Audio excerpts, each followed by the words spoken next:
NDY Drea. I'm so sorry to keep you waiting, my dears, if you're still here. It doesn't look like you are, but hopefully you'll come back if you can. You know how I like to be really straightforward with my viewers. I did not wake up this morning until close to 11. And then it took me an hour to jumpstart myself with my caffeine. I only got like 4 hours of sleep. And then just doing all the little tiny things it takes to get ready. I did clean my glasses, so that's already done, but I hadn't gotten the lotion on my hands yet, and I just want to get right into my book. I really appreciate anybody and everybody who's interested in learning more about this situation with our dear leader and the victims, the ones that survived, that we call survivors, and the survivors that haven't survived anymore, that are now not with us. And again, I think more than ever, it's abundantly clear, in my opinion, that Virginia was Epstein, straight up. Basically the same people that Epstein and Brunel and, in my opinion, Ivana. Everything I say is simply my opinion. Annabees, for the sake of hoping to start a conversation. And Granny Annie's back. Open up a discussion, learn something, be educational. All my videos are made for the tube of you, and it's an infotainment platform. Another thing that's so challenging with this, and I'm just so happy to see my girls, because we were on until late last night, and then I scheduled it with you at noon, but we're not getting on until closer to 1. And that's my time. I know you guys are on different time frames. So anyway, another thing that's really challenging is temperature control. And then, you know, I have my fan, but then if I have too much air on me with a fan, it makes noise. It can make my eyes itch. It can make my nose itch. It's ridiculous. It's always something. So I got my coffee. I got my water. I'm good to go. I said my disclaimer.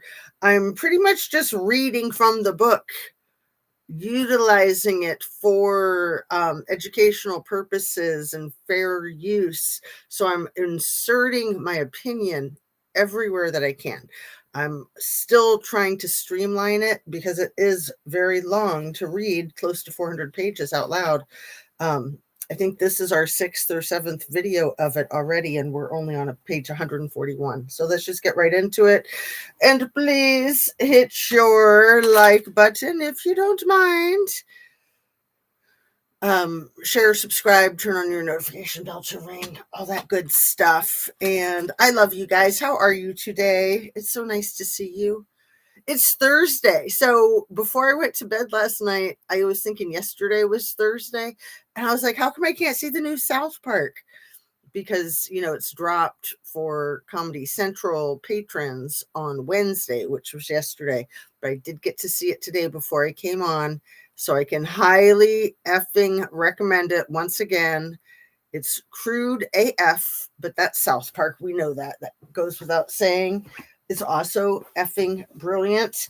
And not only do I think those guys are playing with fire and they're going to get themselves Epsteined, they also should run for president. Can the two of them be president together? Trey Parker and Troy, whatever his last name is. Is it Troy Miller? Because, you know, they're kind of the two halves of the whole, the way Jizz and you know, G and E were two halves of a whole, or G and E and T are 3/3 of a whole. And I just want to get right into it. I'll be interspersing a lot of information. Yeah. T's got the blood on his hands. He is busted. The jig is up. I don't think he'll ever admit it. I don't think he'll ever resign or go down. He'll just keep making a fool of himself and taking everybody down with him, including the entire planet. 86 in Vegas right now. 65 scooting to physical therapy at 7:15 a.m. Oh, wait, it can't be that early there. 7:15 a.m. because it couldn't be more than 3 hours different, right? It's 1 o'clock here, 10 o'clock there. You got me all confused. Um, did you mistype? Oh, you're home from the physical therapy. 65 scooted to physical therapy. Okay, gotcha. I'm like, you are in a time warp again. I live in a time warp. Well, that's awesome. You did your physical therapy. I'm so glad. So, yeah, let's get into this right away. Without further ado, I think I did all my spiel and everything.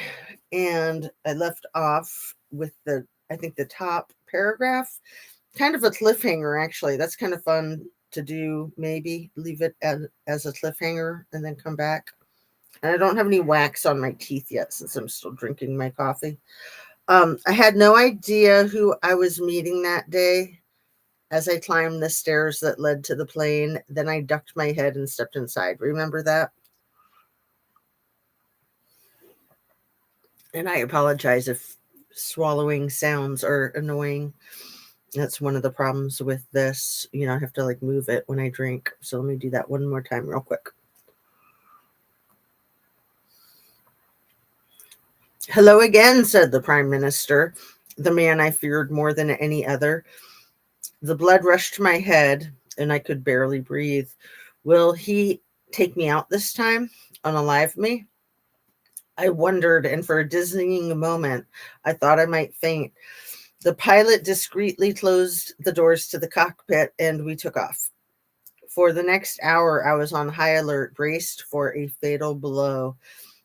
As it turned out, the second encounter with the Prime Minister was more typical of those I'd had with other men. His only goal was ejaculation. Gross. Still, it was the longest 60 minutes of my life as I anticipated the Prime Minister once again injuring me and asphyxiating me. When the plane touched down, I emerged in a daze, stumbling back to the car where Tony and his friends were waiting. Wow. And then when you don't have the physical scars, I think it's more confusing both for the victim and for the people around the victim. Or shall we call them the survivor, right? I didn't know it then, but my second interaction with the Prime Minister was the beginning of the end for me. My behavior began to change. I'd bump into a beautiful young stranger in my favorite bookstore, realize she'd be perfect for E, and then intentionally leave without getting her number. A new sense of agency was taking a hold of me. While I couldn't yet save myself, I could spare at least one girl at a time. Then, sometime in the summer of 2002, G and E pushed me way past my breaking point. The three of us had spent an afternoon snorkeling in the shallow reefs around E's Island. As we dried off on the dock, I noticed E share a glance with G. That's always nerve-wracking, right? When you are being asphyxiated, there's a horrible noise when you try to breathe. Wow, Granny Annie, I bet. How awful. I'm so sorry that you have that in your memory bank. I can only imagine.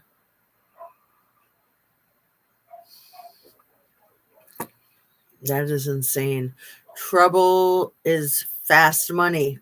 Knowing struggles with waitress job. Trouble is fast money. Knowing struggles with waitress job.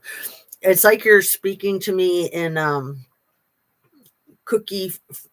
Chinese cookie fortune riddles. A male liking hearing that is sick. Ooh. That is really gross. That is really insane.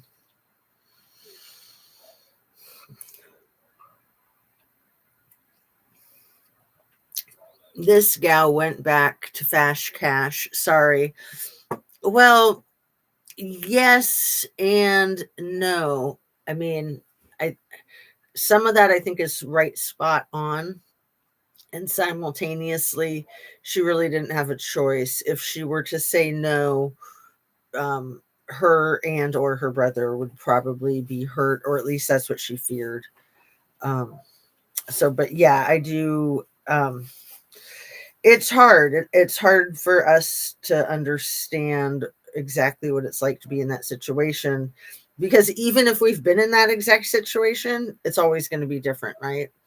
I keep saying, Annie, I'm sorry you went through all that. Yes, me too, my dear. And yeah, I mean, it's it's duplicitous. Like, both are true. That yes, she went back for the fast cash because she probably had bills to pay and needed the money, and at the same time, it wasn't like there was an option, which I think a lot of people feel with a lot of jobs, unfortunately, that they hate, right? Um, and I should probably go ahead and put the wax on before I make it. Here we go. Before it gets hard to talk.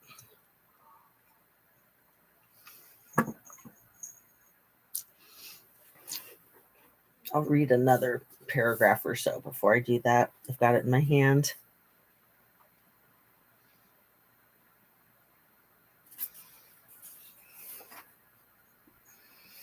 I noticed E share a glance with G before he sat down next to me. He put his hand on my back, a fond gesture that was rare for him.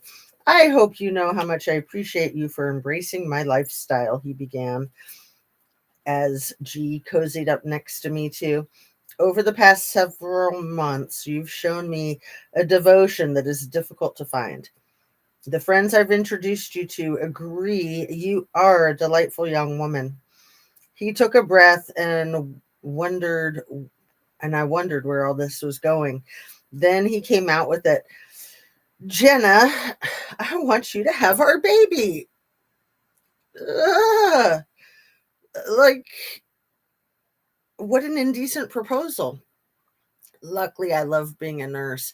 I know. And like, I love this more than anything, even when I'm not getting paid. So that always is a good indicator. I just love it more than ever. Like, it's awesome. And I do need to make it more lucrative. So I'm working on that. If anybody wants to make a donation, no pressure at all. I'm just happy to have you here. But I do need to make it habitual to remind people that my PayPal, Venmo, and Buy Me a Coffee are all in the description of my channel. I don't think I have it in the description of this video yet, but I have it in the description of all the rest of them. Here, one sec.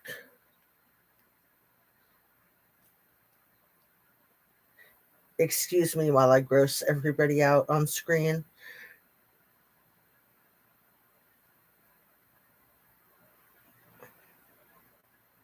But how appropriate, timed with being grossed out in the book. Jenna, I want you to have our baby. Though I'd heard him talk hypothetically about seeding the human race with his DNA, his proposal shocked me. I remember trying not to flinch. Right. It's like you don't want to like blink and let them know that you're completely freaking out. As G joined in with the financial particulars. You'd have round the clock nannies to help you, she said, her voice oddly chirping. E would buy you a mansion in Palm Beach or New York, your choice, and you would have a hefty allowance. If memory serves, she floated the astronomical figure of 200 G's per month. That's a lot of G's. Wait, no. Yeah, 200 G's. $200,000 per month. But then came the conditions. Like a modern day handmaid, I would have to sign over to E and G all legal rights to the child. I would have to travel with the child wherever and whenever E wanted. I would have to attest in writing that E and I were not a couple and that the baby would remain with him if we ever had a falling out. Imagine how much he could be making off of babies too. I'm convinced that these sick freaks are already doing this. Just my opinion. 1 second.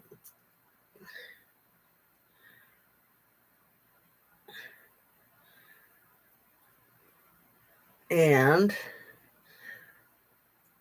there. It's funny how the wax changes the shape of my face. I look at myself and I'm like, who dat? Who dat? Anyway, like I said, you can't be vain and have a YouTube channel, which is hilarious because I'm sure a lot of people that don't have a YouTube channel think anybody that has one is vain. But if you were vain, you wouldn't survive a day of it, in my opinion. Wow, that is so crazy. They were and are so evil. Yeah. I'm not able to right now, but you deserve tons. Oh, Anna Bees, you're so sweet. I mean, I get rewarded just by doing it. I mean, I feel like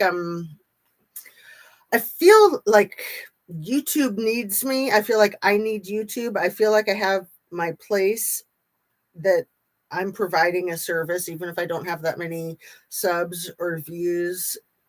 I still feel like I fit right into the scheme of it. And that's important, to feel like you have a place. I dated a surgeon as a 42-year-old. He wanted me to give him a baby. He was 52 or so. Yikes. Said I could work if I wanted. I shared my 2 grands and said no. Second litter of kids for me. I dated the child of a millionaire in college briefly. And when he took me out to eat for every single meal of the day. And I broke up with him pretty quickly. And he was like, well, that's cool. Just let me know when you're ready to settle down and get married and have a baby, because, I'll be here for that. And I just sat there in his car thinking, I don't even want to go out to a free meal with you. What in the effing world makes you think I'd be wanting to have your effing baby? But, college boys, and just like that level of narcissism where they can't understand. I mean, it was like I was completely rejecting him. I was dropping him like a hot potato, and he was like, oh, I'm sure it's not me. It's just not the right time, right? I'm sure you're in love with me and want to have my baby. You're just not into it right this minute. Call me when you're ready. Broke me. No doctor's rule met on a plane. I don't even know what that is. No doctor's rule met on a plane. Huh. Wow. Okay. A second litter of kids. I love that. All right.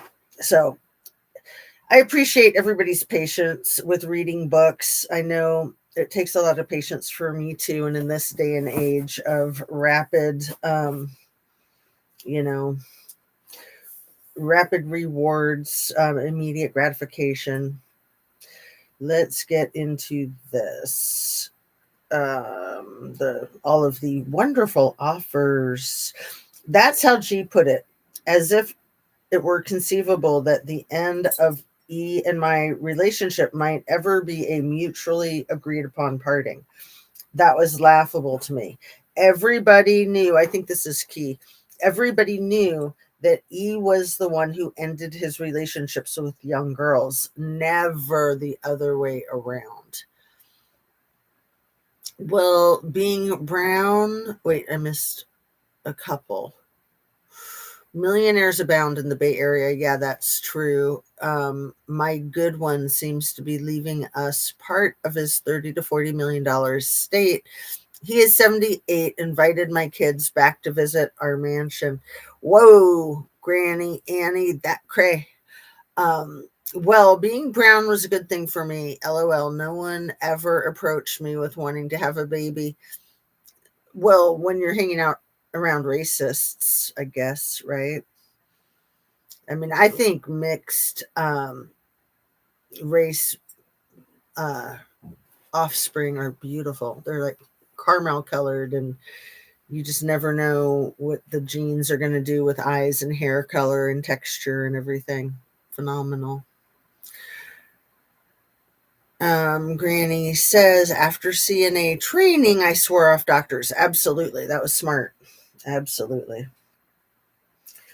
I've had trouble with doctors too. They're bad. All right. Up to that point, the idea of having kids had been a distant dream. I still felt like a child myself sometimes. Well, weird since she was 19, right? So it was hard to imagine being a mom. Given what that doctor had told me the year before, I wasn't even sure I could get preggers again, let alone carry a baby to term. But still, everything about E and G and their brazen request felt wrong. There is no way I wanted to bring a child into the world for them to raise. What if the baby were female? Was the plan for E and G to have me bring that little girl up until she reached puberty, then hand her over for them to abuse? I wanted no part of it. E and G had made so many demands that I had met, ignoring my own feelings in the hope of pleasing them. But this proposal would endanger another person, a helpless child. It was a bridge too far. Today, I'm sad that I found it easier to stand up for an as yet to be conceived baby than for myself. With perfect clarity, I simply knew that I couldn't agree to their proposal. That said, I also knew I couldn't just tell E and G no. That was far too dangerous. From the first time in more than 2 years, I began actively seeking a way to escape, buying time by pretending to think over their offer.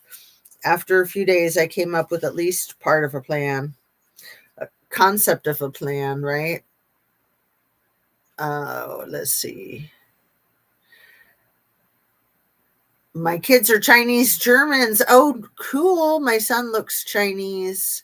One of my twins claims dad isn't dad because she is blonde, blue eyed. That's amazing, Annie. I love it. No doctors have ever tried to come on to me either. You're so lucky, Annabees. I don't think I've ever dated a doctor, but I've had a couple of doctors threaten me when they wanted to date me and I wasn't interested. One of those doctors I worked with, and he left me a threatening voicemail on my work phone, on my work voicemail. So I played it for the CEO of the company. That was fun. He was a sick freak, needless to say. But it was just so funny. It's like, really? You're going to leave me hard evidence of you being a psycho? All right. Thanks. And for that, I can thank him, right? um Concept of a plan. I told the two of them that yes, I'd have their baby, but first I hoped they would deliver on the promise they dangled in front of me the first day we met. See, she shafted them, and I think that G still wanted revenge for that, and that she was part of the hit on Miss Gouffre. I think our president was part of the hit on her too, because he he had definitely gotten with her more than once. She is who was mentioned in the emails that were dropped yesterday. And she had sued him. They had settled out of court. She also had an attorney, that guy with the last name Boyce, Boise, who I just found out today confirmed that he was one of the attorneys that was actually working for the other side. So he made her agree to things and leave T's name out of everything. Allegedly. I put a link in the description to Kirby Summers' video that she just dropped that delineates that clearly. And I knew that there were lawyers like that. I just didn't know which ones. I figured it wasn't the one that I say is my hero, Brad Edwards. And I figured it wasn't the female ones, but I think his name is Tom Boise. I refused one super handsome doc at hospital. I was temp. All the nurses had seen him and were very envious. Age 18, I didn't want to be written up at work again by jealous old nurses. Exactly, Annie. Doubt it's your skin. You just don't look naive, in my opinion. You know what Annabise looks like, dear? I would love to know if you want to send a picture, but if you don't, that's cool too. No problem. You could even text me one if you felt like it. But again, no pressure at all. Let's see, where am I here? I told the two of them that yes, I'd have their baby, but first I had hoped they would deliver on the promise they'd dangle in front of me the first day we met. At long last, would they help me get formally trained as a masseuse? I politely asked them to consider it. It was just before my 19th birthday when I got my answer. We were on E's island again when E gestured for me to sit on his lap. First of all, happy birthday, he said, his face close to mine. We know how hard you've worked, and we agree you deserve something special. So we are sending you to Thailand. I must have looked confused. I'd assumed if he agreed to get me trained, it would happen somewhere closer to home. But E said that G had found a school in Chiang Mai in the northern part of the country where I could get certified in Thai massage in just 8 weeks. I started to thank him, but he wasn't finished. I'm thinking also that way she's isolated there. She doesn't have a support system. And so it might be harder for her to take off like she did. Like at this point, I don't believe that Robbie was a plant to sweep her off her feet. I could be incorrect. It certainly seems like something they would do. And then especially doing that even in a place where she's going to be isolated. But I don't know. I just get the feeling that he was for real. I could be incorrect. We'll see. If we'll ever find out, I don't even know. I started to thank him, but he wasn't finished. Just one more thing, he said. When you are in Chiang Mai, I will need you to get to know a particular girl. He told me her name. It sounded Thai to me and said that if I thought she met his criteria, he would have her flown to the States. I want to put this behind my shoulders so I'm not sinking into the chair so much. So even when I'm far away, I'll still be recruiting. I asked myself silently at the same time, though it was a question, not an exclamation. So even when I'm far away, I'll still be recruiting. At the same time, though, I realized this might be my only chance for an exit, and I'd be crazy not to seize it. So I smiled and gave him a warm hug. It was important to make E and G believe I was on their side. Over the next few weeks, G arranged for me to attend the International Training Massage School, ITMS, I guess, which had a reputation as one of the best centers for the study of Northern style Thai massage. She bought me a coach ticket and reserved me a room at the Dusit Royal Princess, a 4-star hotel. E paid the bill in advance. I was sent home to Florida to pack and say my goodbyes. By this point, Tony and I moved in with his parents, so I spent most of my time there trying to decide what to put in storage and what I should try to carry with me. While I didn't know what the future held, I sensed I should take with me anything I couldn't live without. I also visited my parents, and my brother Danny and his new wife Lynette came to see me. I remember I took Skydie, then 14, aside and told him I'd always be there for him. For those few days, I pretended I was a normal girl preparing for an exotic vacation, not a prisoner plotting her escape. It's well said. It's very well said. Um, she said dark skinned. I posted fam pics on Granny TV page, Granny TY page. Um, cool, Granny. I will check them out. And let me just. Oh, I got a text from somebody. Anna Bees. Oh, beautiful picture. Oh my God, you guys are adorable. His last New Year. Oh, honey. You are very pretty. And you guys are a really handsome couple. What was his name? I'm so sorry that he had to pass away like that.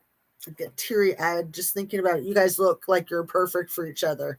It's just that vibe, like you're part of two parts of a whole. Am I right? How long were you married? His name was Jerry. And yeah, look at me. I got tears. I get so emotional. Wasn't that cute yesterday when I cried over the Santana song lyrics? That's so wild. I never thought I would cry over those lyrics. Look at me. But these are tears for you, dear, for losing Jerry. 28 years, 31 years together. Wow. Yeah, I was close to 25 when I met my husband, and we've been together now for 34, 35. We just hit the 35-year anniversary this past summer. 33 years married. So we have a very similar timeline, my friend. See, cute and pretty and smart. Docs knew you would be loud, in my opinion. Yeah, you look feisty. You definitely look like a strong personality that you wouldn't want to F with. You look very assured, like sure of yourself. I love it. I love that you can get all that in one snapshot. You just look like you're well glued together, which I've gotten that from you just in your comments over the years. All right. And you too, Annie. You too, for sure. And yeah, I think I know what you look like from looking at your videos online. And let's get back to where I was. Where was I?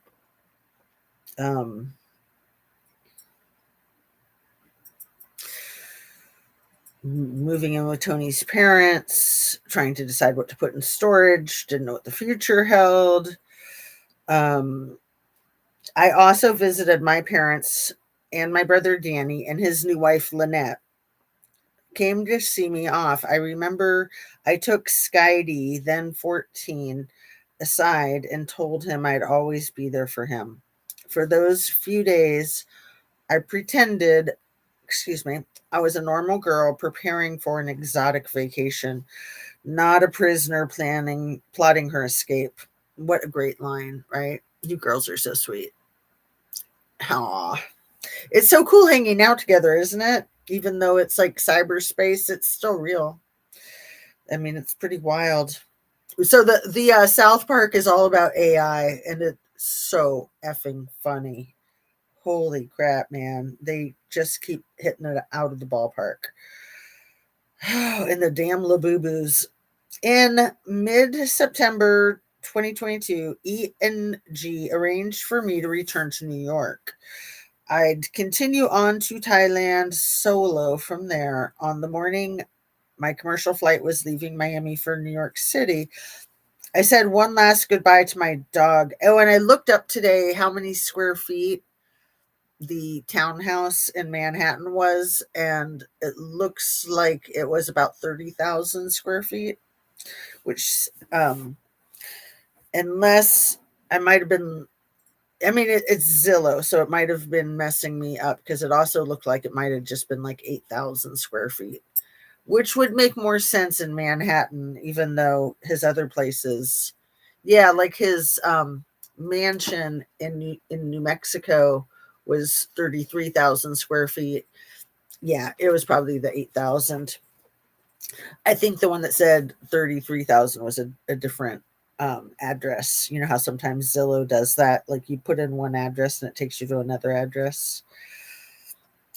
So I think it was the 8,000 square feet, which is still like a million square feet for Manhattan prices. Are you kidding me? All right. On the morning my commercial flight was leaving Miami from New York City, I said one last goodbye to my dog, Mary Jane, and then Tony, and I loaded as many suitcases into my Dodge truck, and I loaded my many suitcases. I've never been a light packer, but this time I was even heavier than usual. My luggage held every memento and photo that was important to me. We wrestled my many bags out of the truck, which I was letting Tony use in my absence, and he helped me haul everything to the ticket counter. Luggage finally checked. We headed for security. That's when I broke down weeping. Tony was mystified. Hadn't I been away for several weeks before? What was making me so emotional? I couldn't explain it even to myself, but I had an inkling that I wouldn't be coming back. I hugged Tony tighter than I ever had that day and told him how much I'd miss him. Take care of the pup, I said, as I always did when I was jetting off somewhere with E. Tony said he would, and I gave him one last kiss, then walked away. For the next several days in Manhattan, E and G put me to work training E's new assistant, a Czech beauty named Nadia Marcinkova. And remember, she disappeared the day that there was a big document dump 2 years ago, this coming January, or maybe it was, yeah, I think it was January of 2024. Who he said would be filling in for me while I was away. Marcinkova was about 3 years younger than me, the same age I'd been when I first met E, and he required that she and I massage him together, much like G and I had done back in 2000. Follow Jenna's lead, E told Nadia that first session. I could see how hungrily he looked at her then, and this stirred up some feelings in me. All those stories I'd told myself about being needed, about mattering, about being the only one who could take care of him, all that was so obviously untrue. As much as I wanted to disappear from E's life, it stung to be so easily replaced. On September 21, E and G were leaving New York on an extended trip to Africa. Marcinkova was flying with them on E's Boeing 727, as were several high profile guests, the actors Chris Tucker and Kevin Spacey and former President Bill Clinton, not to mention 6 U.S. Secret Service agents. Clinton has said the trip was a humanitarian mission that included stops related to the work of his foundation. He was saving the world with his cock, right? That was just too easy. But Kevin Spacey, what year did he do that movie, American Beauty, that was all about this kind of crap, right? Um, yeah, Anna Bees, you are so pretty. I got to look at you close up. If my phone will let me, I'm trying to zoom in on it. It's not wanting to let me for some reason. There we go. You're gorgeous, girl. You are absolutely gorgeous. I love your like square jawline. It just very, very pretty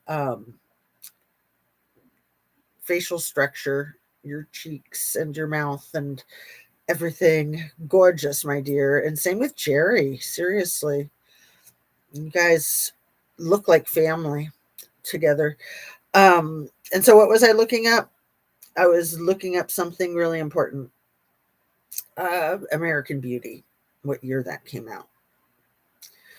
American Beauty with Kevin Spacey.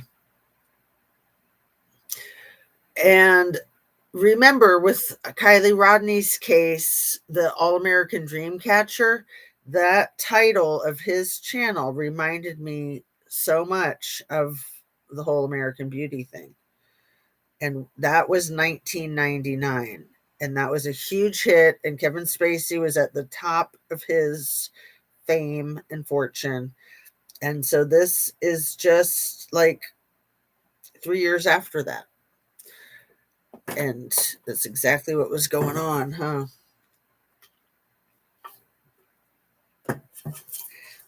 Let's see.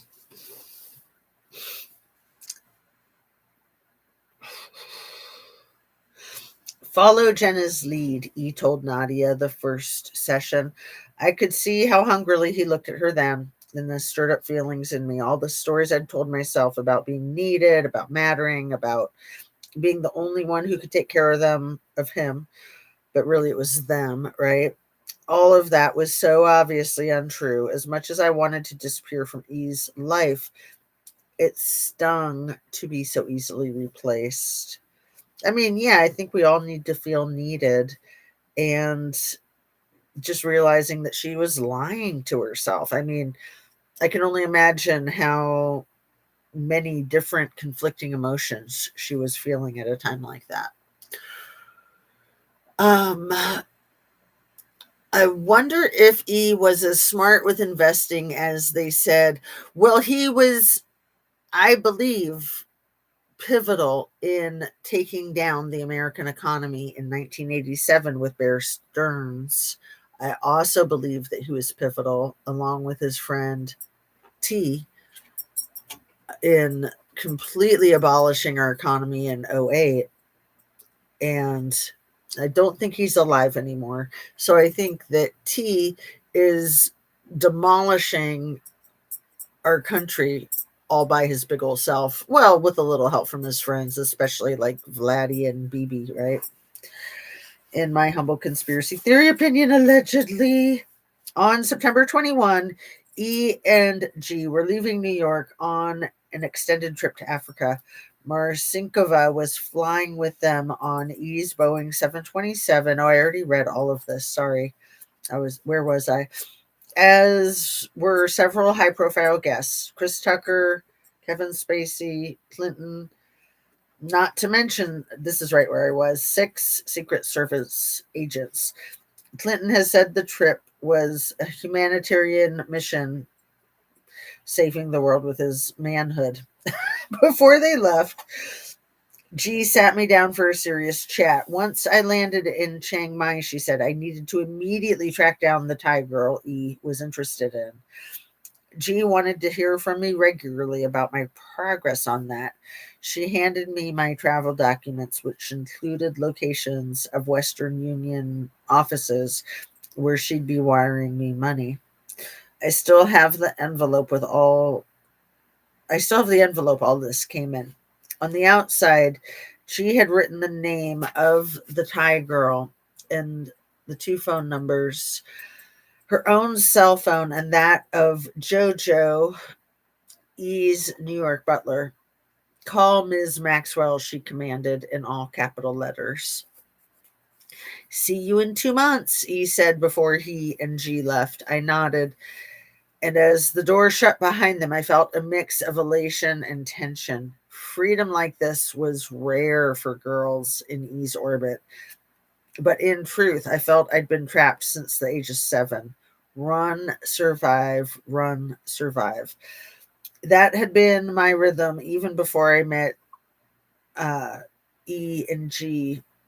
After more than 2 years, I was about to break out of the gilded cage that they had built for me. Excuse me. Now I just had to keep them from putting me back in it. You're beautiful too, Jazz, and very smart. That makes sense, Jazz. He had a lot of power along with little T. You're so kind, my dear. What else did I miss? What you said up here, you guys? Our 4,600 square foot on 3 acres with barn, arena, and pasture for horses. Too huge for one person. Value at 2.6, 2.8, but bet worth more for location. And Anna says he was very handsome and tall. He was 6'4", and a half. Wow, I love tall men. I dated a guy that was 6'4.5", and that was my favorite thing about him. I never realized, because most of the guys I dated were about 6 feet. I definitely had a type, and 6 foot was my type. It's funny, isn't it? He always made me feel safe, like nothing bad would ever happen to us. Nothing bad can ever happen, Anna. It can only good happen. To quote our dear leader. Also, I want to say that I did date a couple of guys that didn't meet my 6 foot criteria, and they were awesome too, right? One of my friends finally made me understand how ridiculous having height as a criteria was for um, finding cool people to hook up with. So I was grateful for her to point that out to me. It was funny the way she did it too. She'd just be like, "Oh, look at that guy, he's tall." It would be just like some wacko, and I'd be like, "Okay, I get it. Yeah, not a criteria." Oh, I know it, Annie. Lucky here in Missouri, people are not mean or racist, or they hide it well. Oh, that's cool. That's really cool. So your kids must be very tall, and you look like you're probably pretty tall, like 5'7", Annabees. I'm about 5'7" now. I used to be like 5'8", so I'm used to being tall. But now all of my kids are taller than me. I feel like a little old lady sometimes when I'm standing next to them. Okay, here we go. Where are we? Um, Now I just had to keep them from putting me back in it. 6 days later, I boarded a commercial jet, headed for Bangkok, buckled my seatbelt, and closed my eyes. Everybody knew that E was the one who ended his relationship with young girls, never the other way around. I knew that too, but there's a first time for everything. I think that he allowed her to end it, or he allowed her to think that she was ending it. That's what I think was going on at this point from all that I've gathered. Part 3, Survivor. Oh, this is such a great song. Natalie Merchant, Carnival. You guys know this one? I'll try to put a link in the description. It's a great music video too. And these lyrics could bring me to tears. Are you ready? I can't do it. No, I'm just kidding. Have I been wrong? Have I been wise to shut my eyes and play along? Brilliant, brilliant. Hypnotized, paralyzed by what my eyes have found. And she's still alive, isn't she? Natalie Merchant from 10,000 Maniacs. The singer from Cranberry passed away when she was just like 41. Cranberry singer. Can't think of her name, but her and Natalie Merchant have always reminded me a lot of each other. What is her name? Cranberries singer. Lead singer for Cranberries.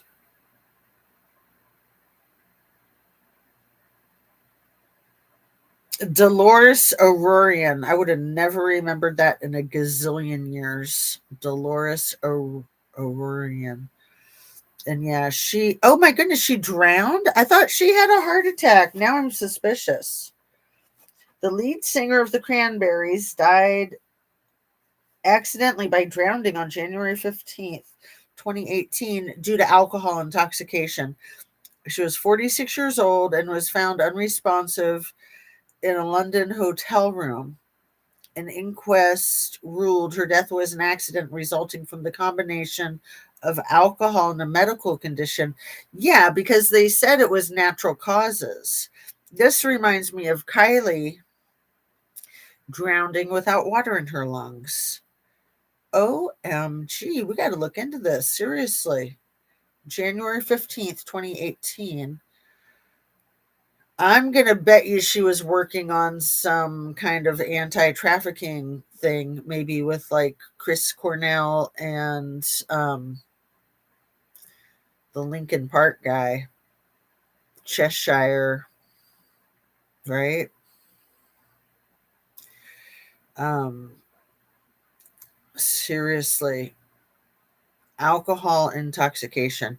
I really got to look into this. It was really sold that she died of natural causes and that it was like a heart attack. I remember quite well. Even though I didn't remember her name, I just knew her as the Cranberries singer.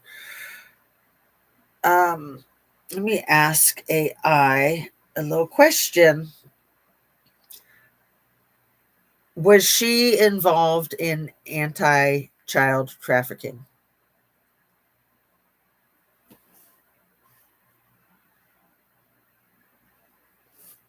Let's see what AI says. Although you can't always trust AI, it's interesting to see what AI says. Like, you definitely need to know what you're looking for. Just like with people, you got to know who to trust. Um, well,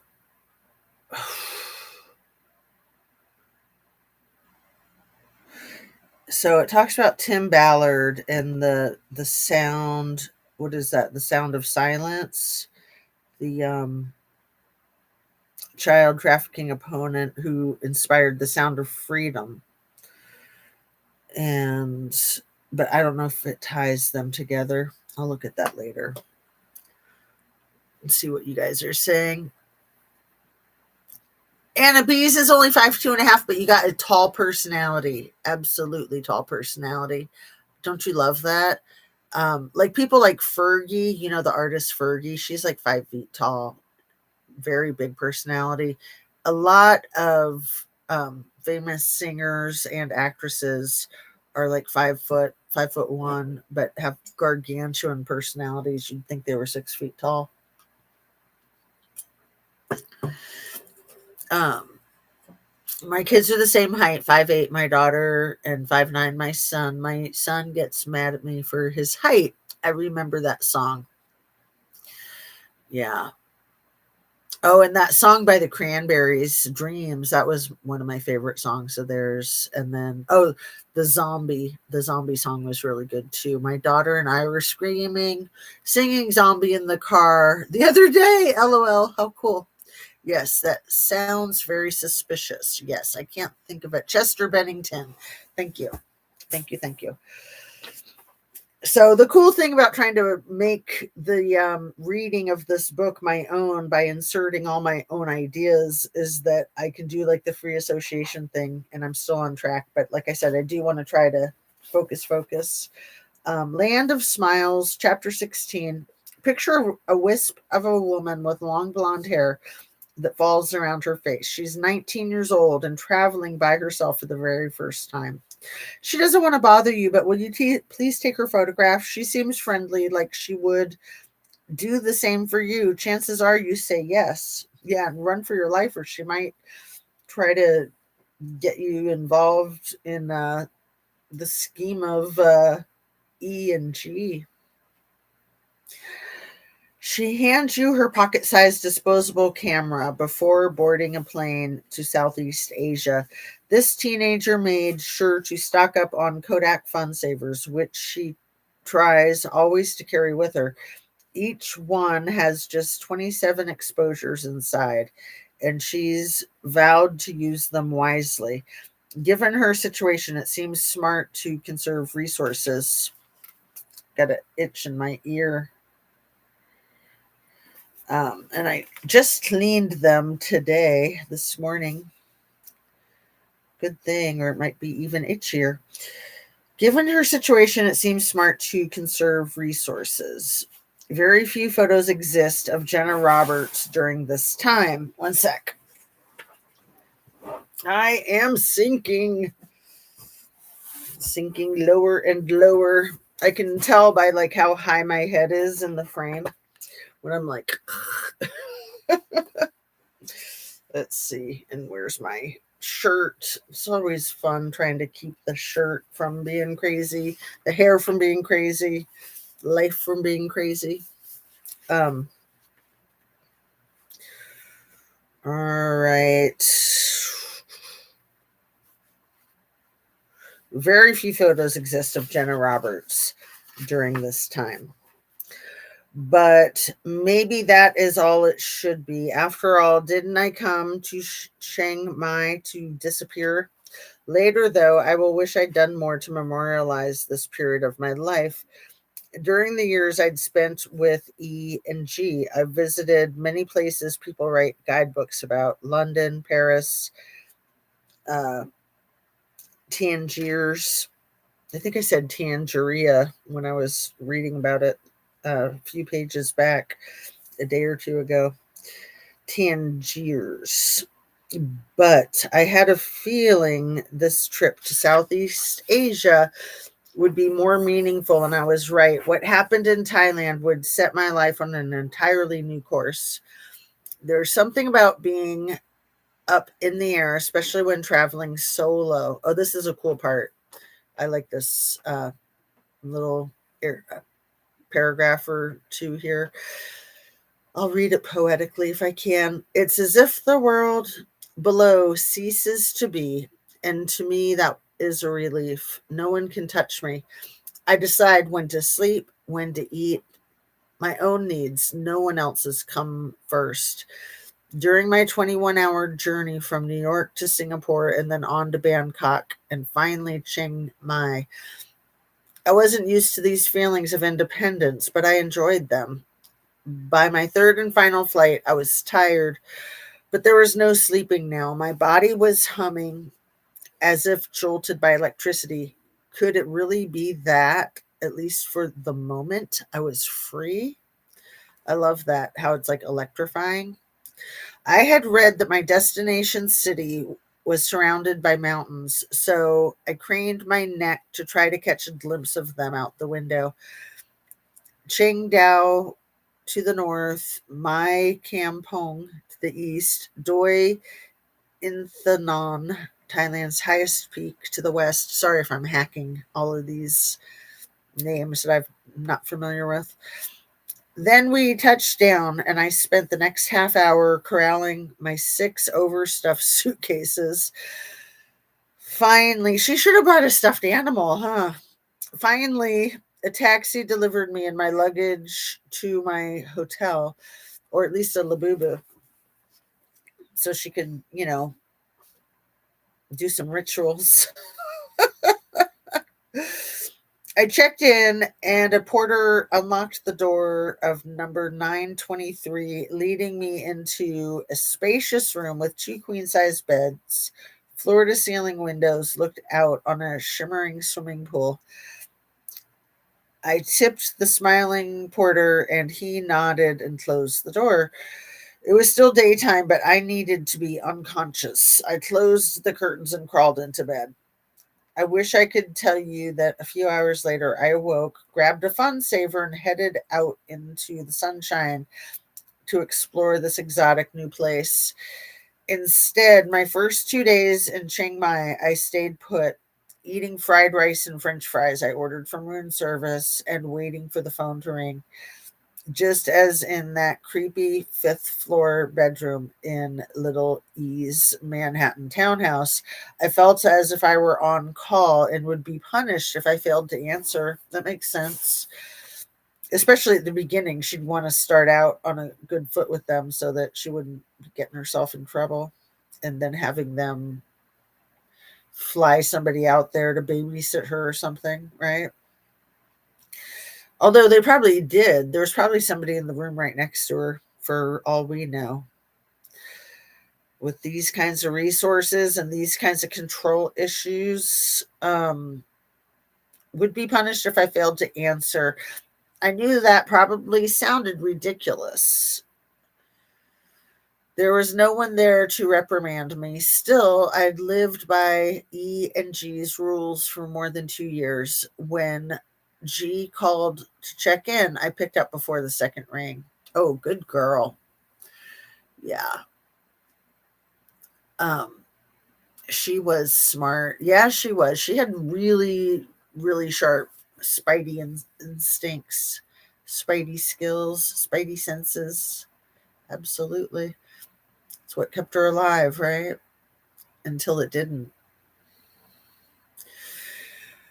I think she got herself in too much trouble with this freaking book.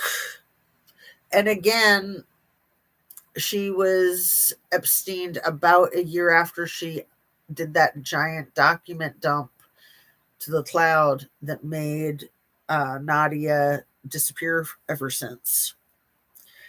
So maybe it took them that long to get to her because she was in Australia and because she had this husband that maybe was her protector and not her abuser. Maybe.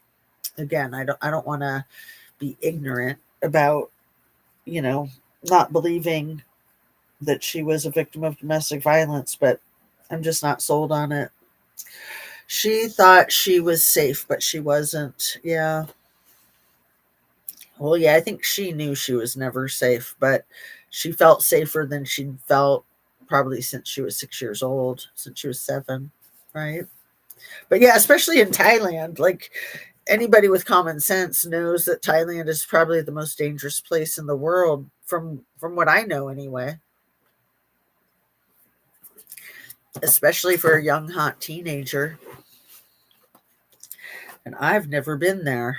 Let's see. Um, on my first day of school, like a kindergartner, really, seriously, anticipation woke me early, and I hired a tuk tuk, one of those motorized three-wheeled cabs, to take me to the International Training Massage School. What we will teach you here is a powerful massage technique whose origins go back to the day of the Buddha. The head of the school, whose name was Chong Koi Setakorn, but he went by John, told us that in his orientation lecture, um, he said the fundamentals of traditional Thai massage, known as Nuad Bo Rarn, originated about 2,500 years earlier and had been handed down from generation to generation. Thai massage employed principles of both yoga and acupuncture, he said, and was based on the theory that the body consists of some 72,000 energy lines, roughly equivalent to the 12 meridians or energetic pathways of Chinese acupuncture. Excuse me. We students would learn to breathe alongside our clients to establish compatibility with them and to use the weight of our bodies to help them stretch and let go of their stress. John compared the relationship of masseuse and client to a mother who shows love and kindness towards her children. Thai massage could be intense, he said, but fundamentally it should leave both the giver and the receiver refreshed, happy, and energetic. So I love Thai food, and there is an amazing Thai restaurant in Seattle called Mekong. Was it Mekong Thai? That meant second mother, but it was also the same word for teacher. So in Thai, the word for teacher is second mother. But then the restaurant being called second mother was like, this was how your second mother would feed you. It was so good. I think it was Mekong, Mekong. Let me see. Um, if I'm getting that right, so I'm not talking out my rear end if I'm crossing my wires. It's been so long. What does Mekong from Thai language translate as? Um, Mother of water. Um, what does Mekong mean in Thai? Mother of water? Huh. Let me see what the restaurant in Marysville, Washington, Thai restaurant Mekong.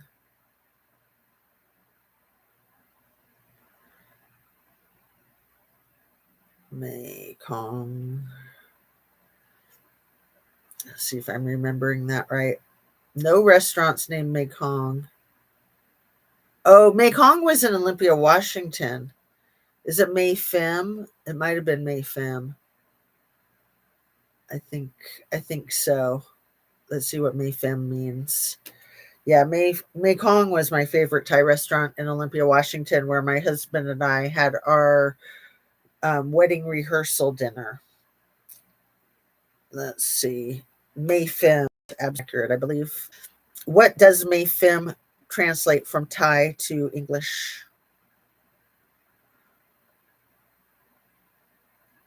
Um, it didn't spell it right.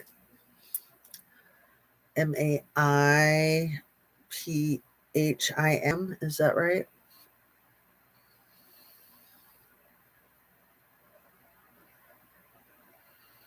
It's totally messing with me. Um,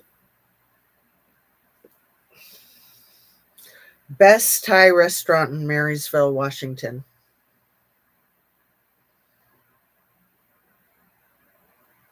Mayphim. Maepphim.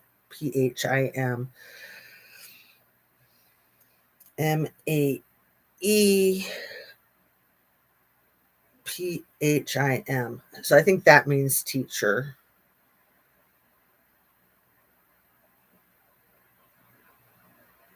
Uh,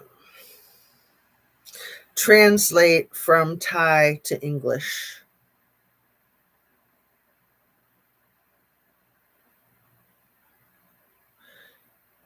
It means mom. Um,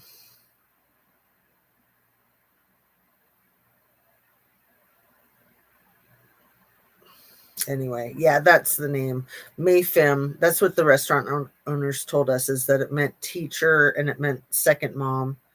But second mom was what their they didn't have a word for teacher. They just had second mom. Okay, back on track. Here we go. Sorry about that.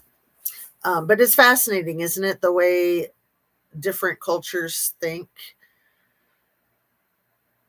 I really need a good massage. Very dangerous place from what I've heard. Yeah. Have you seen that movie? Is it called The Beach with Leonardo DiCaprio? It's about kids who run off to Thailand for an adventure, and it's not good. Very dangerous. The Beach, Leonardo DiCaprio movie about Thailand. Yeah, it is called The Beach. It came out in 2000. Um, it was so they think they're going to like a hidden paradise, but it turns into the opposite, right? Oh, look, Anna Bees went from being the second commenter to being number one. Uh, Granny Annie, if you're still here, you might want to get back on there, right? Just kidding.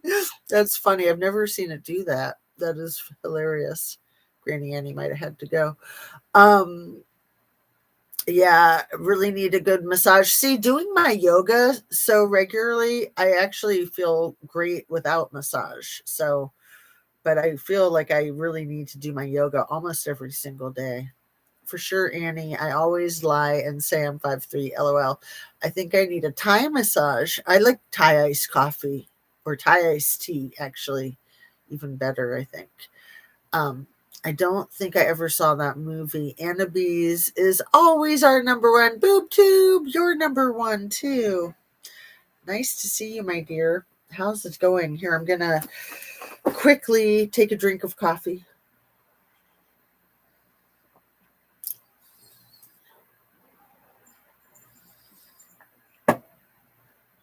And then try to hop right back into this.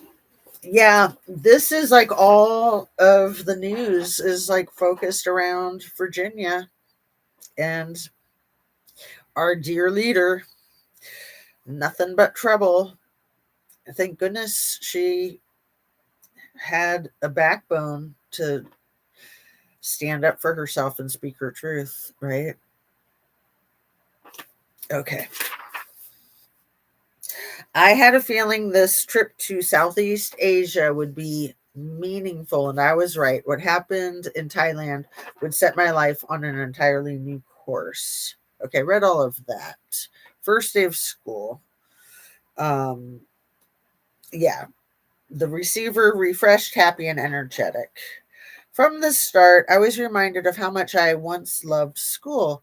It was amazing to feel curious again, even as doing so forced me to flash on the childhood abuse that had interrupted my ability to learn. Well, she was a good learner in her abuse setting so that she could like thrive and survive in her abuse setting and get out of it. To hear my instructors speak of wholeness and respect and heaven sent healing was not just intellectually intriguing, it was what I'd spent years yearning for. Now, ITM, which is what everyone called the school, was promising to teach me a set of skills while also pushing me to grow in a spiritual way. Given how I'd been living, the school's emphasis on psychic release seemed aimed directly at me. Um, and Annie's still here too. So, BoobTube, Annabees, Annie, thank you guys so much for being here. You're awesome. Um, I am here finding picture of 10 years of friendship. She passed this summer, Turbo Timors. Was that a YouTube channel, my dear? I'm sorry that she passed your friend after 10 years. That sucks.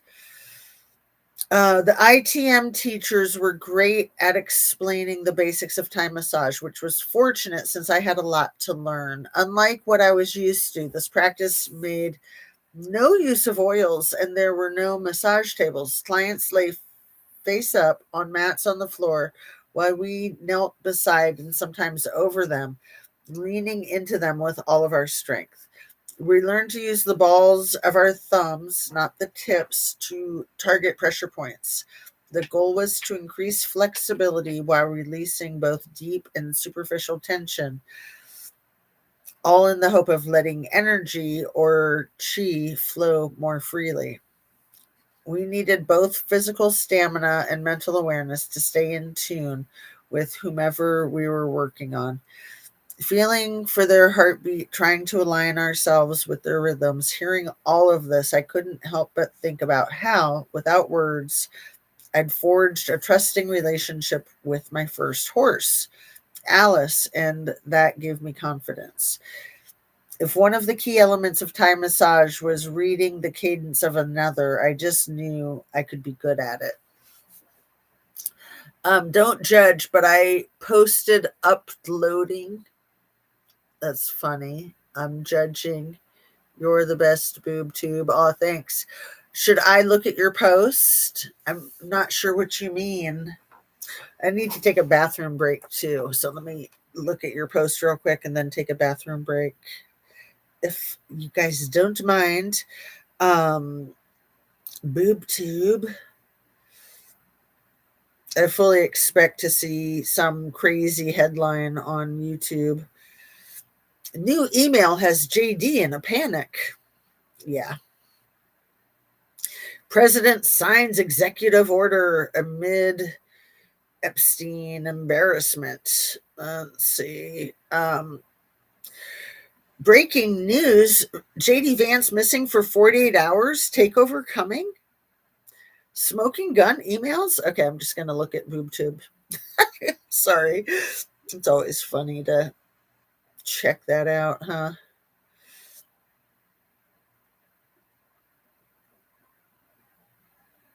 Our dear Kylie.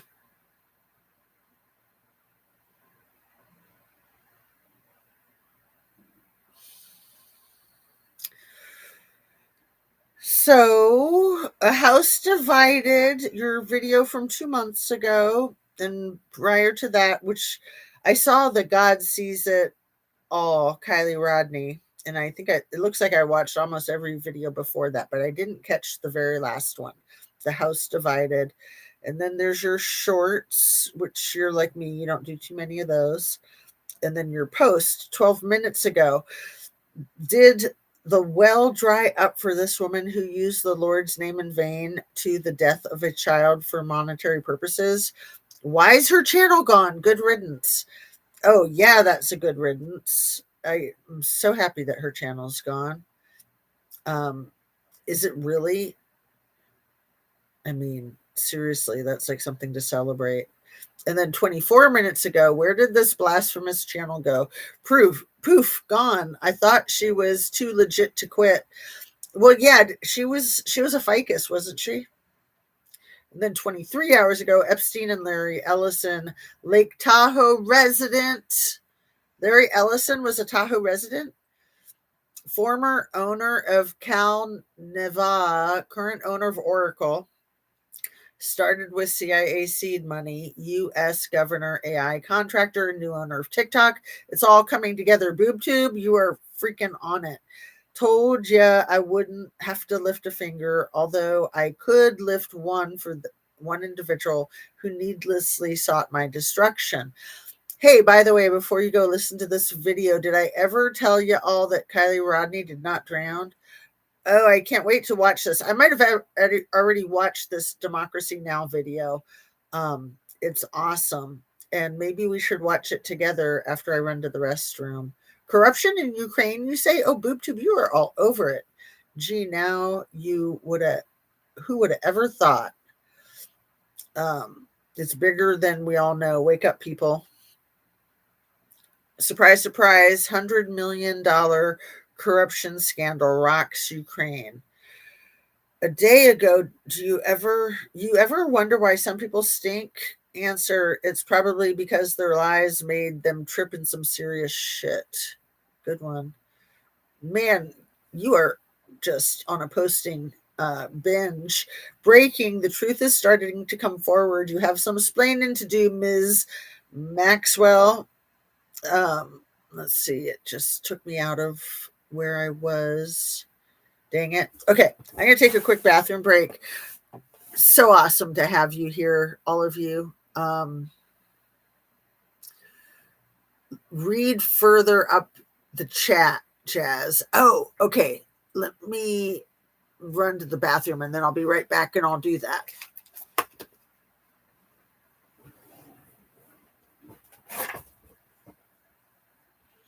Hey, go.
All right, I'm back. Got all my pillows all jumbled. Let me see how comfortable I can get and get right back to where we were at. Thanks for your patience, you guys. Oh, you know what? I might have missed your comment, BoobTube, because I have this damn thing on top chat. I hate that it defers to that, and it doesn't want to allow me to change it. So, but I think I need to change it because it might not have even put your thing in there. That might be why I missed it. Am I losing my stream? I better not be. Come on, top chat, live chat. Okay, there. So let's see. Is it where you came in? Yeah, I don't think it was showing me that one. Hey, Miss Jazz, I'm doing great. for JJ's main channel, A for J, gotcha, is gone. I'm ecstatic. LOL. Yeah, see that stupid freaking top chat versus live chat. It's ridiculous. I'm ecstatic too. It's hateful crap. Good to see you. Yay, I'm happy about that too. Yeah, let's have a party, huh? I mean, just because it was really muddying the water for justice for Kylie, which, some people might think that I do that because I have my own ideas about what I think happened with her or what might still be happening with her. I mean, I honestly think she could be trapped in a Handmaid's Tale situation in a place like the country that begins with I, or Daddy Vladdy's slave. I mean, seriously, I honestly believe that that's possible. I don't think that it's very likely, but I do believe that it's possible. One sec.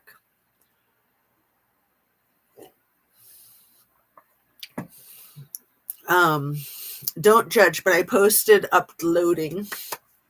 I'm judging. You're the best, BoobTube. My friend married 40 years, hubby, Alaska air pilot.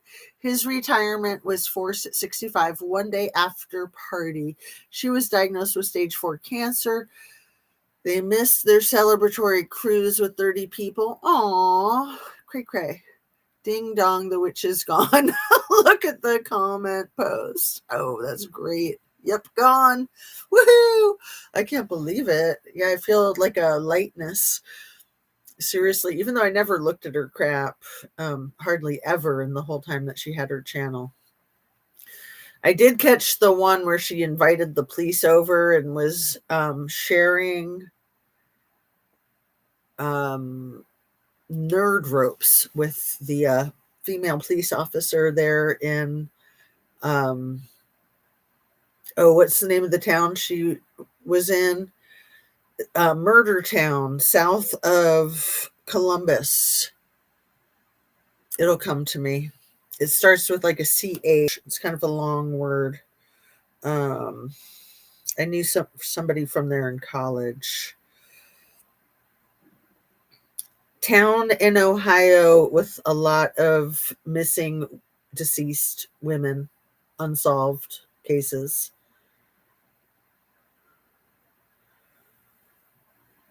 Chillicothe, the town in Ohio that gained national attention for a high number of missing and deceased women between 2014 and 15 is Chillicothe.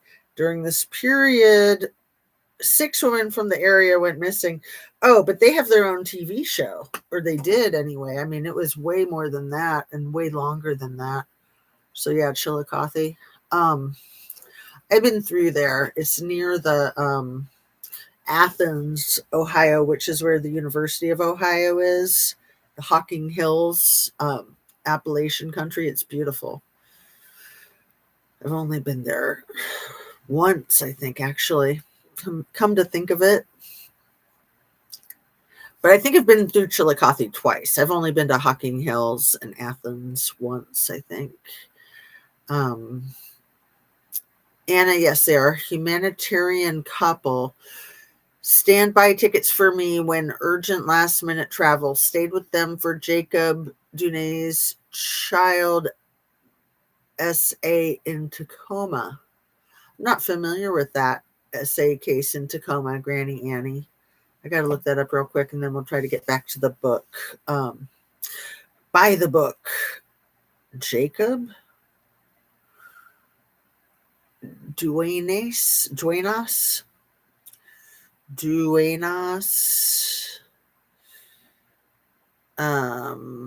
There's a baseball player, but this is Tacoma.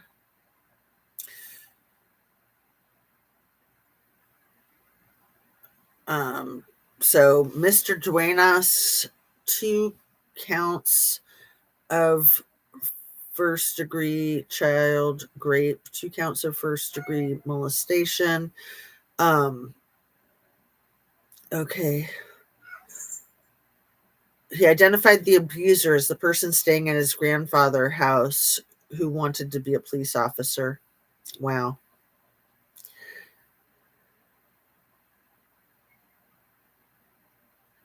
1 second.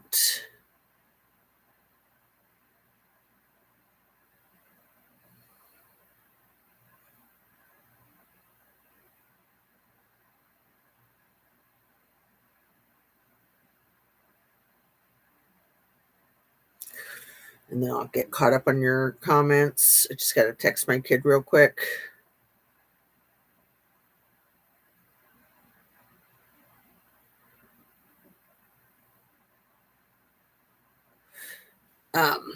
Let me see. Sorry, I had a phone call. I'm back. Woohoo.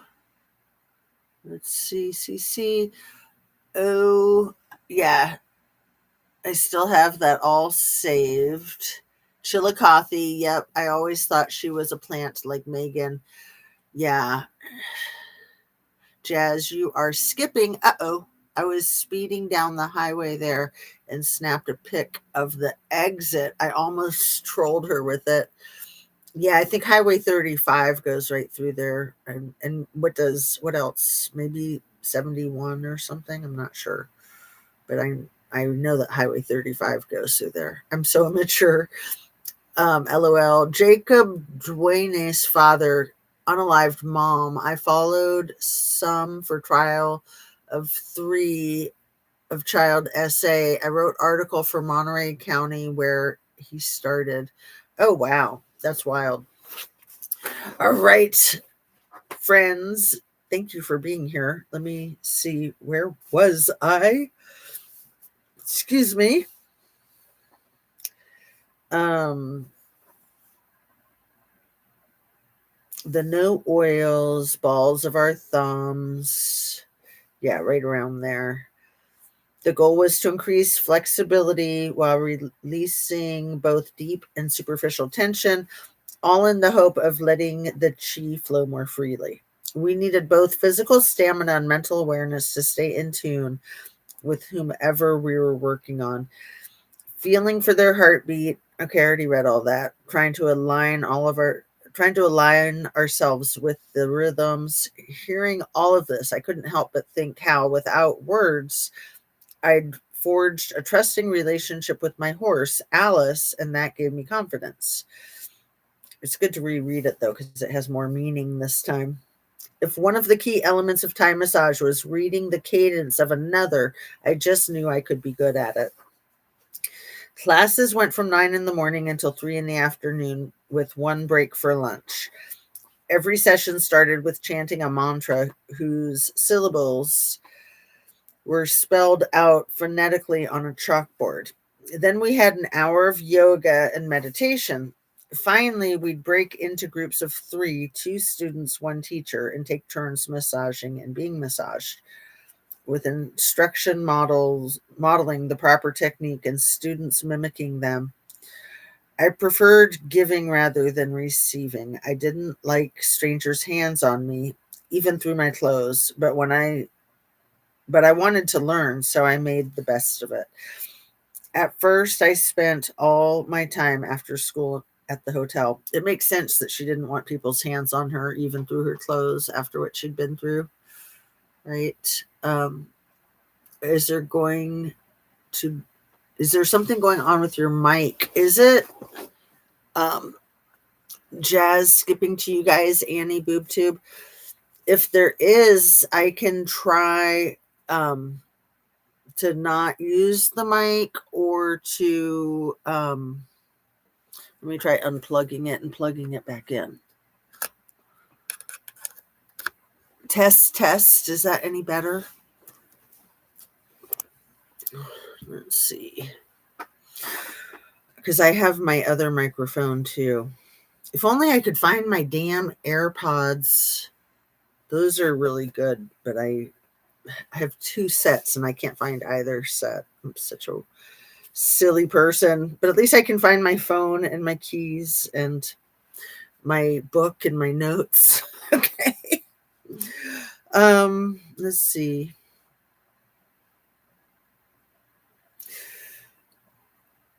At first, I spent all of my time after school at the hotel, but soon I got bolder.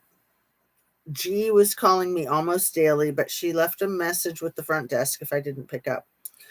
When we did talk, if I heard disapproval in her voice, I simply told her how busy school was keeping me. Have you tracked down the girl E wants you to meet? G asked in every phone call. I told her no, not yet, and then promised I would, but I never did. Every time I ignored her commands and nothing bad happened, I got a little braver. Nothing bad can ever happen. It can only good happen. And Anna B says, I'll go out and come back in. And BoobTube says, I'm fine on my end. Well, I'm glad that it's not me, hopefully. Hopefully Anna can get it straightened out. Oh, good. You're all good now. Awesome. Thanks for letting me know in case it was something on my end. Because, yeah, I lost my stream. Was that yesterday or the day before when it just like dropped after like 3 hours? That was annoying. I think it was the day before. Just trying to hammer through this book. We're almost halfway through. We're at 153. Let's see. Before long, I was exploring Chiang Mai with gusto. Not for nothing was Thailand often referred to as the land of smiles. Every man, woman, and child I met seemed happy to see me. And as I discovered Chiang Mai's celebrated beauty, the joyfulness of its people made more sense. This vibrant city was bound by a moat and the remains of walls built 1,000 years before, and it was crammed full of temples, monasteries, and stupas, dome-shaped structures erected as Buddhist shrines. Good vibes, it seemed, were everywhere. One of the city's most famous attractions, the Chiang Mai Night Bazaar, vendors lined up along the footpaths, erecting tables and tents to display their goods. Touristy trinkets, tooled leather, snacks, electronics, clothing. I'd always loved shopping when I traveled, not just to acquire things, but also as a way of interacting with local people. Absolutely. I call it hunting and gathering, right? Um,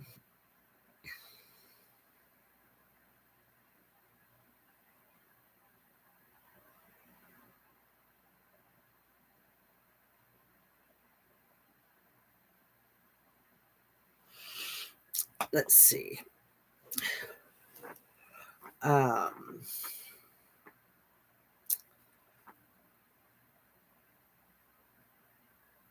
where was I? Interacting with the people.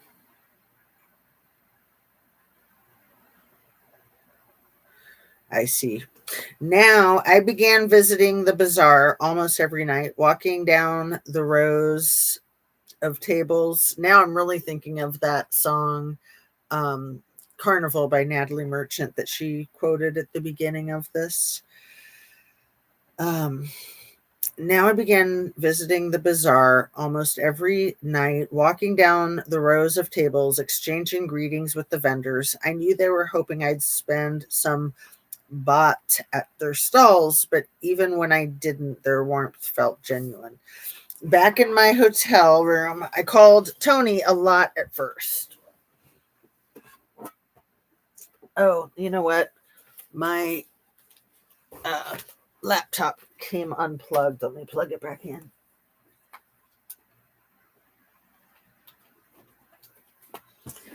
It's always something. My battery's charged up, but I don't want to mess with it, right? I was on phone too. Yeah, we all got to live our lives, right? And fix our shirts. It's the worst when your shirt's all messed up, especially for us girls with, the girls. It's one thing. As soon as I started YouTube, I was like, man, the guys have it so easy. They don't got to worry about their makeup, their hair, their girls, none of that.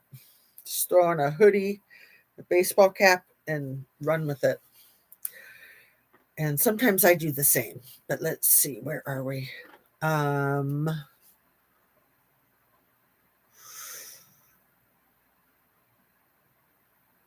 I knew they were hoping I'd spend some bought in their stalls, but even when I didn't, their warmth felt genuine. Back in my hotel room, I called Tony a lot at first. That's right where I was. I was feeling lonely and nervous about what would come next. And as he had since my middle school days, Tony served as my sounding board. Besides, since E was paying the bills, I didn't even consider what those conversations would cost. Years later, phone records unearthed. I hate pop ups. Hate them, hate them, hate them.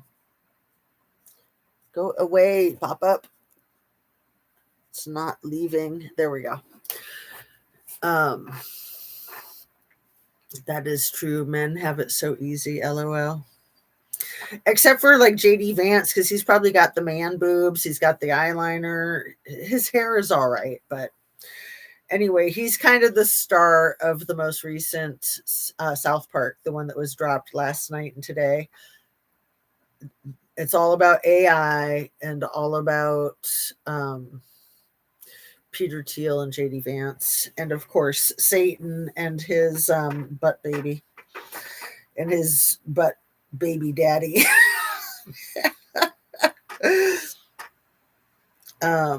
Okay, where am I here? The bills, the bills, the bills, the bills. Years later, the phone records unearthed in various legal cases would show that between talking to Tony, returning G's calls, and letting my family know I was alive, I racked up a phone bill of about $4,000 in under 2 weeks. Crazy. But it wasn't long before my need to hear Tony's voice waned. 77 students were enrolled at ITM, and after school, groups of us would gather at the city's lively clubs and rooftop bars. For the first time in forever, I felt free to get to know interesting new people my own age without being expected to drop everything if E called, or worse, to recruit E's use to recruit for E's use whatever friends I managed to make. After living without autonomy for so long, being in charge of myself felt liberating. When a female classmate of mine complained that her accommodations were crappy, I invited her to stay in my room with me. It may sound like a little thing, but to have the chance to help someone else out of a bad spot without any strings attached filled me with pride. Why would she say a little thing? Like, that's a huge thing. It's funny. Yeah, it is. And I feel like I need some chapstick. Grab my purse. I know I have the cutest purse. You guys have seen it before. It's got like the Great Lakes on it. We bought it in Chicago, or actually north of Chicago, in Lake Forest, when my son was graduating from the Navy Academy, and him and my husband purchased it for me at the commissary, the Navy commissary. And I've been using it ever since. That was like 2 years ago, wasn't it? Like, usually I change my purse out a couple of times a year, like in the winter and the summer. I think I've tried changing it out, but it's just too cute. I love it because it has like a map and all these old people and the little fox, and I love tiny stuff. Plus, it has is this the northern? Well, it's Michigan. Yeah, I think that's the Upper Peninsula of Michigan. Pictured Rocks. That is the best place on earth. If you haven't been to Pictured Rocks, you gotta go. That's why I love that purse, because that's like my happy place. I was at Pictured Rocks when Kylie Rodney happened, you guys. We'd been camping there for like a week. I was at Pictured Rocks. It was my birthday. And the last day that we were there, which might have been the day after my birthday, I'm trying to remember. I think it was because August 5th was Friday, August 6th was Saturday, August 7th would have been Sunday, Monday the 8th, and then the 9th I think was when we left probably, but before, I think it was like the day before my birthday. It was probably Monday, maybe Sunday, but probably Monday that I heard about Kylie Rodney because I was checking out my true crime stuff. I was mostly just staying up to date with Watts True Crime and Paula Plunder, and then that case. It was just weird that I was camping when she went missing camping. You know what I mean? And then that kind of put me on a different course with my YouTube in within a month of that. Yeah, and I've been YouTubing pretty much daily ever since. I mean, doing my content almost daily ever since a few weeks after that. Um, okay, let's get back on track. Where are we? Um,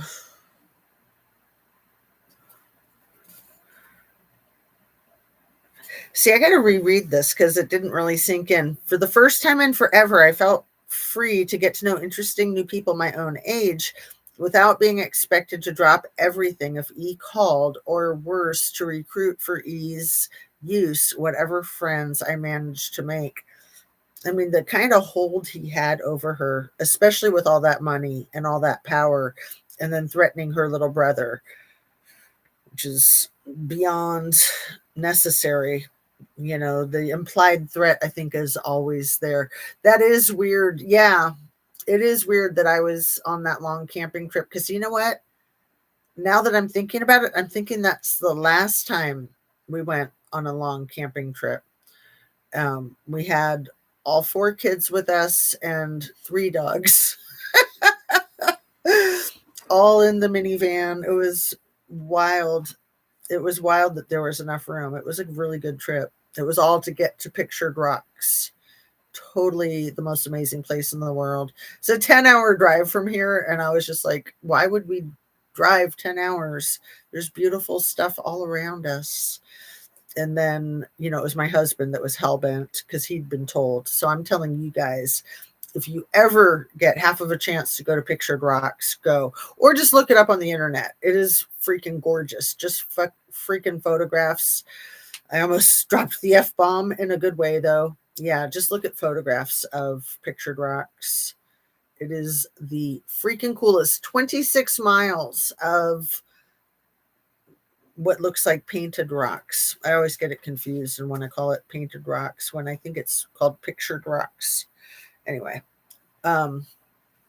after living without autonomy for so long, being in charge of myself felt liberating. And yeah, for somebody to go disappearing when they're just planning on a party in the woods, the little Blair Witch Project, Silence of the Lambs, Lord of the Flies party, and then she was planning on going camping the next night. The whole story was just bullshit. Bullshit. When a female classmate of mine complained about her accommodations, okay, sounded like a little thing to help someone in a bad spot without any strings attached filled me with pride. Looking back, though, I see that in addition to enjoying my freedom, I was also behaving recklessly. A few of my fellow ITM students liked to party, smoking pot, and trying other things, and I fell in with them in our off hours. Well, of course, that's not reckless. That's just normal at that age. Hanging out with people. Come on. I justified this by telling myself I couldn't just quit Xanax cold turkey after using it so regularly, and thanks to E's frequent infusions of cash, which I picked up at a Western Union near my hotel, I could buy anything I wanted. Either I was blind to the dangers of procuring rugs in a foreign country, or I didn't care. Probably a little of both. Exactly. I was reading The Shining when we were driving through Colorado, just trying to say, I kind of get your feeling. Yeah. Well, and it's funny because The Shining stars Jack Nicholson and Chinatown stars Jack Nicholson. And Chinatown is pretty much like a blueprint of Kylie Rodney's story in my Humble conspiracy theory opinion, allegedly. And Jack Nicholson, according to Kirby Summers, ties right in with all of this stuff. Billy, yay! Hey, how are you, my dear? How's it going? See, we were just talking about Kylie Rodney, and it conjured you up like a seance, huh? Talking about when the case first started. What was that? 3.5 years ago now, almost. When we all first came into each other's consciousness, and now we've been like our little crew ever since. I don't like Jack Nicholson. He's creepy. Mm-hmm. Yeah, he's always been creepy. Absolutely. Um, Probably a little bit of both. At one point, a male friend and I found ourselves at the wrong end of a dark alley. This is scary. When the rug dealer we thought we were meeting sent thugs to rob us instead. We got away on my friend's motorbike, but the night could easily have ended differently. Yeah, like really differently. Even after that, though, I spent little time pondering the consequences of my decisions. It wasn't that I thought I was superior or immoral, or sorry, it wasn't that I thought I was superior or immortal. I have many faults, but arrogance is not one of them. Instead, I think that the core part of me felt undeserving of self defense. I'd managed to convince E and G to let me out of their clutches, at least temporarily. In that way, I had successfully advocated for myself, but still, their abuse and the abuse I'd suffered before I met them made me internalize a devastating belief I wasn't worth protecting. Wow. Um, yes. And BoobTube was in Myrtle Beach. Oh, which is interesting too, because isn't Myrtle Beach where Micah uh, Micah Miller, wasn't she in Myrtle Beach, South Carolina? That's another horrible case. And with the transporting, big time. JP is a huge transporter of peeps and rugs, in my opinion. And hey, ya Billy. Hey, ya Anna, darling. How are you, dear? How are you? Jack is creepy, but he was great in that movie, doing well. Hope you are too. Wasn't it Jack and Roman with that young girl at Roman's pool? Roman Polanski? I don't know. I'd have to check that out. Yes, Annabee's Yet Jazz. I'd been to his piano bar. I'm doing all right day by day. Y'all, LOL. So I am on chapter 17, Bully Basher. Let me check my phone real quick. Um,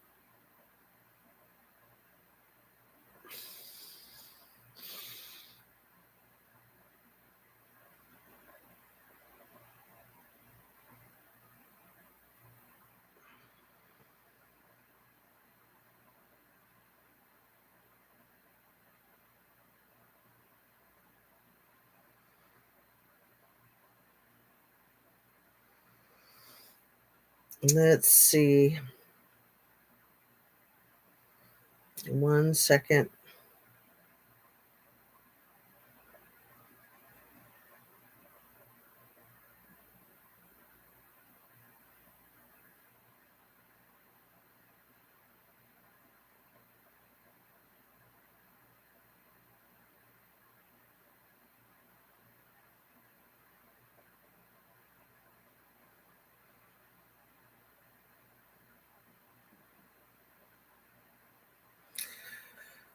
Oh, kids, right? 1 second. Let me get back to the reading. Yes, I think so, but I do love his movies. Roman Polanski was a perv, wasn't he? Well, yeah, he's put himself in exile since the 70s when he was going to get prosecuted for statutory, right?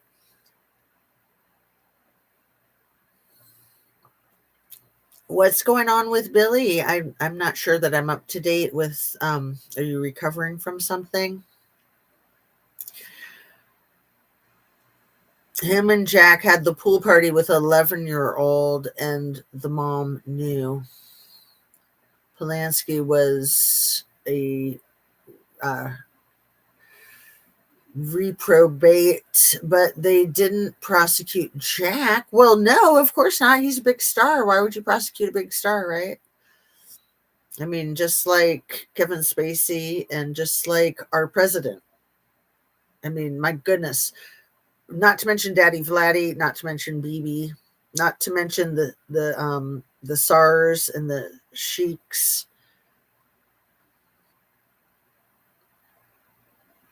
And Roman's pregnant wife was red rummed by Manson followers. Right, exactly. Yes, she was. Uh-huh. Yep. And then Manson and the CIA and all that just goes down the craziest freaking rabbit hole. But I think it's all true and accurate, right?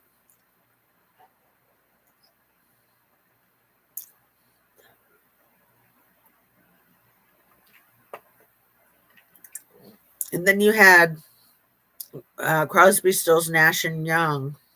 Not Young. David Crosby was all mixed up with Manson, wasn't he? Yes, she was. That's pretty much how it works. It's a big old club of boys.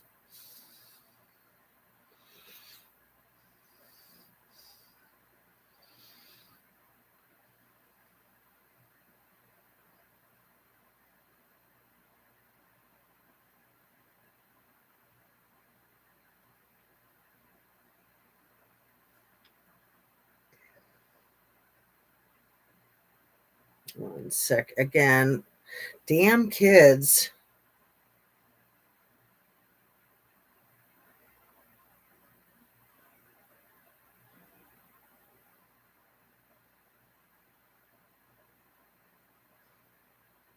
One sec here.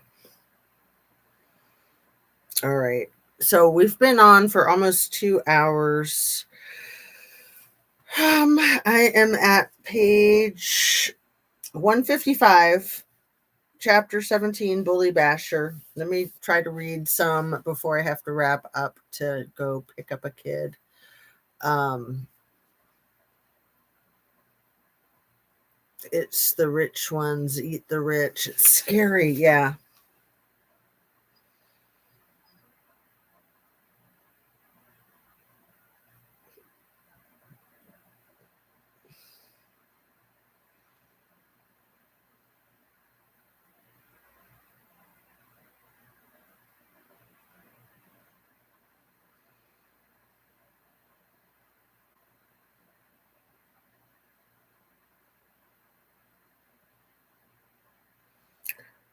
Sorry.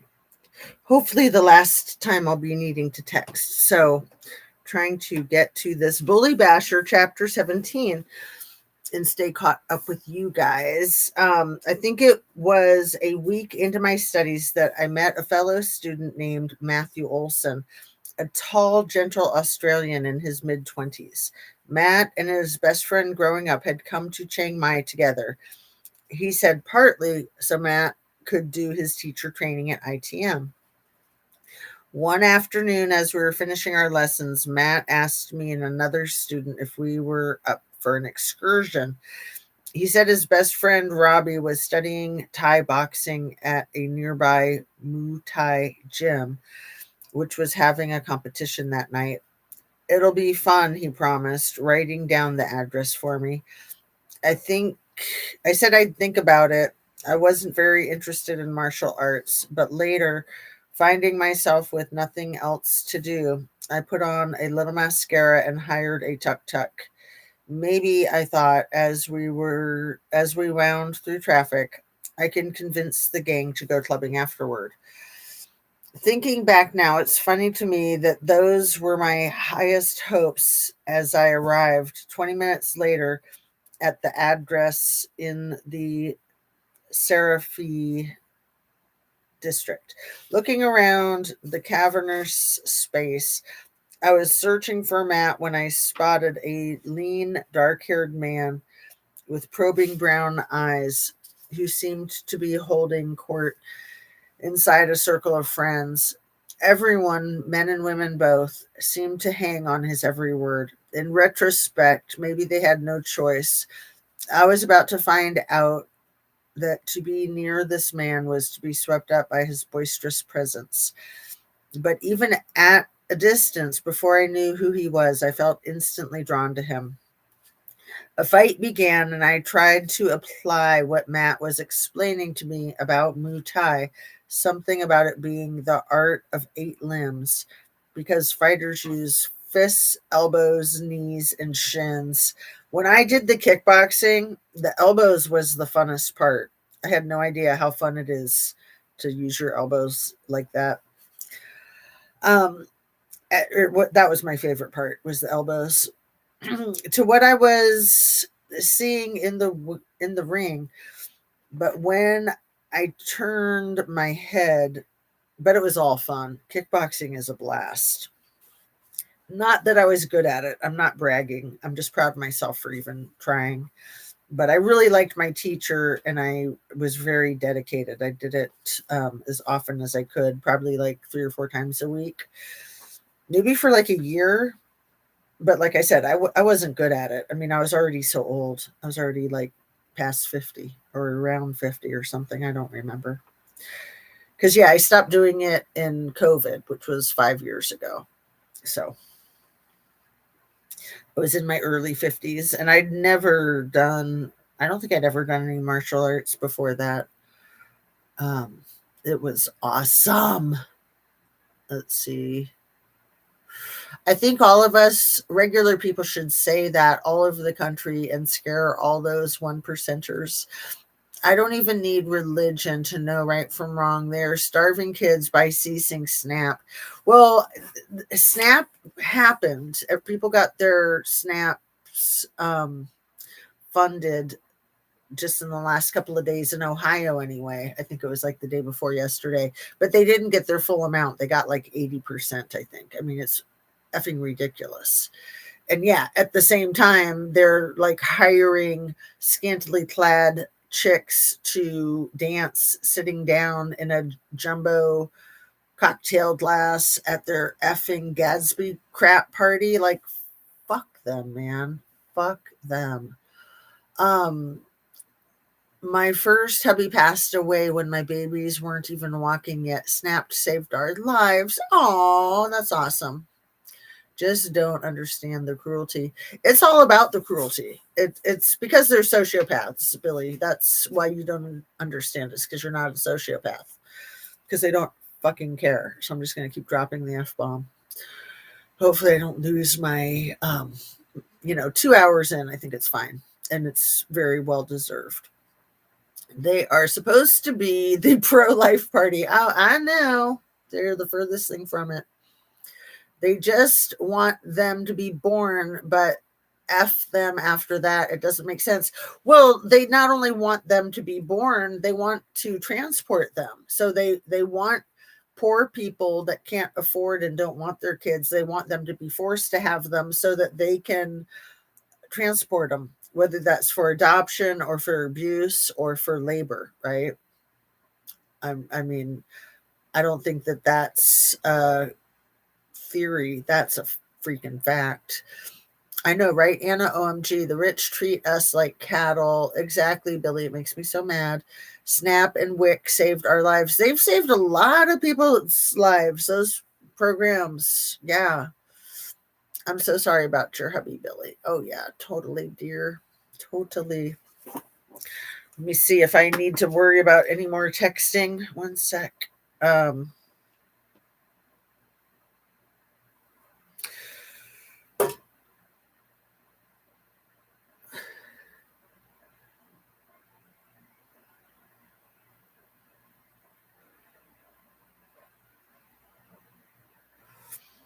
I've only been a mom for what, 24 years almost, coming up on 24 years. That's all. Um, I went from having enough to nothing with 2 babies, LOL. Crazy, but now they grown and in university thriving. That's awesome. What universities are they at? If you want to share, if you don't, that's cool too, because good to be careful with your information, right? Um,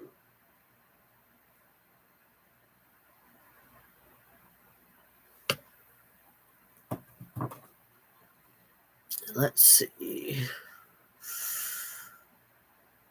Elite, some hungry, some eat human organs. My guess is indigenous are food.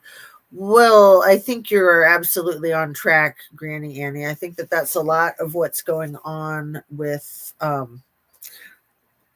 our political folks, with our billionaire folks, with our Lake Tahoe folk, with our truckee folk. I think that that's a serious part of it. And people want to pretend that that's not true, but they even have a name for it that is not the C word, but they call it long pig. You guys have heard that, right? Look up long pig. That's what they call it. And they say, trigger warning, they say that the meat is very sweet, that it's like better tasting than any other. It's absolutely gross. I'm so sorry to share that if that's shocking to you. It's shocking to me, even though I know, just hearing myself say it. It's absolutely gross. My kids had a crappy, verbally abusive groper. They swore to be never desperate to tolerate bad spouses. Um, they're both in state for now, Jazz. Well, that's cool. Yeah, you're in a state with a lot of good educational facilities, as am I. Ohio is amazing with educational. Long pig is people, WATF. Uh huh. Yeah, did you not know this, Billy? Um, Hot dogs have 3% human DNA allegedly. Granny Annie, I really honestly wouldn't even surprise me. It's like the 1984 and the oh what was that? The other book, the what was it? Something green? What was that? They would force people to eat emollient green or something like that. Let me see. Emollient green,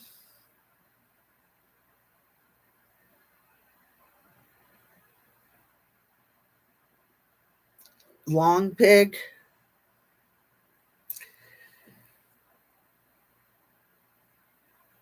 Um Emollient green long pig.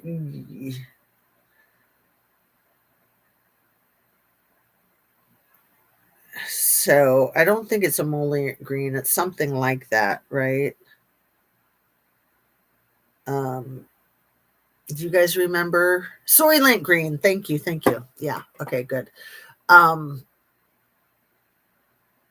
yeah, and then it's gonna like desensitize people to it. Like Granny Annie, I hope that that's not true. I hope that's just a crazy conspiracy theory. I heard the rich eat mermaids or something, but that sounds nuts. Um, yeah, I mean, who knows, right? Truth is always stranger than fiction. Thank you, Anna. Thank you, Jazz. I saw a video about McDonald's and how we don't have enough cattle on earth to supply all the hamburgers they put out. Oh, Anna Bees, that's pretty effing scary. Yeah, I mean, I know they knocked down all the rainforests to grow the cattle, but um, that would make sense because there's a lot of people that don't survive each day worldwide. Soylent Green, Granny, darling, so true. Soylent Green, the film. Yeah. Isn't it the same thing as like the George Orwell 1984? Let me look that up real quick and then I'll keep reading. Soylent Green, the movie or the book. Let me see. Book. Um,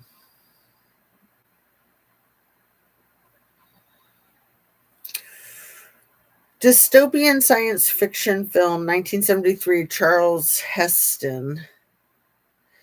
Soylent Green based on a book. Um, okay, so the movie is based on the 1966 science fiction novel Make Room, Make Room. The novel is a dystopian tale about overpopulation, but the film adapts the premise to include the famous and now iconic Soylent Green food ration. Oh, MG, it sounds a little too close to home, doesn't it? Um, I don't think they ate people in 1984, but they can't. They didn't. They have some kind of Soylent Green. Um, 1984 story cannibalism. Let's see if there's anything that comes up with that.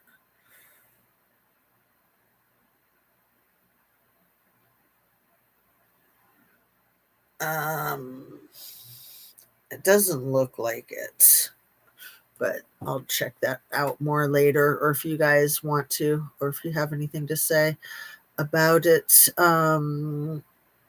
Dystopian sci-fi is my favorite genre, so I think I was prepared. I left my ass off. I don't know. They got protein chips in 1984 in porridge. Well, maybe they didn't know what the protein chips were, or maybe it just reminded me of the Soylent Green. Um, yeah, maybe they came out about the same time. But yeah, I mean, like Handmaid's Tale is a dystopian science fiction, as is Hunger Games and a lot of really popular stories these days. The Game of Thrones, another one. Okay. And I'm going to power through some pages, you guys. I love you. Thanks so much for being here. I saw the movie when it first came out, but it really upset me, so I've never watched it again. Which one, the 1984 or the Soylent Green one? The Yellow King. Oh, I don't know what that is. I'm taking Gilded Age Dystopian too. Yeah. Yeah, that'll be T's next big disgusting party, right? After the Great Gatsby party um on Halloween. Maybe for Thanksgiving he could do like a Soylent Green party. That would be like right up his effing alley. He's that sick. I fully believe it. He's that sick. I mean, the Great Gatsby party said it all right there. So why not just keep running with that bull crap? Okay, so I'm going to reread the last couple of sentences. Looking around a did I even read that word? Cavernous space. Yeah. Looking around the cavernous space. I was searching for Matt when I spotted a lean, dark haired man with probing brown eyes who seemed to be holding court inside a circle of friends. Everyone, men and women both, seemed to hang on his every word. In retrospect, maybe they had no choice. I was about to find out that to be near this man was to be swept up by his boisterous presence. But even at a distance, before I knew who he was, I felt instantly drawn to him. Um, the Yellow King is the cult thing they're doing with kids. Oh, thank you for filling me in, Billy. Yes, 1984. This all started in the Gilded Age. Oh, see, I didn't know that. Thank you for educating me, dear. Squid Games is a true story, according to Stephanie. So, well, Squid Games is sort of what they're doing right now in Washington, D.C., isn't it? It's exactly what they're doing. Christy Nome and Caroline with the KKK and Pam Blondie and all these other effing freaks from hell. I love Stephanie. So she has a video about it, Billy. Look it up. Oh, yeah. I'll have to check her out. She's great. Isn't she the one who does Rotten Mango? Isn't that Stephanie So? The King in Yellow is a book of short stories by American writer Robert Chambers, first published by Tennyson Neely in 1895. Damn, girl. Thanks for freaking educating me. I love it. I love it. I love it. I really like this book reading and free association thing that we're doing here, which is good since we're only halfway through this book. We'll get through it, and then who knows? Maybe we'll do another. But I want to be really careful too with, you know, fair use and all that good stuff, which is why I'm taking my time and talking about all kinds of other stuff. But let's buckle down and power through. I felt instantly drawn to him. A fight began. I tried to apply what Matt was explaining about Muay Thai. I read this already. Something about it being the art of 8 limbs because fighters use fists, elbows, knees, and shins to what I was seeing in the ring. But when I turned my head, my eyes settled on the dark haired stranger. Matt must have seen me looking because he said, "That's my friend Robbie." Matt has since told me that at that same moment, he was noticing something strange. Matt knows Robbie like a brother. They went to and dropped out of high school together and had been roommates for years. So Matt knows how much Robbie likes to analyze other fighters' moves. Usually during a bout, it was impossible to tear Robbie's eyes away from the ring. But on this night, Matt saw that Robbie was uncharacteristically distracted. See, both Robbie and Virginia were fighters. They were both fighters. And I mean that in the healthiest sense, right? Survivors. Um, I didn't see it, but Matt did. Instead of scrutinizing 2 sparring partners, Robbie was staring at me. And I'm curious what you guys think. If you believe that Robbie abused Jenna, or if you think that that's just part of um, the slander to take her to her demise and have people write her off as not as important as somebody who's not been an abuse victim. Unfortunately, that is a thing, right? Robbie insists he knew instantly that I was his soulmate. I hear a ruckus behind me and I look around and I see this Sheila he'd tell anyone who asked how we'd met, using the Aussie slang for a pretty woman. Kind of like a Betty. I hadn't had that feeling since I was in primary school. I got these butterflies in my belly, and I was just like, she's it. She's the embodiment of beauty. Jenna was special. Even before I spoke to her, I just knew. At this point, he usually pauses for effect, raises his dark eyebrows before adding with a laugh. So I played hard to get. Um, I'm a freak, Billy says. You're the best kind of freak, girl. I screenshotted Billy to look up later. Did you all read the Baron Trump stories from back then? I have not read them, but I've heard about them, Billy.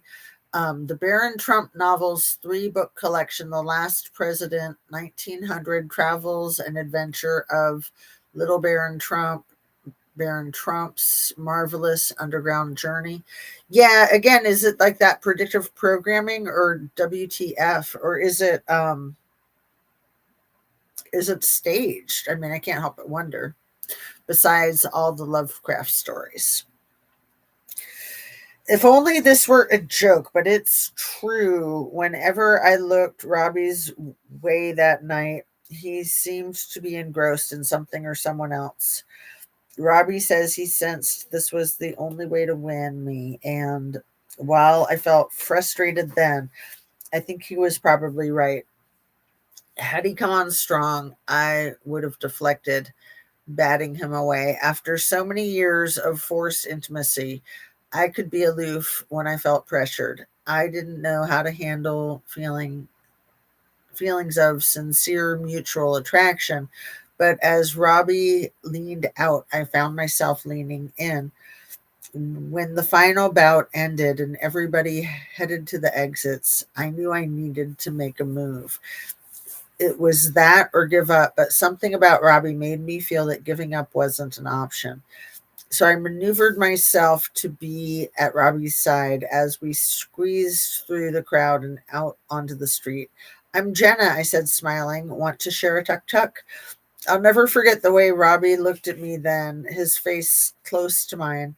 His gaze was steady and calm, but the lights were in his eyes. He waited a beat, and then he said what he's been saying to me in one form or another every day since. Yes. Let me stay caught up with you here. 1 second. You know what? Let me go to the restroom again real quick, and then I'll come back and read your comments.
Come on, babies. Come on. Come on. Come on, Ricky. Come on. Come on, Chi. Come on. Come on. Come on. Come on, baby. Chi, in. Okay, I got all three puppies in with me. Let me get comfortable and keep reading. Sorry for the break.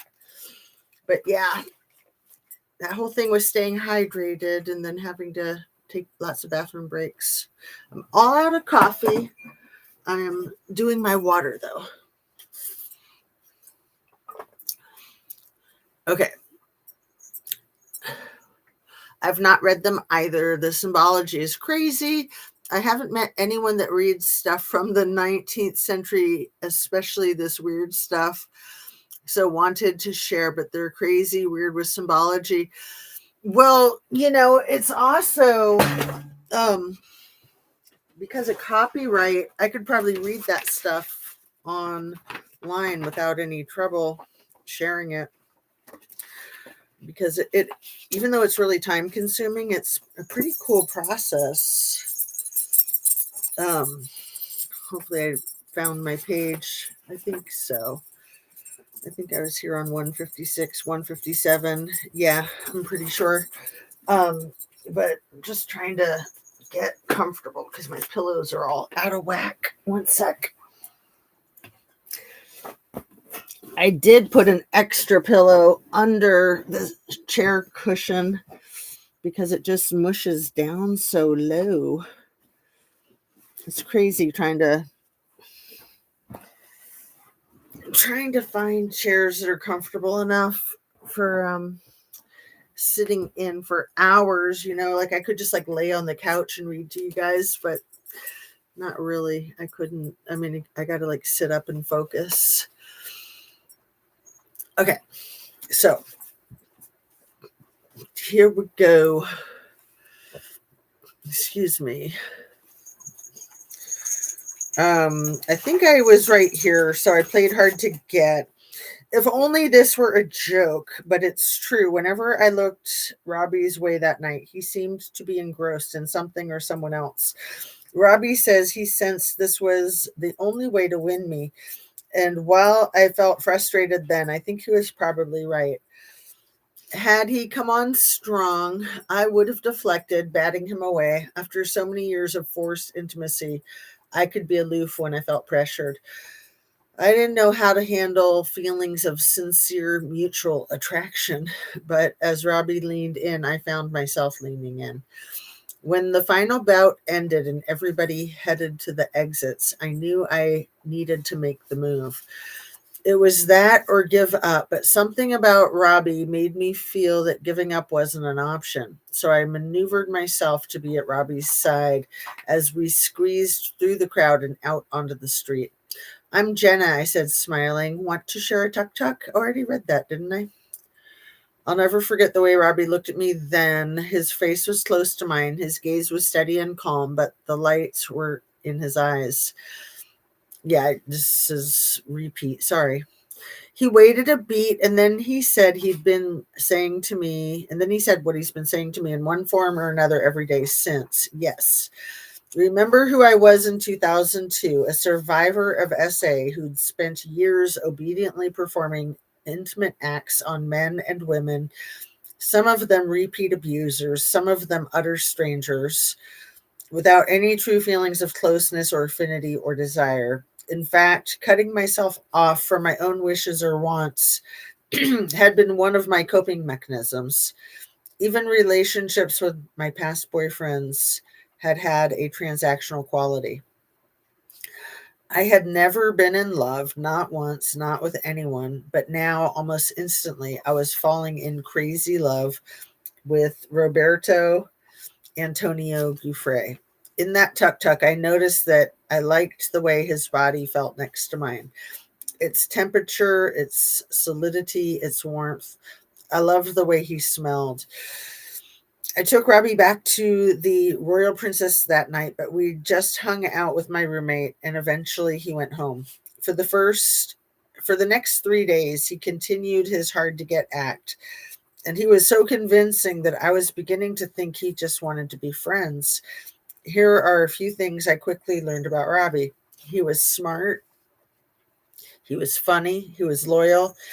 The youngest of four children born to Sicilian parents who'd immigrated to Sydney, Robbie, then 26, so 7 years her senior, had been very religious as a child and attended church frequently with his mother. But at the age of 9, he'd begun to have night terrors in which he believed he was being held down by a terrible force. The dreams scarred him so much that he turned away from Catholicism and began to study other forms of spirituality. I went into the forest and said, "You know what? No more fear. Fear holds you back," he told me, recalling how he began to read up on everything from Islam to Buddhism to shamanism. His studies brought him back again and again to a respect for nature, which he said gave him the sense of peace he was looking for. I've always had a connection to Mother Earth. Put me in the bush with a campfire and I'm centered. The cycles of the seasons just make sense to me, he told me. All my reading about different religions gave me a path to follow. You walk your walk, you look back at the sand, and you see your own footprints. The goal is flow, balance. It's your dharma. Um, so wanted to share, but they're crazy with the symbology. Yeah, I think that's where we left off, right?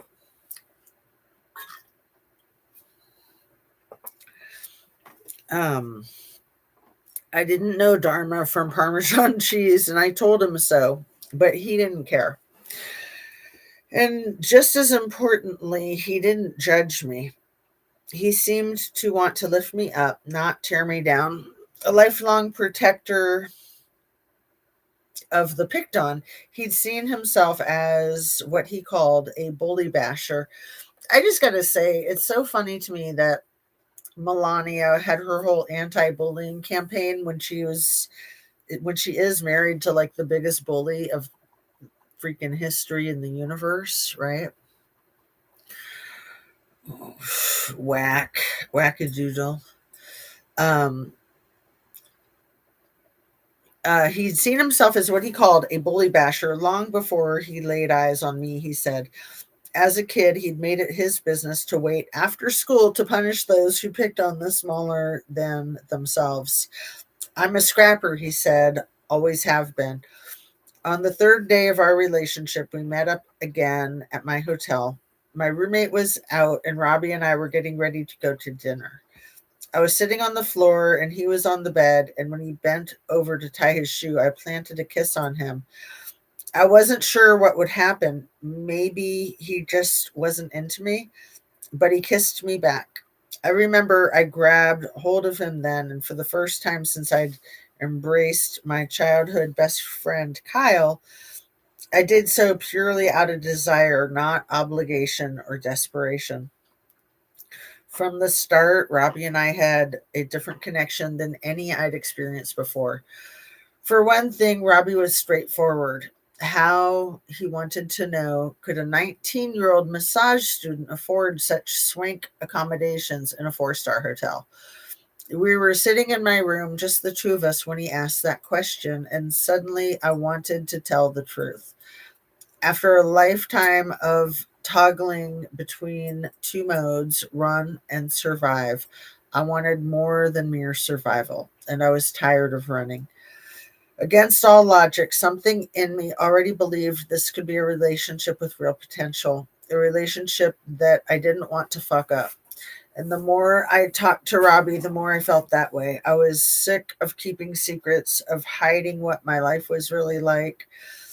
So I took a deep breath and told Robbie that I worked for a rich, powerful man who essayed me, that this man had a female partner who enabled and orchestrated an army of young women and girls to service him, that he and she lent me out to their friends, some of whom had hurt me beyond measure, and that I was deeply afraid of them. As I spewed all this awfulness, Robbie's face constricted. Where's your family? He asked pointedly. Can't they help you? I told him they couldn't or wouldn't. I had never been sure which. I remember that Robbie had a knowing look on his face then, like he could intuit what I was leaving out. I had a rough childhood, I stammered. The way Robbie locked his eyes on me then, as if to say, you're not alone anymore, told me I didn't need to reveal any terrible details to be understood, at least not yet. Robbie sensed we'd have plenty of time to get into all of that. At first glance, Robbie and I were complete opposites. Me, the slight, fair haired waif. Him, the muscle bound athlete whose body was covered in a silky carpet of dark fur. But we fit together. I felt like a different Jenna when I was with Robbie. I'd never met anyone like him. When we made love for the first time, he asked me something no other person had asked me ever: what I did and didn't like in bed. As it turned out, there were a lot of things I didn't like, things that reminded me of past non consensual encounters, but I didn't share that with Robbie yet. I still believed that my role was to focus on my partner's pleasure, not my own. Um, let's see.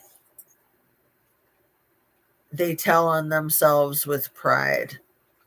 Yeah, you're talking about the gross book that you're the books that you're talking about. Try a tic tacker. Let's see, should I try one at a time? Because it's hard to talk with them in my mouth.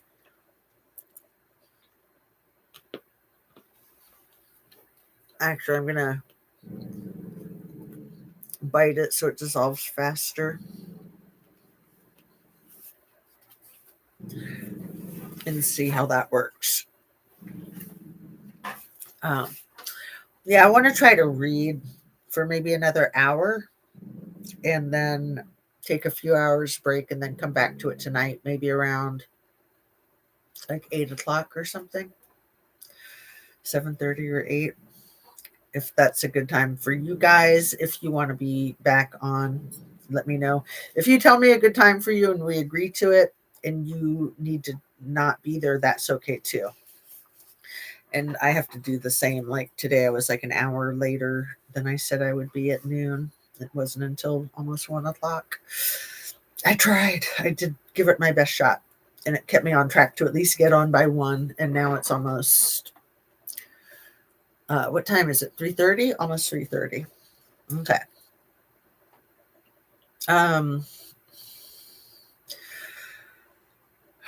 My understanding of loving and feeling loved was extremely limited. For so long, I had only been seen as good if I did what was required of me, no matter how painful or upsetting. Now here came a man who claimed he didn't require me to do anything. He wanted me to be myself, he said. I didn't admit to Robbie then, but it had been years since I knew who myself was. That is so sad. Part of me was stuck in time as if still a little girl. Well, yeah, like she was emotionally stunted probably at the age of 7, right? They do, don't they, Billy? 8 or 9 is good for me. Okay, cool. 8 or 9. Awesome. Um, yeah, we can shoot for 9 and then try to do a couple of hours. That might be good. Try another one of these.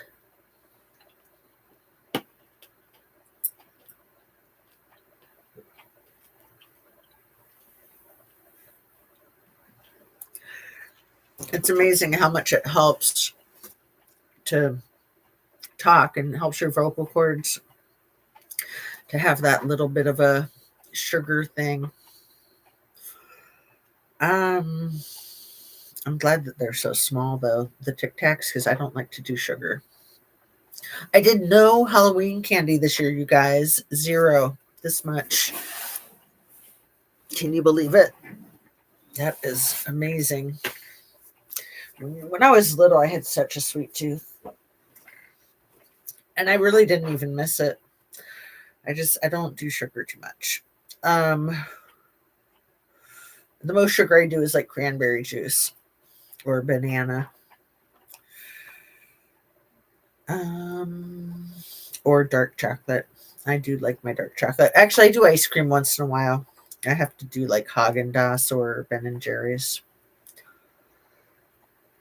Okay, I'm going to reread that because that's so profound. It had been years since I knew who myself was. Part of me was stuck in time, as if still a little girl. I knew I felt safe when I was with Robbie, though, and I hadn't experienced safety since I was 6 years old and sitting atop Alice. Oh, Alice the horse was like her last safety savior.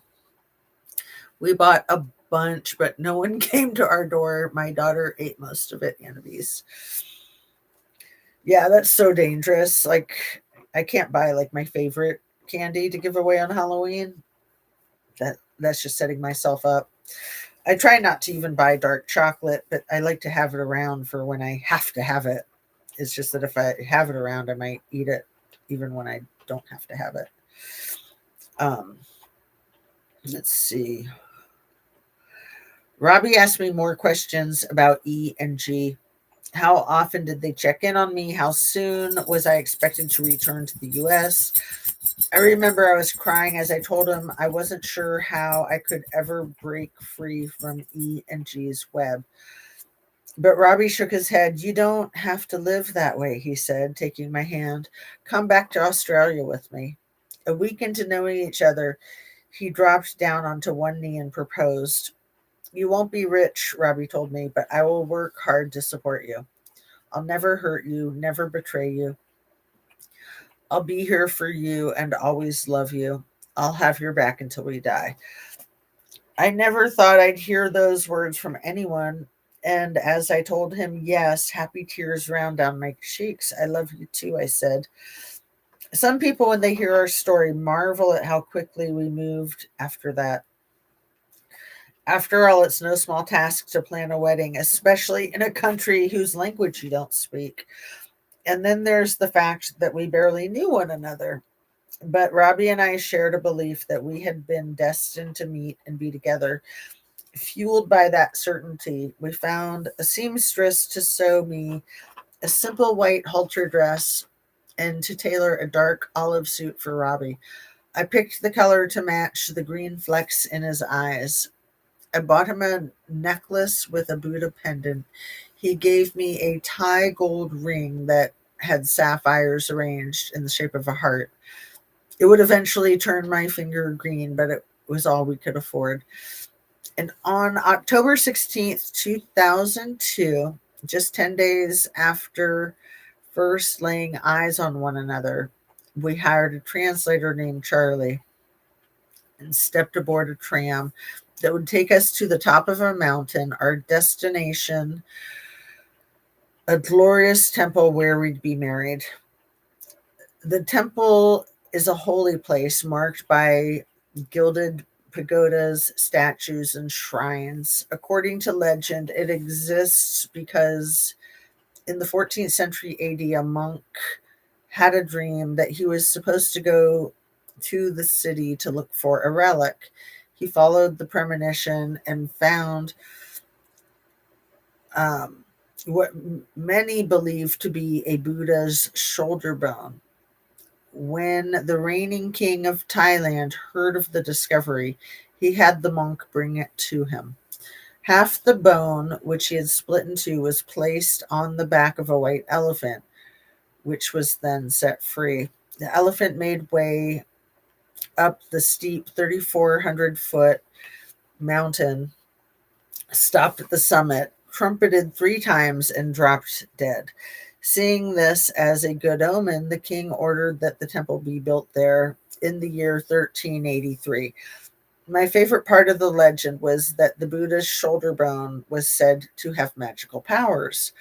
Among them was that the bone was able to vanish. One more of the Tic Tacs. Dark chocolate is low in carbs. Well, yeah, I know it's supposed to have health benefits, but not if you eat too much of it. And I can easily eat too much of it. I have to keep myself on a short leash. Especially if it's those Lindt super dark chocolatey chocolate balls. Oh my God, you guys, in the South Park episode that was new yesterday and today, Butters talks about the cheesy poofs. Actually, it's an AI Butters who talks about cheesy poofs. And so he's like, I can't believe you didn't know it was AI. How long has it been since I really talked about cheesy poofs? Come on. Too funny. All right. On my wedding day, I was determined to do the same. To vanish. Like the magic shoulder bone. At least when it came to E and G, I no longer wanted to be seen. When he'd asked me to marry him, Robbie had given me the chance to achieve that goal. We were two people from two different countries who'd met in yet a third country and fallen in love almost overnight. For days, we'd been swept away by one another, as if there were no one else on earth but us. Today, we would become husband and wife. As the tram ascended, I looked for my reflection in its glass windows. My new dress fit perfectly. My hair was mostly up with a few tendrils falling around my face. I wore a crown of baby's breath and small yellow and purple flowers. The vision made me cry again, overcome by the idea that I might be in control of my own life at last. Confused, Robbie asked if I was having second thoughts. Not at all, I reassured him. But until you, I said, I thought weddings were for other people, not for me.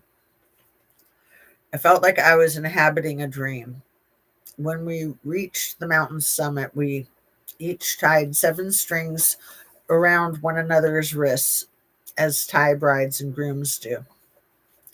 Each string signified something we hoped for: long life, enduring love, friendship, fertility, prosperity, sustenance, freedom.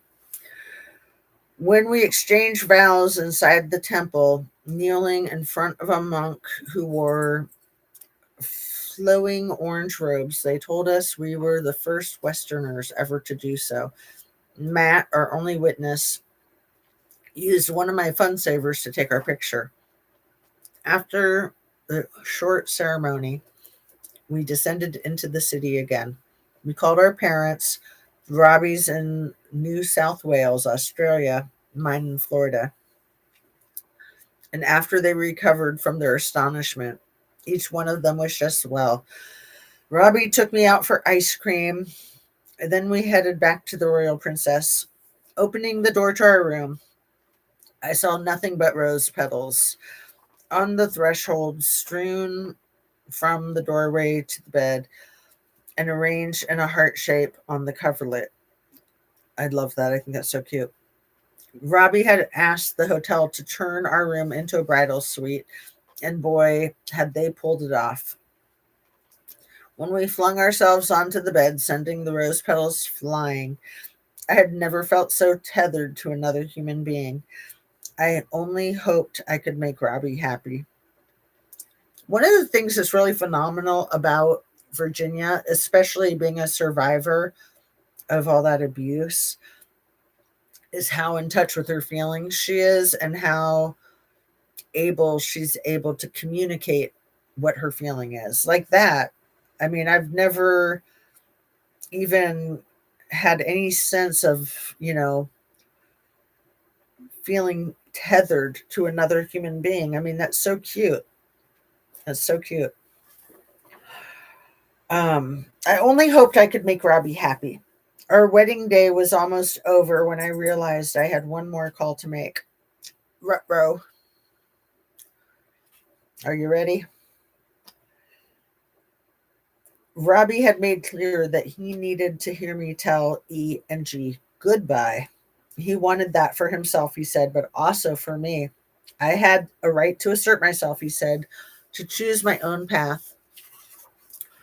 He believed it would be good for me and for us.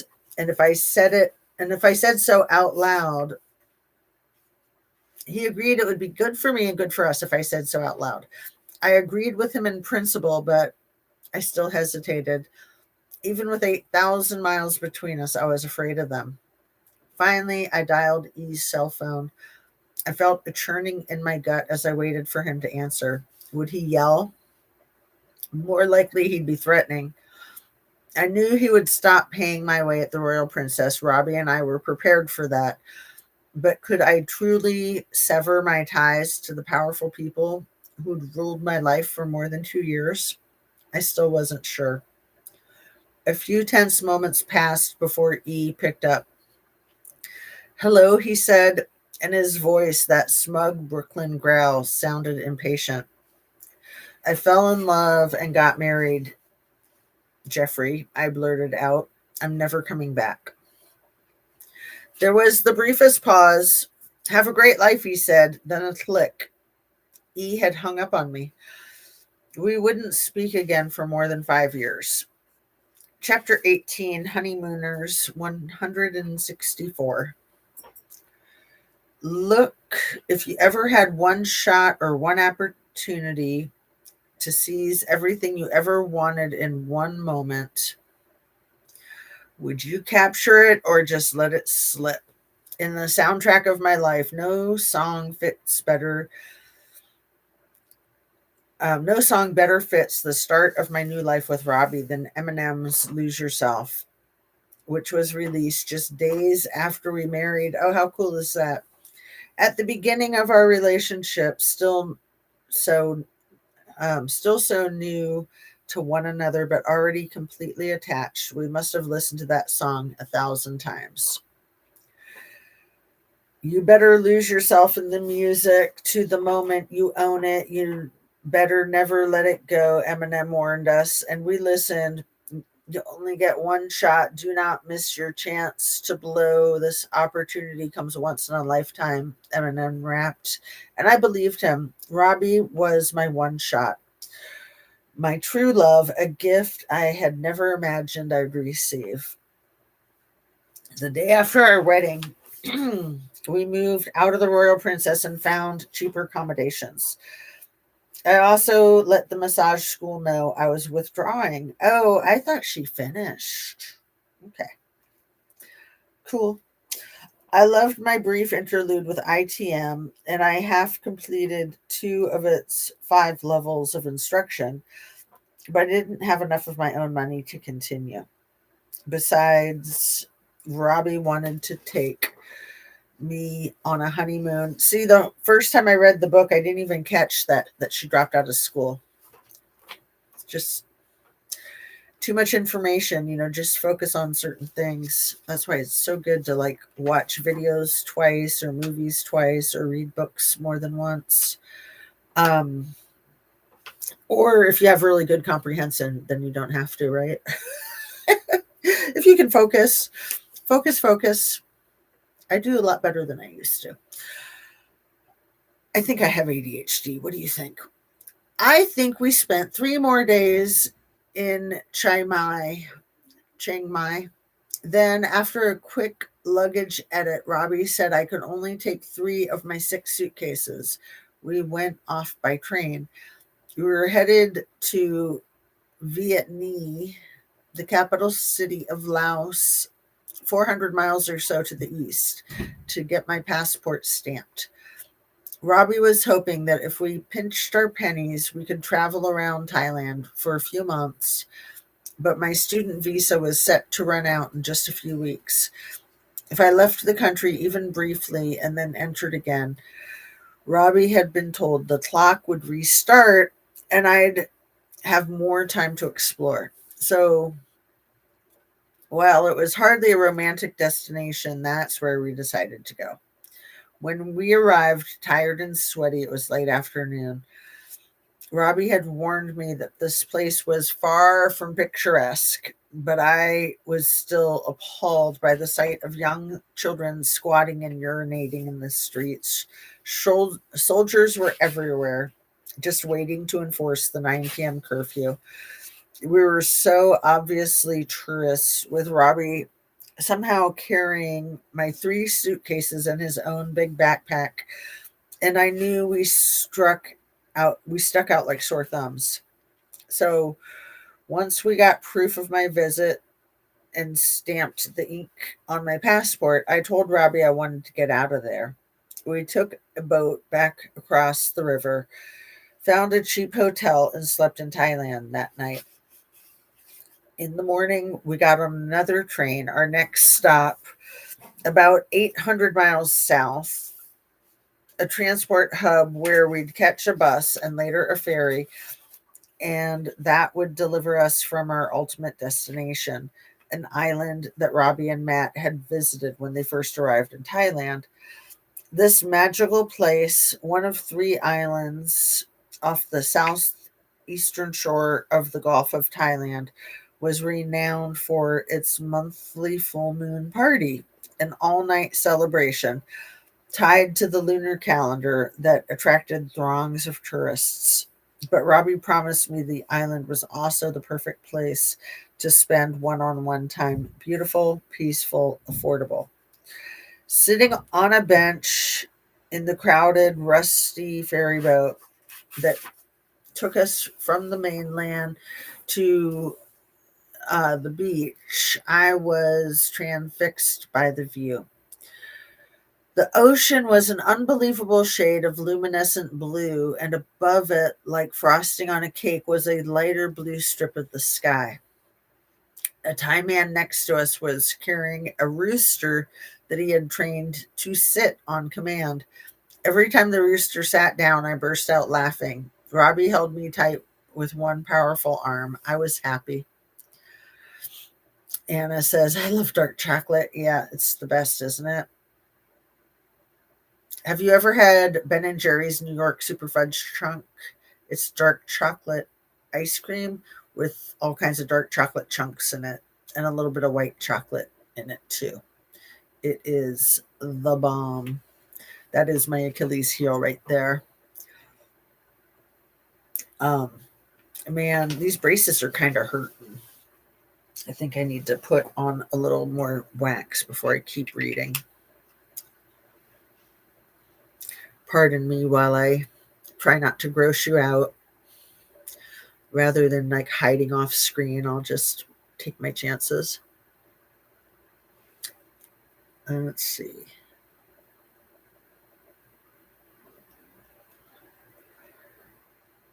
Okay, that should help. It was getting really sharp right there. I'll put some on the other side too. Oh, braces. Can't believe a whole nother year. As long as I don't have to live with this dear leader for a whole nother year, I'd gladly take the sharp metal in my mouth for a whole nother year. What do you think, you guys? Do you think he's going to last another week? I know he's made of Teflon, but come on.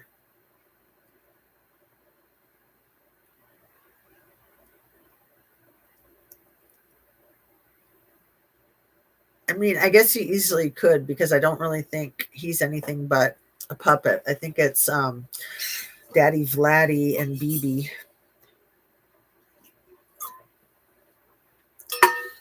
that that are in charge of stealing the election last year and keeping this crap going right now.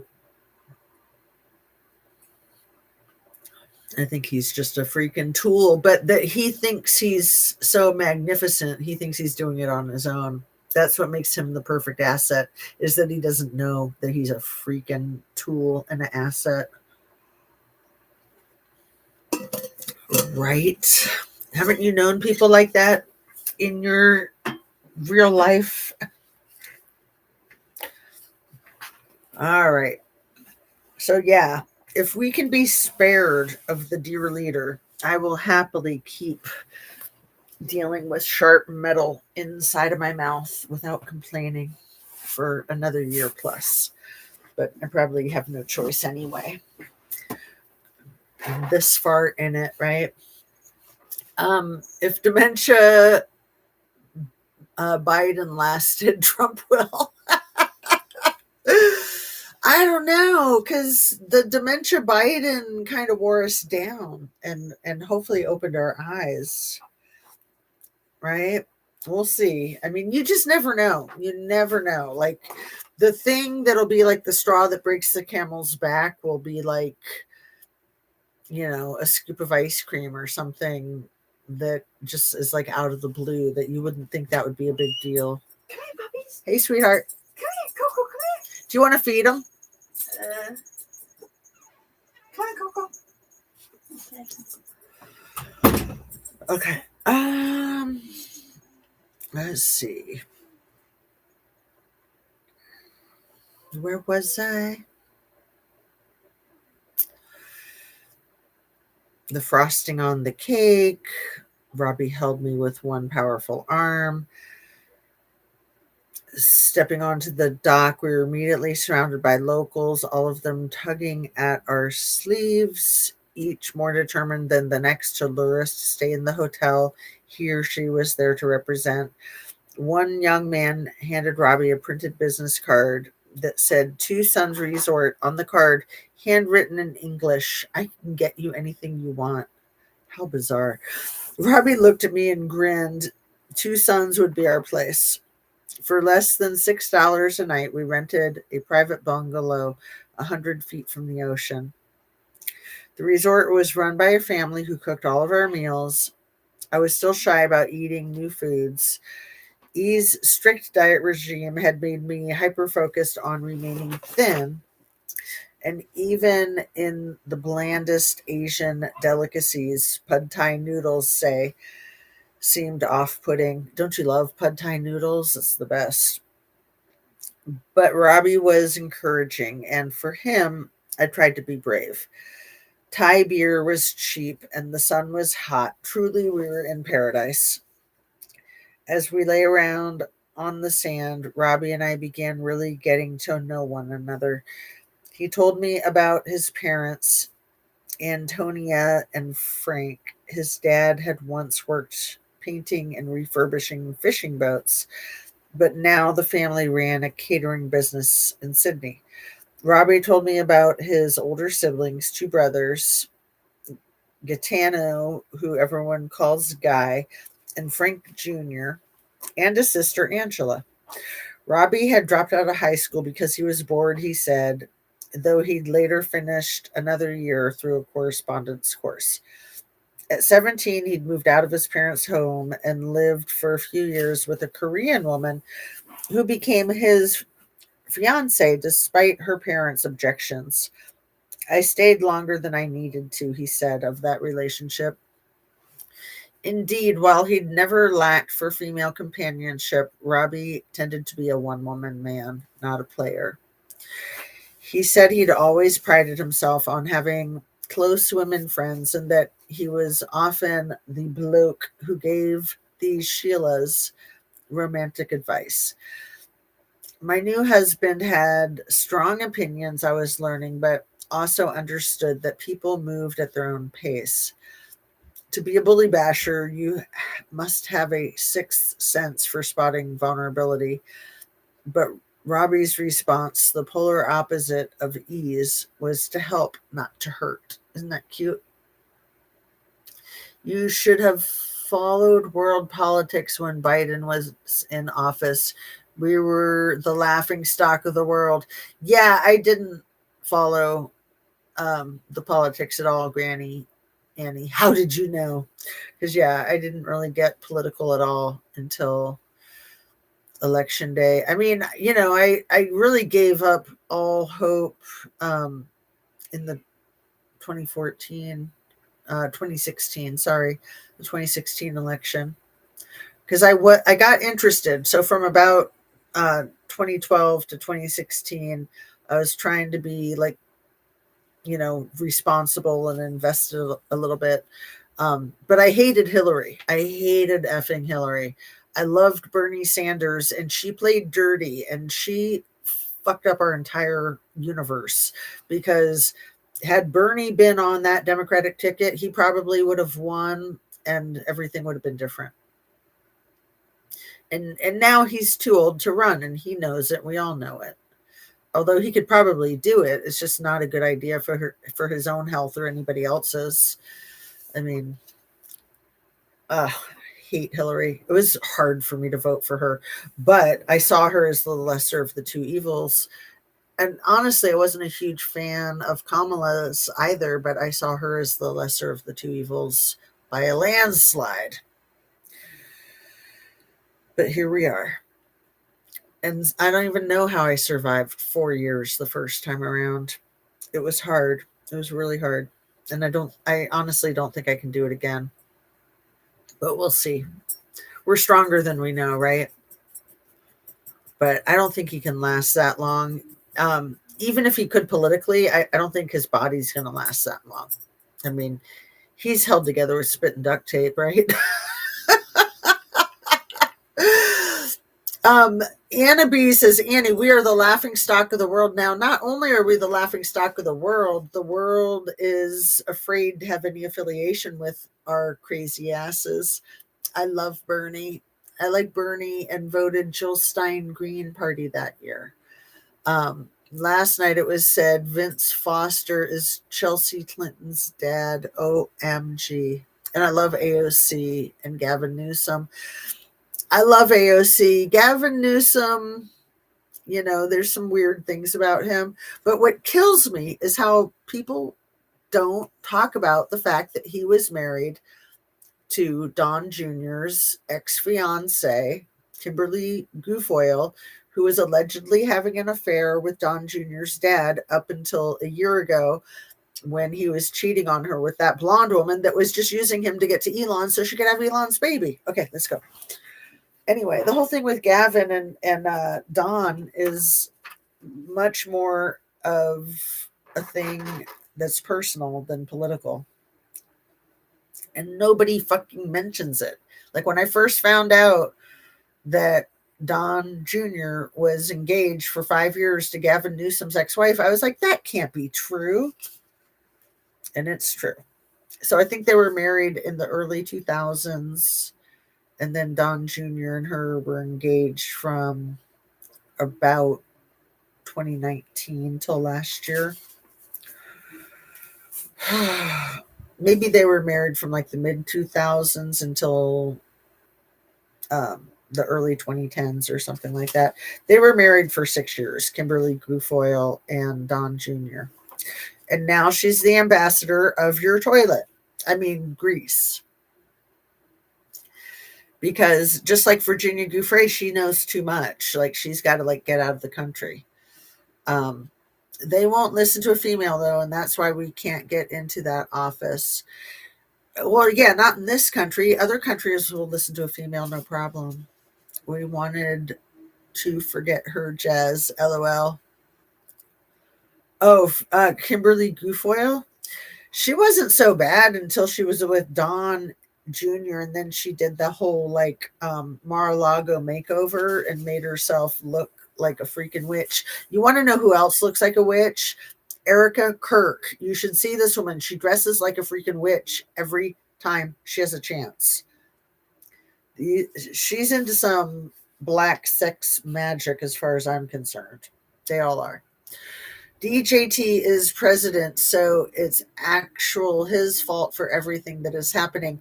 No, Billy, it's everybody's fault but his. It can't be his. He's got no power. It's not like the Republicans are in charge of anything. It's not like he's the Speaker of the House and the president. Come on. Of course, I'm being entirely sarcastic like it's opposite day. These effing freaks. Okay. Let's just stay focused on our story because it all ties together, right? Um, mhm. Okay, here we go. Are you ready? Because I think the last thing I read was Robbie's response, the polar opposite of ease, was to help, not to hurt. Robbie asked more about my family and my upbringing, too. And bit by bit, I divulged the ugliest parts of my childhood. As I described what my father and Forrest had done to me and what my mother had failed to do in response, I saw anger in Robbie's eyes. All families have their difficulties, his face said, but this was beyond the pale. Where were your brothers? He demanded, clearly imagining how he would have reacted if his sister had been so mistreated. I explained that Danny was sent away to boarding school, and that could have been by design because they might have been eyeing Virginia to basically sell her because they needed more money. In my humble conspiracy theory opinion, allegedly. And we're going to get to a part where she kind of comes up with that idea herself. Let's see. And that Skydie was a kid too small to defend me. And besides, neither of them knew because I'd never told them. Robbie just shook his head, then opened his arms wide to envelop me in a hug. At one point, I asked Robbie if he believed in God. God is like the wind, he said, explaining how reading about paganism had taught him to see God in nature. Can you see the wind? No, but you can feel it when it brushes your cheek. That's cute. I like that. Did I believe in God? I couldn't answer that. I'd always been comforted by the idea of reincarnation because it promised that my piss poor excuse for a life was not the only one I was going to get. But God, I wasn't sure. Hadn't Forrest, one of my earliest abusers, invoked God to manipulate me, just as the counselors at Growing Together had done? In my experience, God had been wielded by others to get what they wanted. Still, meeting Robbie at the very moment I needed him most seemed the best evidence I'd ever had of the existence of something divine. Lying in the sand on that pristine island, exchanging stories about our lives and our beliefs. We covered a lot of ground in a short time. Can you guys hear the TV in the next room? Should I ask her to turn it down a little bit? I'll just text her. Um, let's see.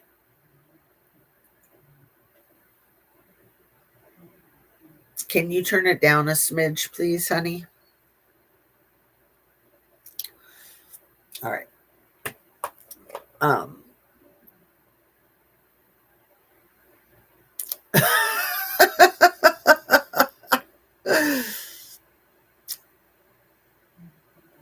The GOP won't listen and want the Handmaid's Tale all over the place. Yeah, they do. I mean, they're fully trying to install it, probably way more than we have any idea that they already have. Unfortunately, Virginia's parents were scum. Absolutely. Totally, Anna. It's very sad. Billy, I totally agree about the Handmaid's Tale. Dude, it's spot on. We should read the Project 25. Not a bad idea. I mean, isn't it like 900 pages and it's probably going to make me scream and cry, but not a bad idea. Huh. Have you read it, Billy? I haven't even looked at it. I don't even like hearing about it. But yeah, I mean it's good. We got to educate ourselves so we know what we're fighting, right? Um I think I'm right here at the top of 168, lying in the pristine sand on that pristine island. Um, or wait, did I already read that part?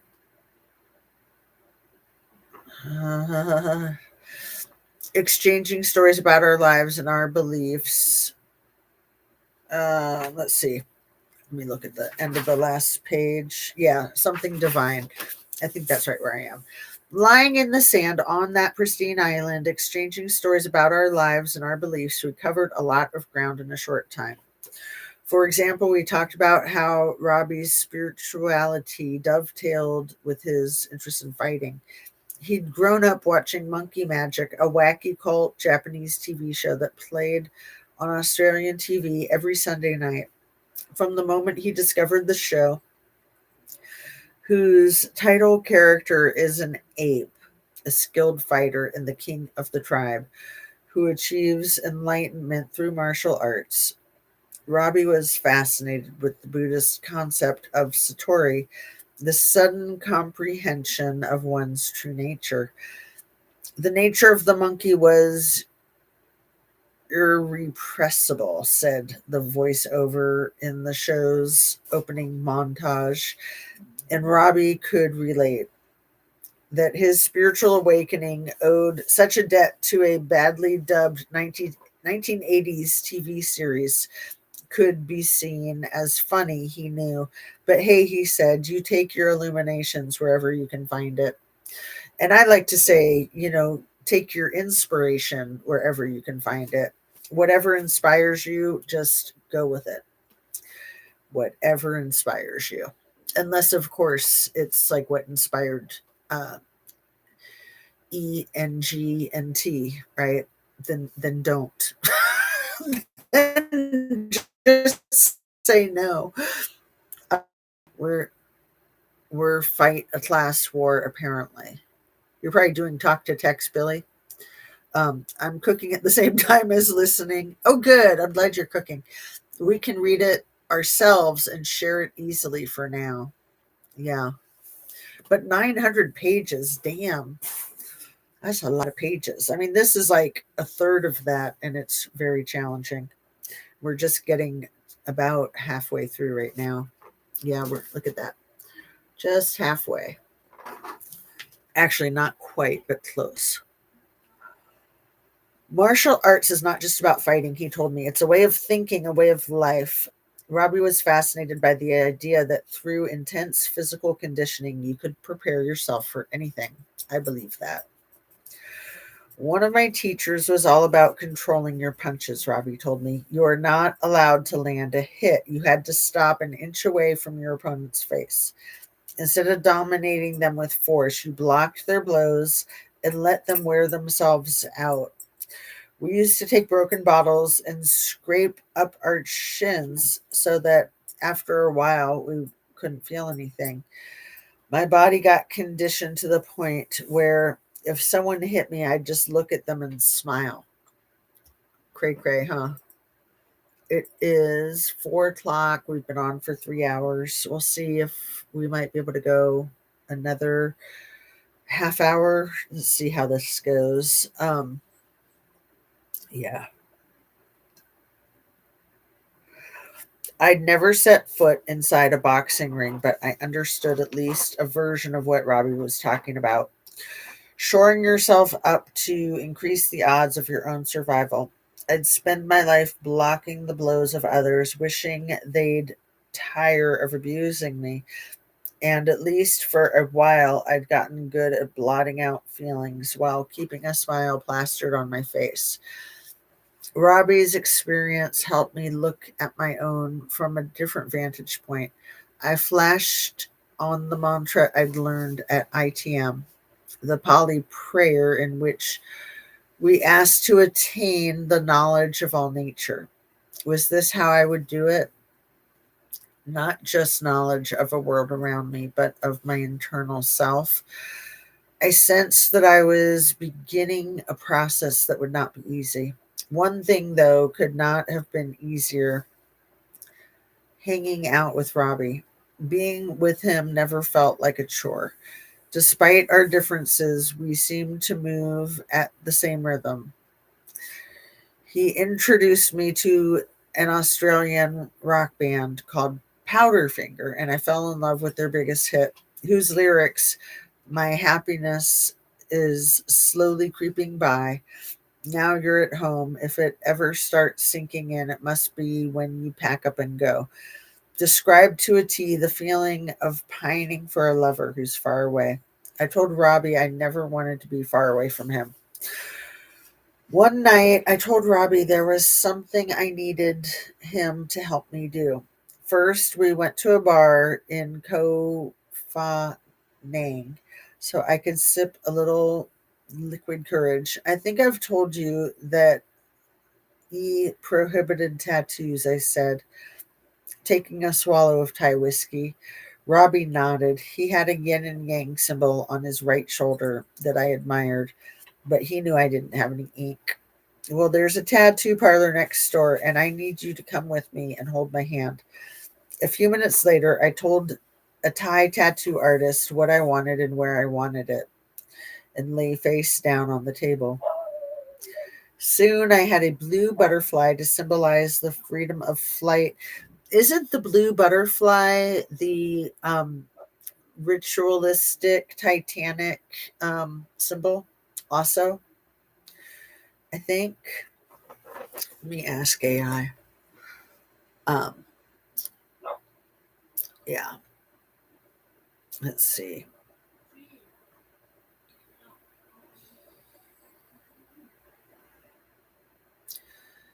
Is a blue butterfly a satanic cult symbol?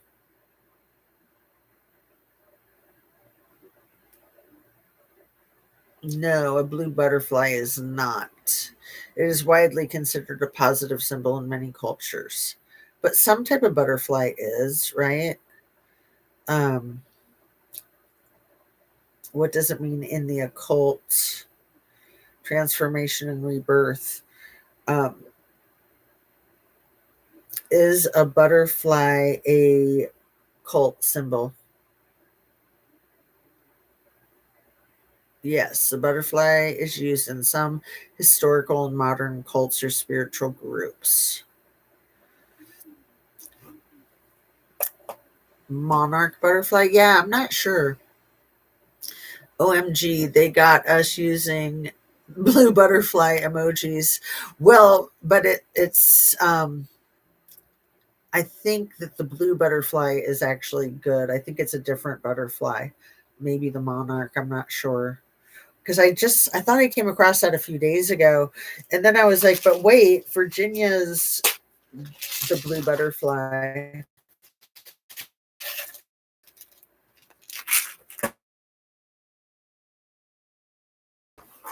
Sinking lower and lower. The gravity is sucking me down. Oh, sorry. I didn't flash anybody. I'm wearing a very long dress and I have black shorts on underneath. I swear. I have to cut that part out. It's too funny.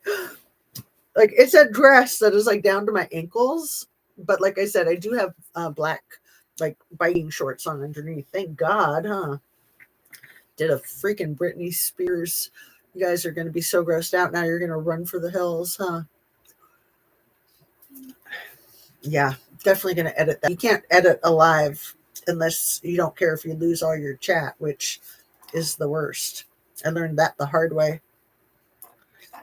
Let's see. Um, where was I? About the butterfly, the tattoo.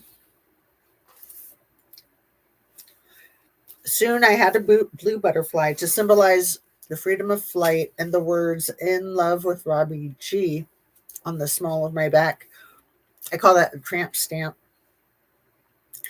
Actually, the artist misspelled Robbie using only one B. To this day, in my phone, my husband's contact name is filed under Robie. That's cute. In my mind, my new tattoo accomplished two goals. First, declaring my commitment to Robbie for all the world to see. And second, guaranteeing I would repulse E, who shunned tattooed girls.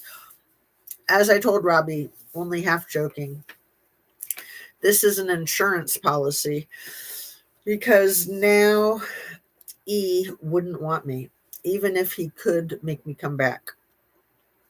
Yeah, well, he would just get it removed, right? He would do like the laser thing.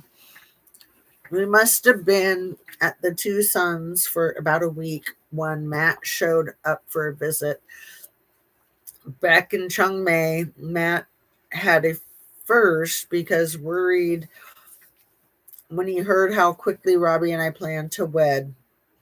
He thought Robbie's parents would kill him for not somehow slowing us down. Robbie had always had a way with the ladies. Matt knew. I don't think I've ever known him to be single, he'd tell me later. I almost swallowed my Tic Tac. Gotta be careful how I breathe. It's like when I breathe, I like suck it down. But Matt could see that Robbie and my connection was deeper than those he'd witnessed before. So Matt had stood up for us at the mountaintop temple, and now he had arrived to make sure all went well. You know how you can learn a lot about people from the company they keep? From ITM, I already knew Matt had a kind way about him. Oh, I bet he finished the program. But to see Matt and Robbie together showed me a different side of my new husband. They teased each other relentlessly, but with affection. Matt and I had a rough upbringing after his parents divorced. Matt had a rough upbringing after his parents divorced. He'd left his mother's home at 15 and moved to Sydney in search of his father. That's the doggy. After he and Robbie met, Robbie's family had eventually taken Matt in. They'd been friends ever since. We were on the beach drinking beer when Matt turned to Robbie with a serious look in his face. Do you think it's a coincidence, Rob? He asked. What are you talking about? Robbie asked.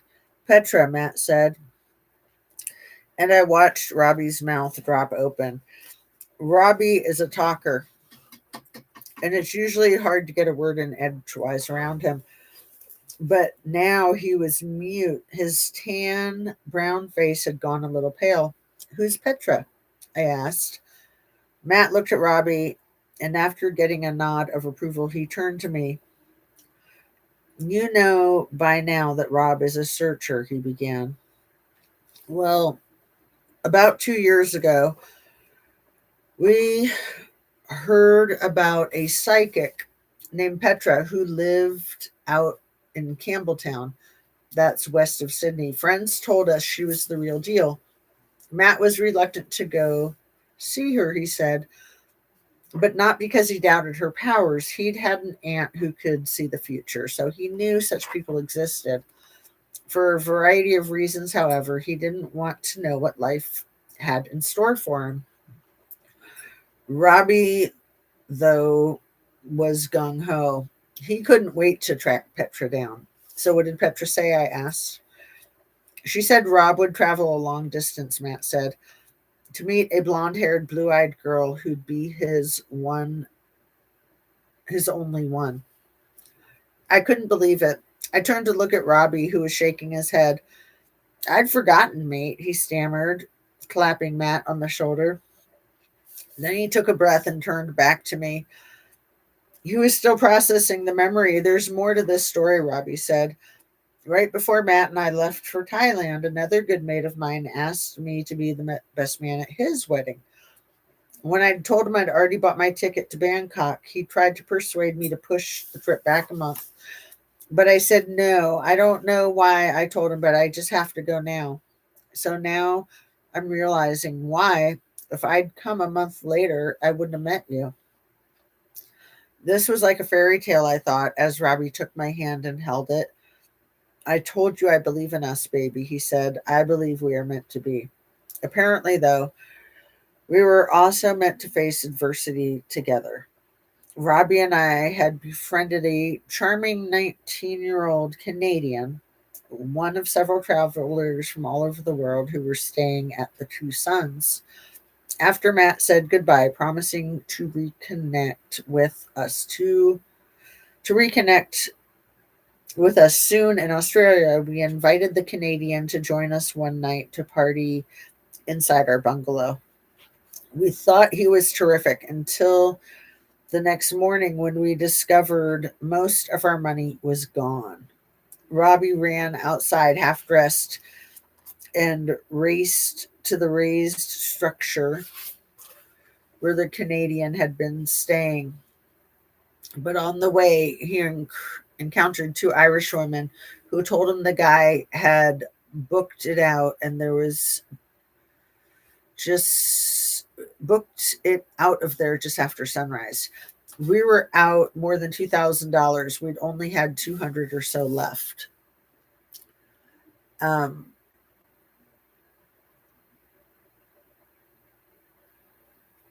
I get it, Billy. They do have a lot of power. I didn't realize that when I was younger. Um, all the symbology all over the place with purpose. It's ridiculous the effort that's put into it. These rich people and their secret clubs. Anna says, I have had a few prophetic dreams. I never know when they are going to happen. And most times I don't think anything about them until they happen in real life and I realize that I dreamt it. Write them down, Anna Bees. That's the coolest when you write them down and then read about them years later and see how it all fits together.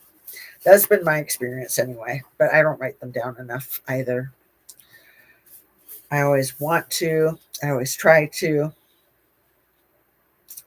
with the best intentions, and then I'm not disciplined enough. You know, the short attention span.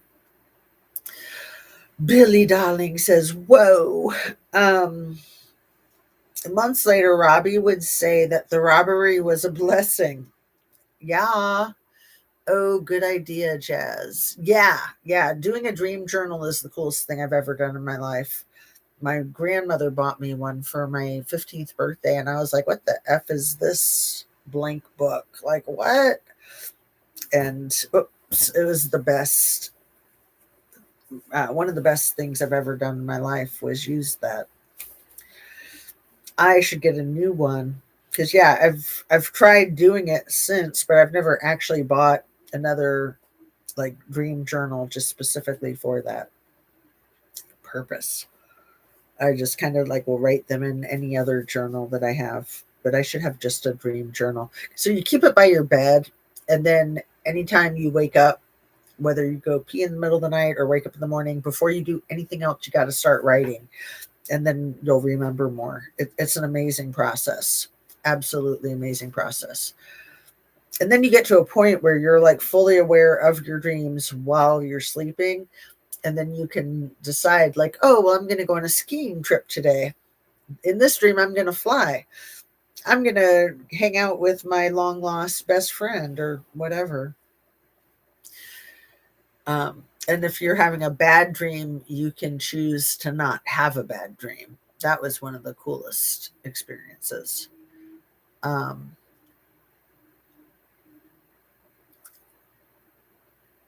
I see Trends from old books, reoccurring events.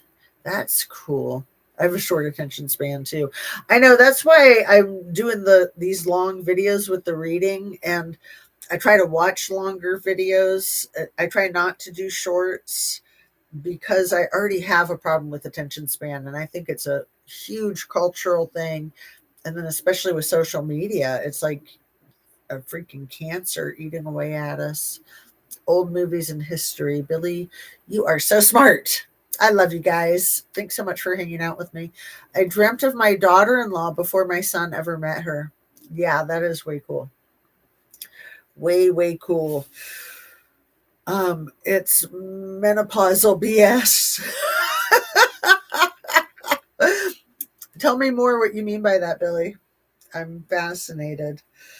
Um, months later, Robbie would say that the robbery was a blessing. Get HRT.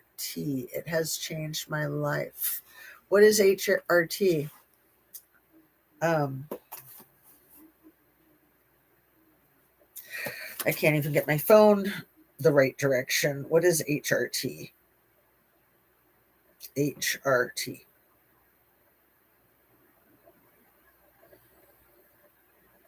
Hormone therapy. Okay.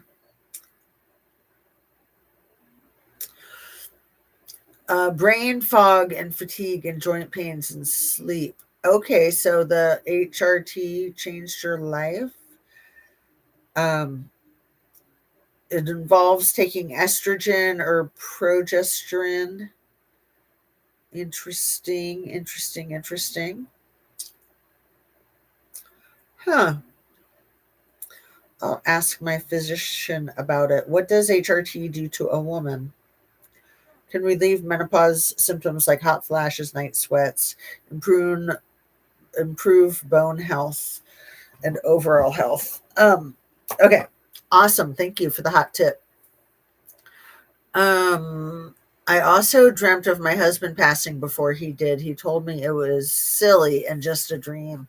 Wow. How long before he did, Annabise? Months later, Robbie would say that the robbery was a blessing. It was time to get out of holiday mode and come down to earth, to get back into real life, he'd say. But in that moment, we panicked. The robbery meant our honeymoon was over, obviously. But worse than that, while Robbie had already bought his return ticket to Australia, I had no ticket to fly, and now we couldn't afford to buy one. Robbie called his parents. I'm sure they were wondering who was this woman who bewitched their son and who was now stranded with him, nearly penniless on a remote tropical island. But they stepped up to help us, as they would do so many times in the coming years, paying $800 for my flight to Sydney and sending a little more money to tide us over until we got there. We packed up and told the two sons goodbye, retraced our steps from our honeymoon paradise to Bangkok, and then checked into a dingy, dirt cheap backpackers hotel to await our departure. Um, about a month, Annabelle said. Wow, that's effing wild. Was it the same? Did he pass away by the same method that happened in your dream? Didn't he have like a heart attack or something?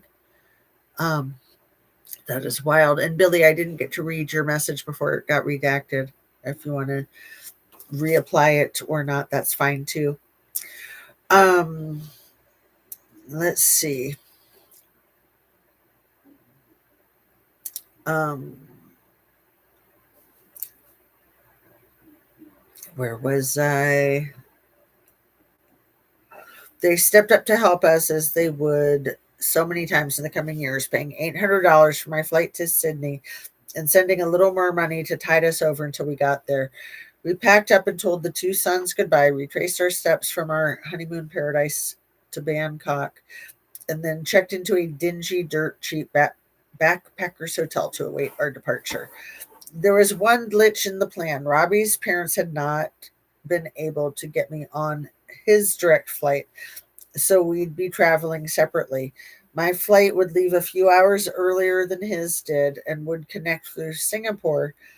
Realizing this, I was feared with dread. I'd come to rely on how secure Robbie made me feel. The next day, as Robbie walked me to my gate at Bangkok International Airport, I didn't want to let go of his hand. I'll see you on the other side of the world, sort of like I'll see you on the other side. Um, Robbie said, grinning, and I tried to smile too, but I didn't completely succeed. We kissed goodbye, and I got on the plane. It turns out I was right to be nervous. When I landed in Singapore and tried to make my way to my connecting flight, customs official descended upon me.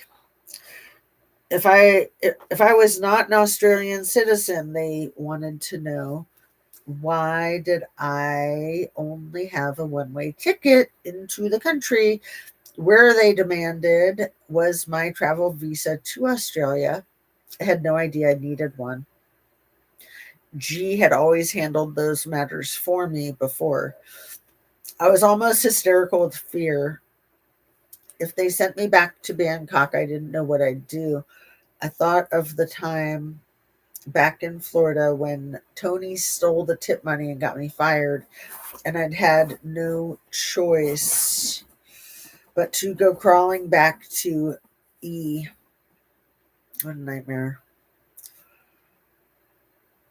Was this going to be like that? A brief escape followed by a pitiful return to purgatory. In my despair, I yearned for Robbie, who by this point was somewhere above the South China Sea. But I was going to have to figure this out on my own. 4:30, 3.5 hours, trying to go as long as I can. Otherwise, I'm going to have to take a quick bathroom break and then try to come back for um, one last stretch. Maybe. Let's see.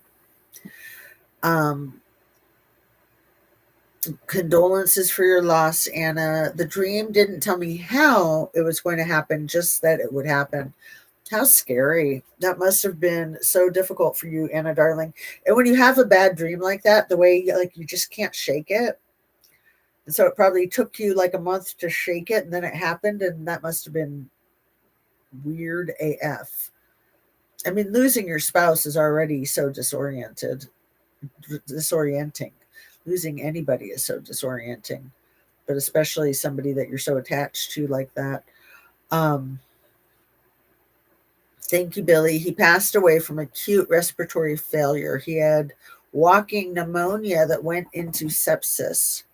He wasn't that old, wasn't he? Just like 50 or something? Wasn't this just like 10 years ago?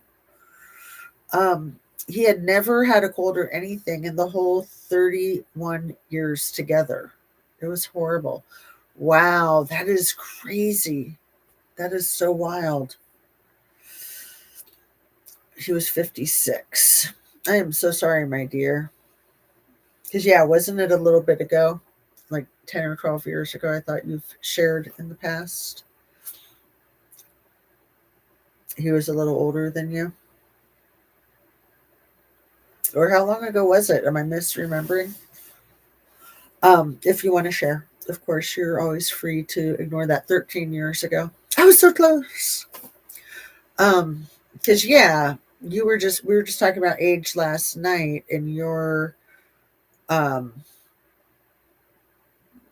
what? So he would be like 69 if he was still living. So he was like around 9 years older than you, I think, right?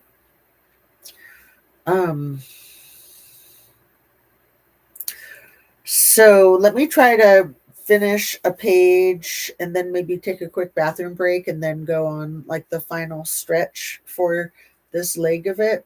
We're 3 minutes and 3 hours, 33 minutes, and we were at 33 seconds, but I didn't say it fast enough. I was 48 years old. He was 8 years older than me. Yeah, see, I'm 57 right now. No, I'm 58. So, how wild. Did you guys know he was sick with the walking pneumonia that went into sepsis? Did Was it just like out of the blue, or did he know that he was under the weather and then it was out of the blue? If you want to share. I'm so sorry, my dear. It's not that long ago, huh? Um, I mean, 13 years sounds like a long time until you're living it. I mean, 13 years is pretty much how old my youngest child is. She's almost 14. And she was a baby. She was born just yesterday. He said he had a cold. Oh my God. That is effing crazy. Did he die in his sleep without, like, not going to the doctor or anything? Or, again, if you want to share, if you don't, that's fine too. Damn. Um, okay. I know some people whose 11-year-old daughter died in her sleep about probably 13 years ago. She had the flu. She went to the ER. They sent her home. Her dad was a EMT even. She died in her sleep from the flu at 11 years old. She was their only kid. They have another though. So sad. So effing sad. And so unbelievable in this day and age. He said he had a cold. He went to the doctor. They said he was fine. That's pretty much what the freaks at the ER told my friend with her kid. But like I said, her husband was an EMT, and it was just bizarre, really bizarre, unbelievable. So maybe I should take a quick bathroom break and then come right back and try to finish as many pages as possible. I'll grab some water too. 1 second, you guys.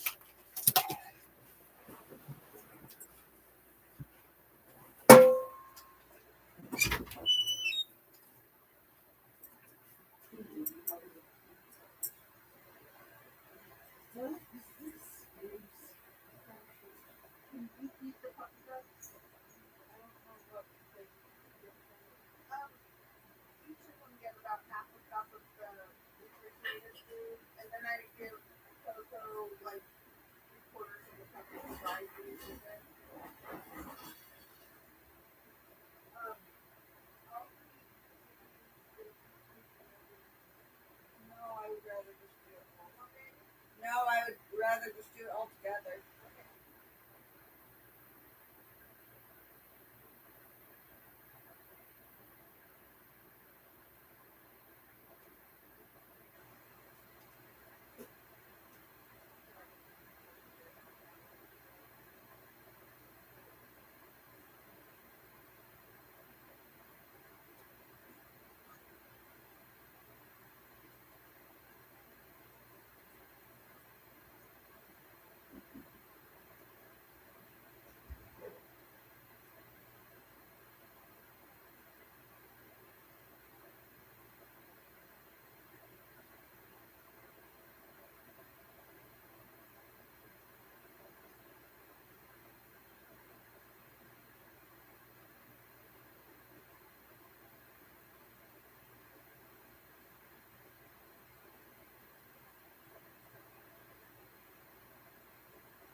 You coming in?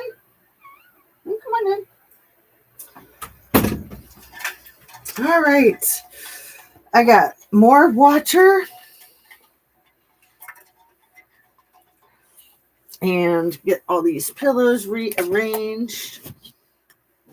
Maybe I just need a better pillow situation for my butt, huh?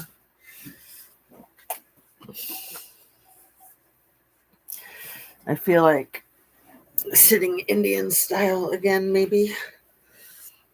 I definitely don't feel like flashing you guys again. That was hilarious. Okay. Cancel later. Um,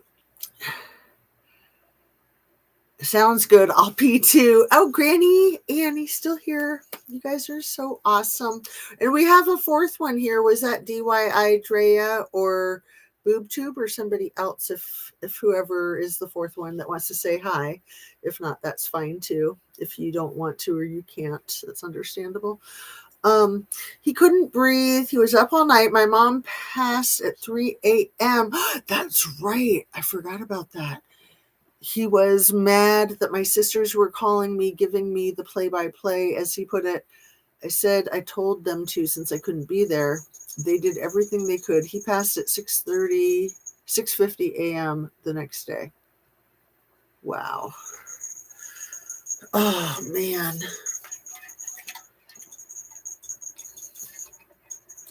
And especially with you being a nurse, like, just like my friend with her husband being an EMT and firefighter. Oh, it's got to just be even more baffling. Okay, so where was I? I think I was right around here. Are you on top of the chat? You missed a comment. Which one did I miss? I'm on live chat, but what was the comment that I missed? Um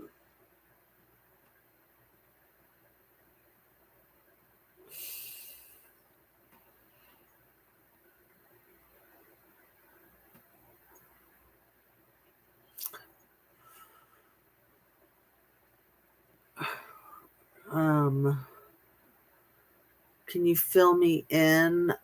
I'm not sure what I missed. I think, yeah, so I'm on the live chat. It's not back. It didn't like revert back to top chat.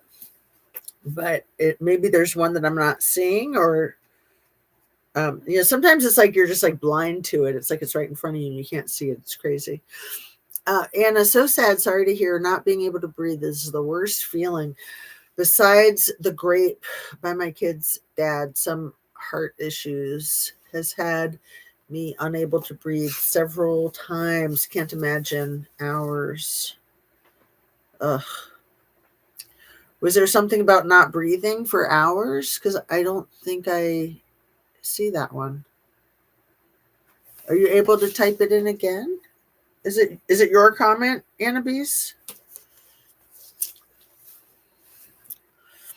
Mm.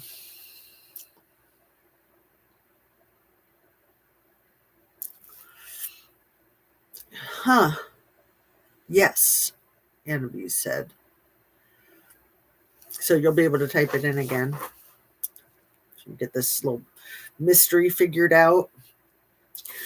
Let's see. I think I am right around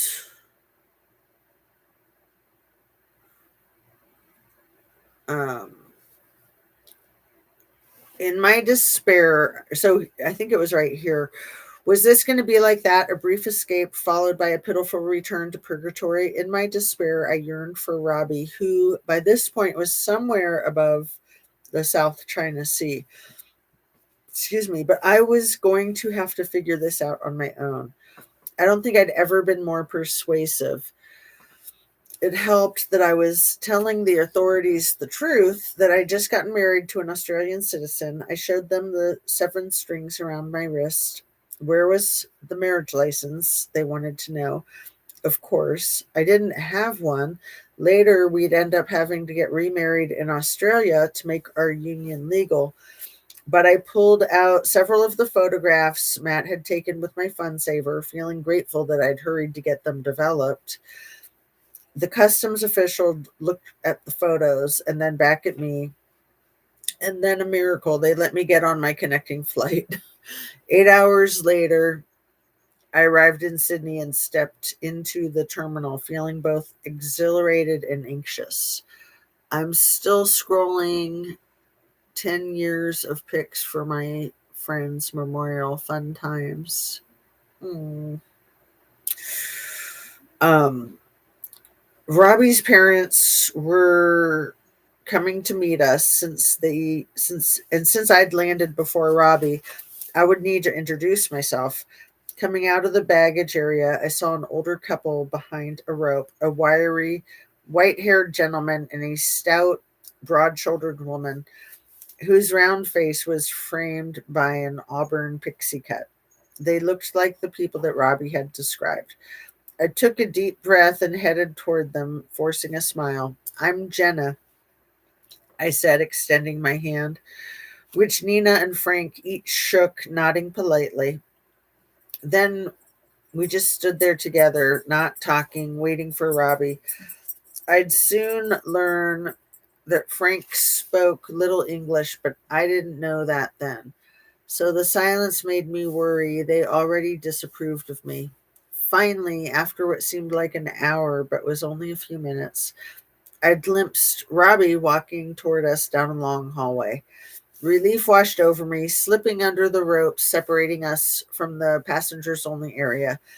I sprinted until I was in his arms. We'd made it together. Now our new life could truly begin. 19 Down Under. We're on page 175. 100 miles per hour to the hospital. Ugh. Wow.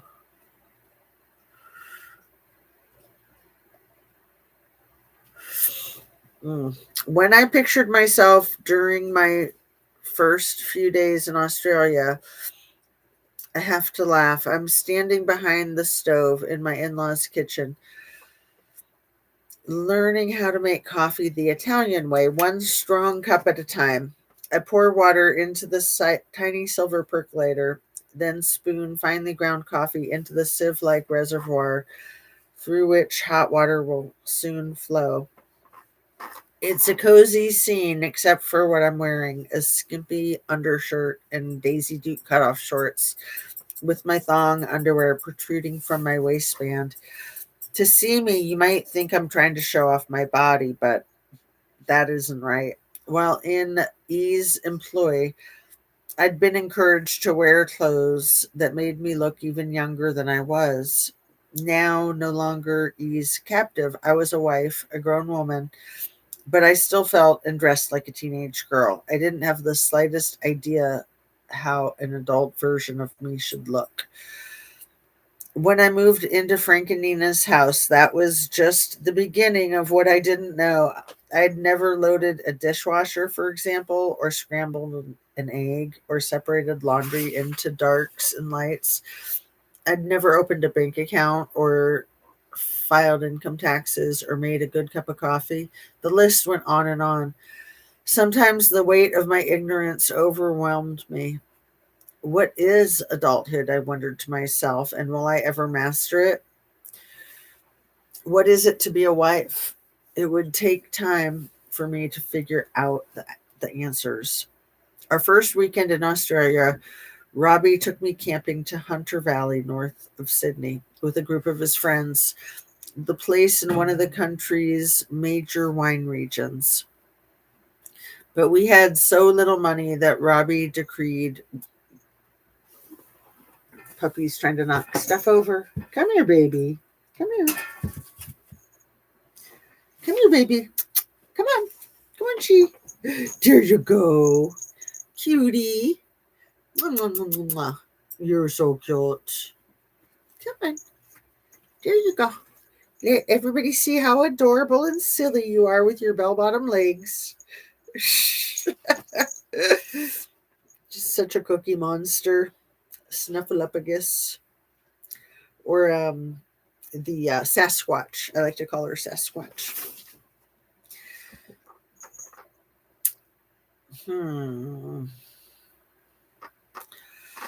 The place is one of the country's major wine regions, but we had so little money that Robbie decreed we were there to rough it and enjoy the natural beauty, not sip Shiraz. I was good with that until I saw where we were sleeping, a ramshackle shed. That weekend was quite an introduction to my new country. Yes, we saw a few Aboriginal cave paintings, but the weather was freezing and the only kangaroo we spotted appeared to have been dead for months. A few days after our return, I fell terribly ill with some sort of flu. When I spiked a fever, Robbie was at work. He'd gotten a construction job. I felt awful, clammy, and hot. I didn't want to be in pain. I didn't want to be a pain in anyone's ass, and especially since I just learned the Aussie phrase having a wing, WINGE, complaining for no reason, having a whine. I was determined to be stoic, but when Robbie's dad discovered how sick I was, he swung into action, whipping up his special zuppa di lentisci, or lentil soup. Oh man, I should make lentil soup. That used to be one of my specialties. Um, that was so weird. I typed it again and you still can't see it. Is it YouTube? Oh, I wonder if, yeah, I wonder if there's like a word in there that you can type in Pig Latin or something. I wonder if it's that. That is weird. She's my favorite. I love lentil soup. Yeah. I have a great lentil soup recipe that I can give out verbally the way I did my hummus recipe yesterday. But I want to keep reading. Because it's just so hard to stay focused. He sent me a screenshot. Let's see. How weird.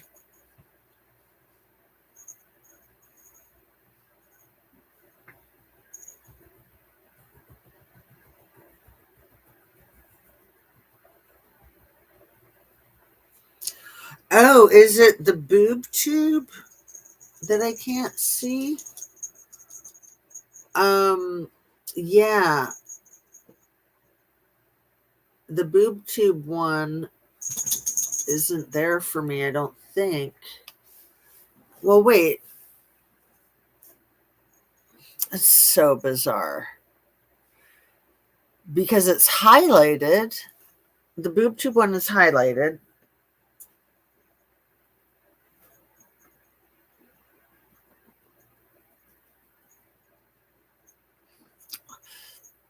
I'm all confused. I still have all that saved. BoobTube says that's from a really long time ago. That's from like 2 hours ago. Um, no, the part about driving to the hospital. Yeah, I don't think I. Yeah, I don't have that in my thing here. That is so weird. Okay, so after Granny Annie said that, then it skips that one and it just goes straight to the 100 miles an hour to the hospital. So it says, I'm going to type it again. Wait, no. Um, it won't let me copy it. So he couldn't breathe and wouldn't go to the hospital. I stayed up with him. By 7 a.m., I grabbed him and pushed him out the car. I drove about 100 miles per hospital to that.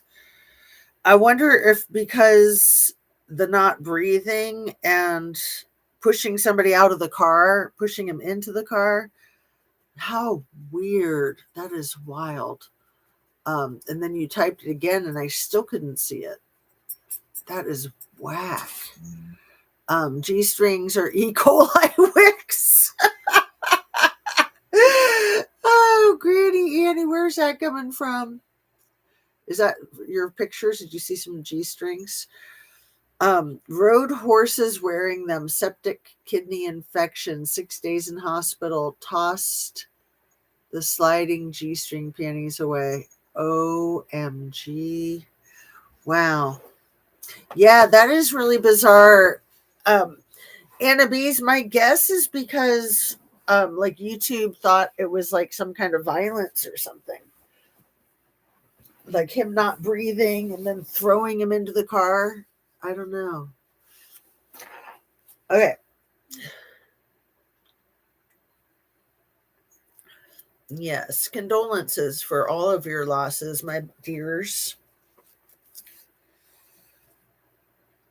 Um, the lentil soup. So Easiest lentil soup recipe in the world. You always have to rinse your lentils or they taste like soap. I learned that the hard way.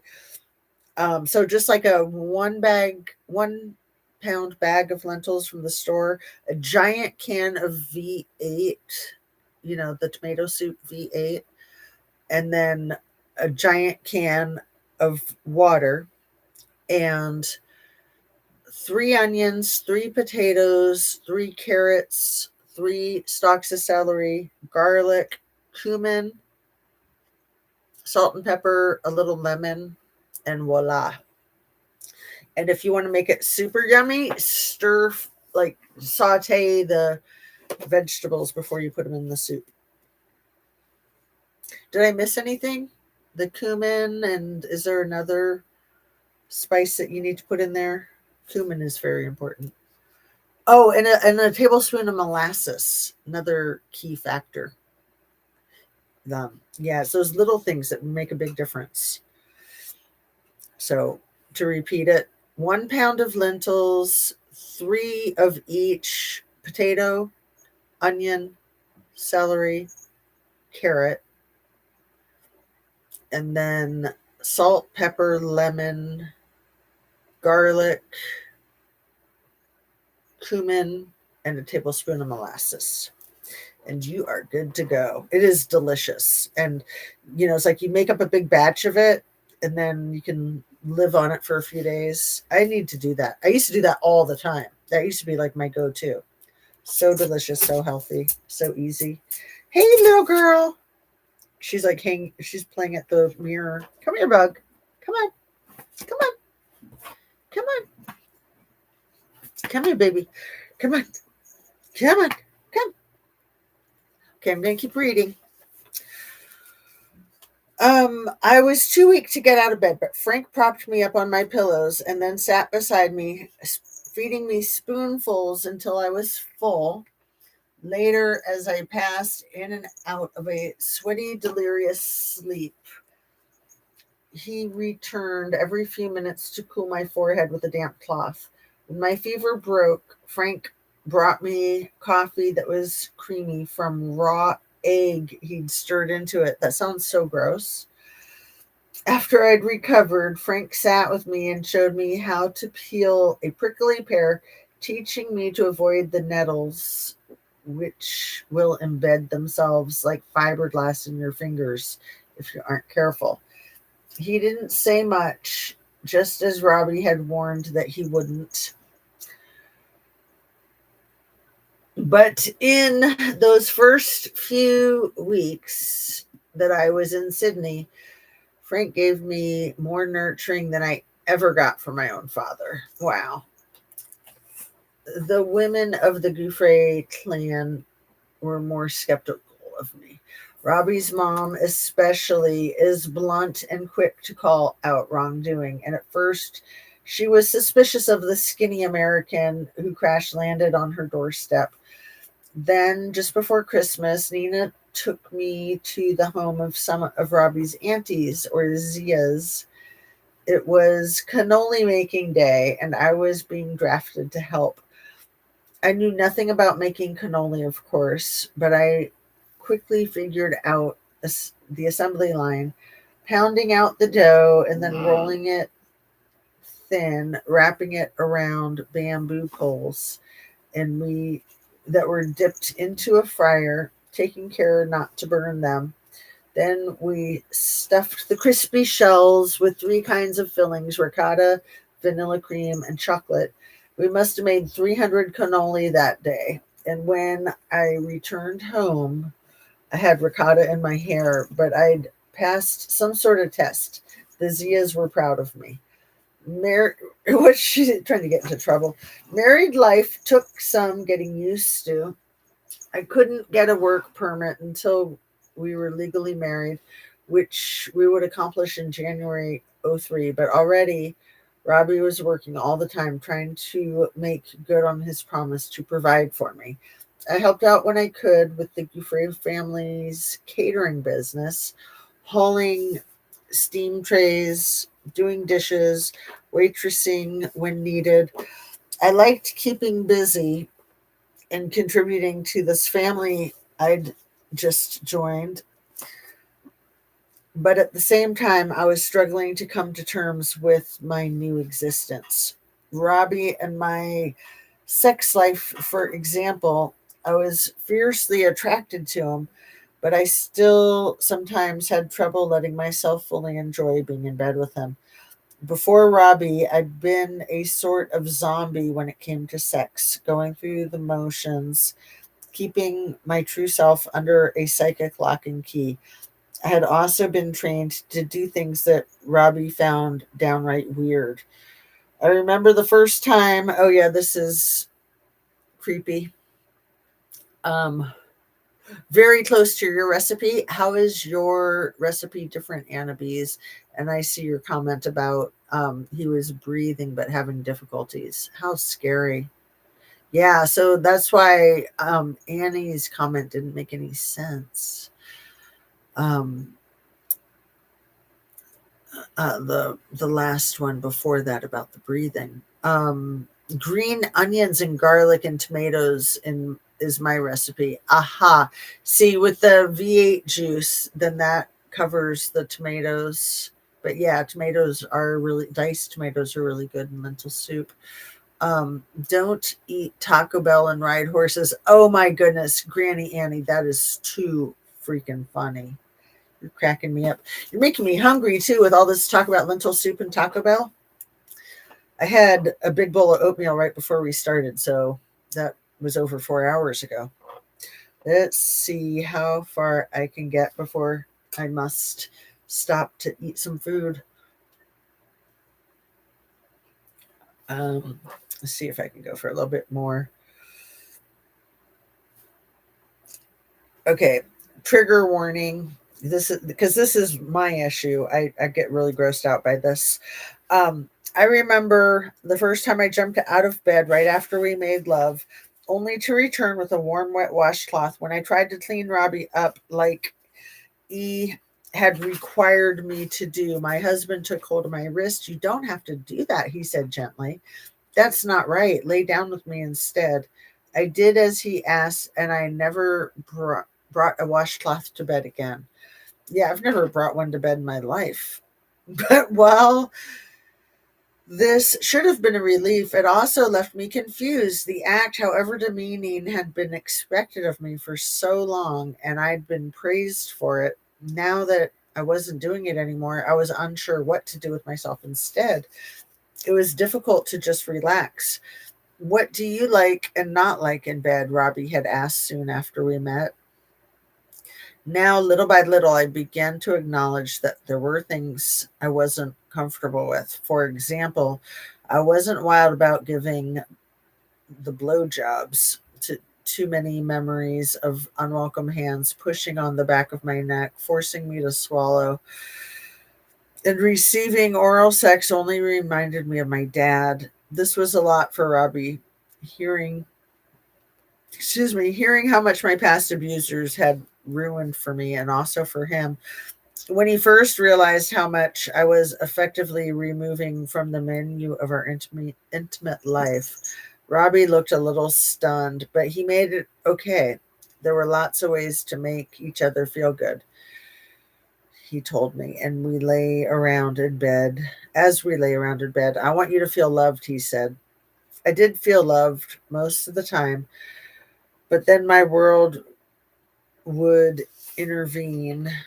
But then my past world would intervene. I didn't want to think about the billionaires, the prime minister, and all the others. But sometimes during sex, a contorted face would pop in my head, and I'd remember. This was awful in a myriad of ways, experiencing flashbacks in the first place, obviously, but also trying to shield Robbie from knowing it was happening. I wanted both to protect him and at the same time to keep him from knowing how damaged his new wife really was. But whenever Robbie got an inkling that I was trying to hide something, he felt as if I were shutting him out. We were a team, he said. We needed to deal with these things together. I knew that made sense, but at times That kind of wide open togetherness was more than I could handle.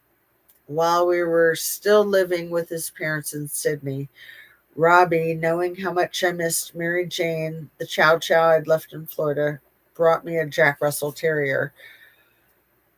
I named him Champion, Champ for short, and he gave me my day structure. Like any dog, Champ needed to be walked, which got me out of the house.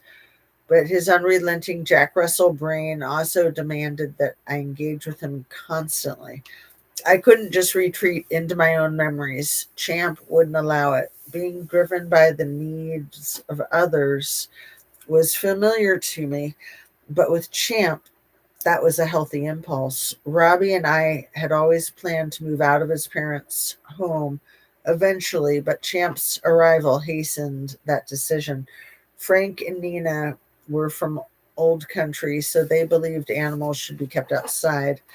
My need to have Champ on my lap, at the table, in our bed made them crazy. So in early 2003, Robbie and I moved into our first apartment, into a bustling, artsy, multicultural neighborhood. The walls of our tiny two-bedroom second floor walk up were thin. I remember our lovely Indian next door neighbors had a new baby whose cries we heard all hours. I'm also sure they heard Robbie and me fighting too often. Usually after drinking too much, we'd go at it hammer and tong. Why didn't I clean the house? He'd yell when he was working so hard. Why couldn't he come home earlier? I'd scream when he knew I was so lonely. Sometimes, well, yeah, she didn't have any friends. She didn't know people there. Excuse me while I scratch my nose. I do have a little hanky over here if I need it. Sometimes he'd call me on his lunch break and I'd just be waking up. What are you doing? Just faffing around, he'd ask, using Aussie slang for wasting time. Jenna, you are acting like a child. That made me angry, but the truth was that in some ways I still was a child. A perfect example, we were so poor that at first we couldn't even afford a sofa. But Robbie scrimped and saved, and one morning before he left for work, he gently nudged me awake. I know how much you love shopping, he said, stroking my face. Go out today and buy us some furniture. He handed me $1,000 in cash. This won't get us much. You'll probably need to go to a secondhand store, but it'll be a start. That night, when he came home, I proudly showed him what I'd bought for us, an Xbox game console. Jenna, are you kidding? Robbie said, trying not to laugh or explode or both. I thought this would be fun, I said. It comes with two controllers so we can play together. But we have nowhere to sit, Jenna. What were you thinking? I felt embarrassed and defensive. What was I thinking? What I was thinking is all you do is work, I fumed. What I was thinking is that all you do is work, I fumed. I was just trying to bring some laughter into the house. What I didn't say, because I was ashamed to admit it, was that the thought of going to a furniture store alone had paralyzed me. I didn't know how to shop for furniture because I'd never seen anybody do it. I was afraid of doing it wrong. So I'd blown all of our money on something I knew how to buy, a toy. The fact was that I was unprepared to run a household. One morning I came into the kitchen and encountered the largest spider I'd ever seen. Ooh, Australian spiders. I think Australia is really bad for spiders and snakes, right? I enjoyed just enjoying itself on the wall next to the sink. I can deal with many things that make other people squeamish. Worms don't scare me, snakes are a breeze, but spiders, ever since Forrest and my dad took me to see Arachnophobia with them, I'd been deathly afraid. So I called Robbie at work and said I needed him to come home. I'm sorry, sweetie, he said, sounding distracted. I can't leave. But it's looking at me, I pleaded, risking a glance at the spider's many eyeballs. Is it a huntsman? He asked. What's a huntsman? I practically screamed. Robbie explained the huntsman spider, also known as the giant crab spider, looks like a little like a tarantula but bigger. And of course, one of the places on the planet that the huntsman spider thrives is Australia. The monster I was having a staring contest with looked as big as a dessert plate. It's a huntsman, I said, hoping that would motivate Robbie to come save me, but he just laughed. Darling, you can sleep next to that spider, he said. It's ugly, but it won't hurt you. Well, that did nothing to reassure me, so I hung up on Robbie and called his dad, who came right over with a broom.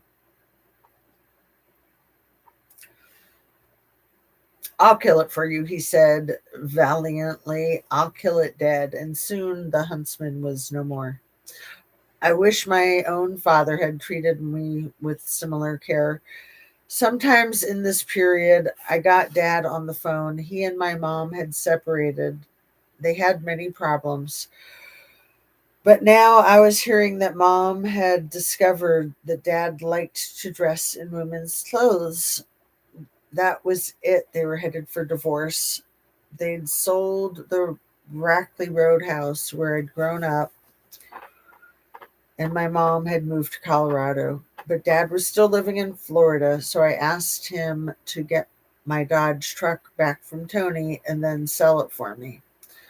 I was hoping it would fetch several $1,000s. I also asked dad to pawn or sell everything in a storage locker I'd rented. Among other things, the locker contained a chandelier and a few antiques my grandma Shelley had left me. Dad agreed and said he'd wire me the proceeds. But this was my father, so I guess I shouldn't have been surprised that when I went to collect the wire, all he'd sent me was $500, uh, a fraction of what he'd likely been paid for my things. What a jackass!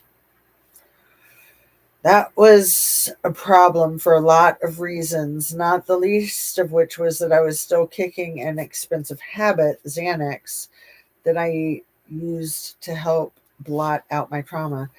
Back in Thailand, I dumped most of my supply in a toilet because I feared that being apprehended with rugs might get us thrown in jail. But I still had a small stash and it was running out. Not that I admitted this to Robbie. While I'd been honest with my husband about the range of damaging experiences I'd endured, I think he expected that the farther away I got from those incidents, the better off I'd feel. Instead, the opposite seemed to be happening. Memories I'd tamped down for years were now coming up, unbidden, in vivid detail. Because when you're in a safe place, then your psyche come to allows the memories to come back because they need to come back, but not until you're safe. You guys know what I'm talking about, right?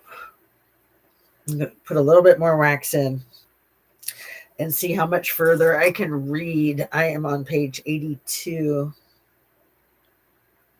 at the top of page 82, at the beginning of the second paragraph, for in 12 seconds when I forget where I was. You might need to remind me, you guys in the chat. One sec.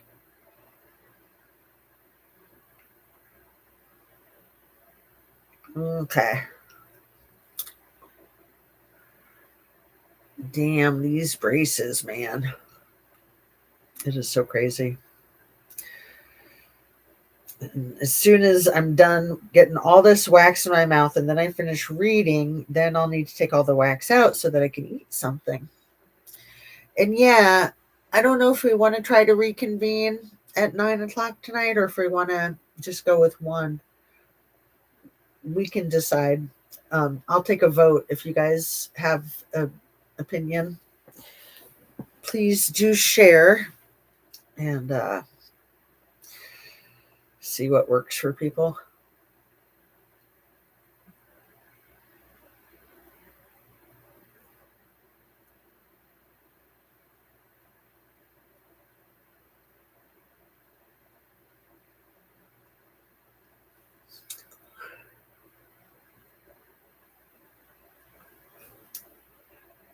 All right.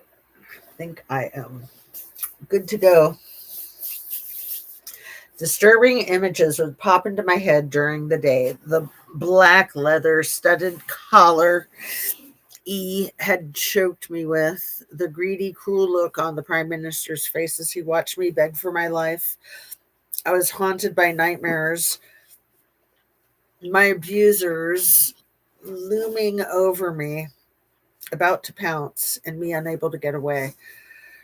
Frequently, I was jolting myself awake with the side of my bed soaked in sweat. I hated waking Robbie up, so I just cuddled closer to him. You okay? He'd mumble. Yeah, just another one of those dreams, I'd say, as he wrapped his arms around me and dozed off again. Nevertheless, I was not yet willing to acknowledge how much pain I was in or how much I relied on anti anxiety meds in the past. The truth was that my Xanax pills had been a lot like life rafts for me, and getting off of them revealed how quickly I was sinking. One day, Robbie came home from work and found me sitting on the floor in the corner of our apartment, surrounded by blood and broken glass. Oh man, that reminds me of that scene from St. Elmo's Fire when Demi Moore is just like sitting in her freezing cold apartment with the windows open and the doors locked, and her friends break in to find her freezing with the wind all crazy. You guys remember that scene? Um, Excuse me. I think that was Demi Moore's first big role, St. Elmo's Fire.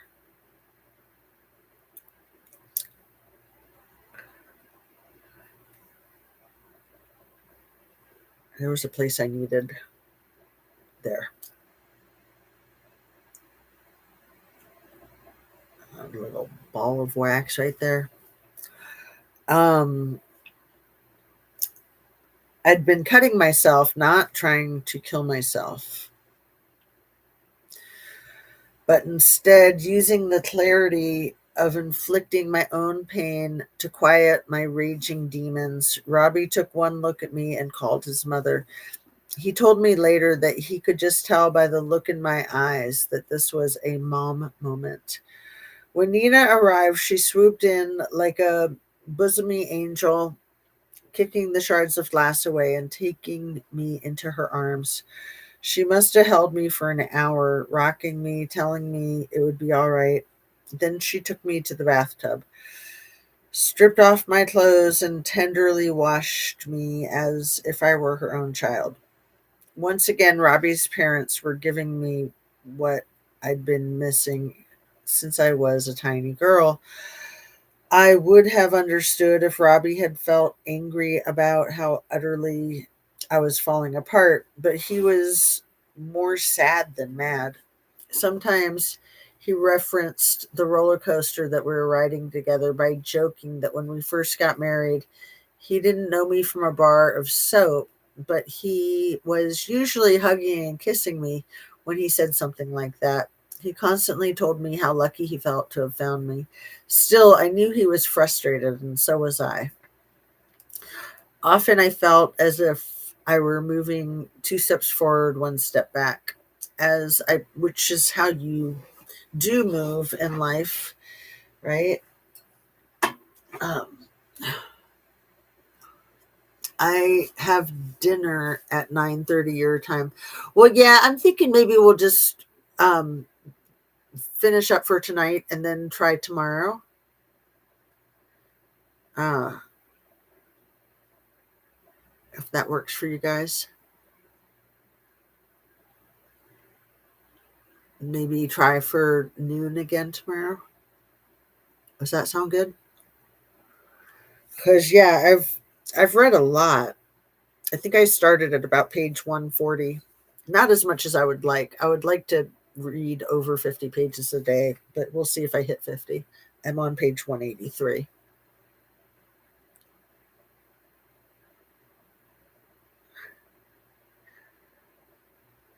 Whatever works for you, Anna B says. You're so nice and flexible. Let me scratch my nose with this. It just gets all itchy sometimes. And where's my purse? My cute little purse. I have some hand sanding in here. Oh my God, you guys, this hand sanding it smells so good. It's called First Sight, and it is awesome. I love the smell.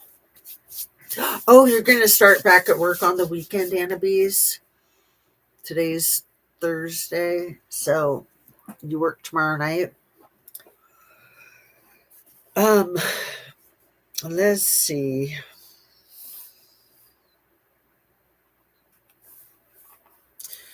The 2 steps forward, 1 step back. As I put distance between my abusive past and my non-abusive present, I could at times feel waves of peaceful energy and hope. But then that serenity did something I wished it wouldn't. It was as if my feeling safe cleared a path for some of the most awful memories, ones I had locked away for years, to come to the forefront of my mind. When you're fighting for survival, you don't process trauma, you bury it. Well, now that I was surrounded by love, all that ugliness had decided it had been buried for too long. Memories of E tortured me. He'd been so particular about how girls looked, always reed thin and with small breasts and narrow hips. The eating disorder I developed in childhood was only encouraged under his roof. His roof. Rough roof. Woof. Where us girls were always on a diet. By contrast, the Gouffres not only love to eat, they love to feed each other.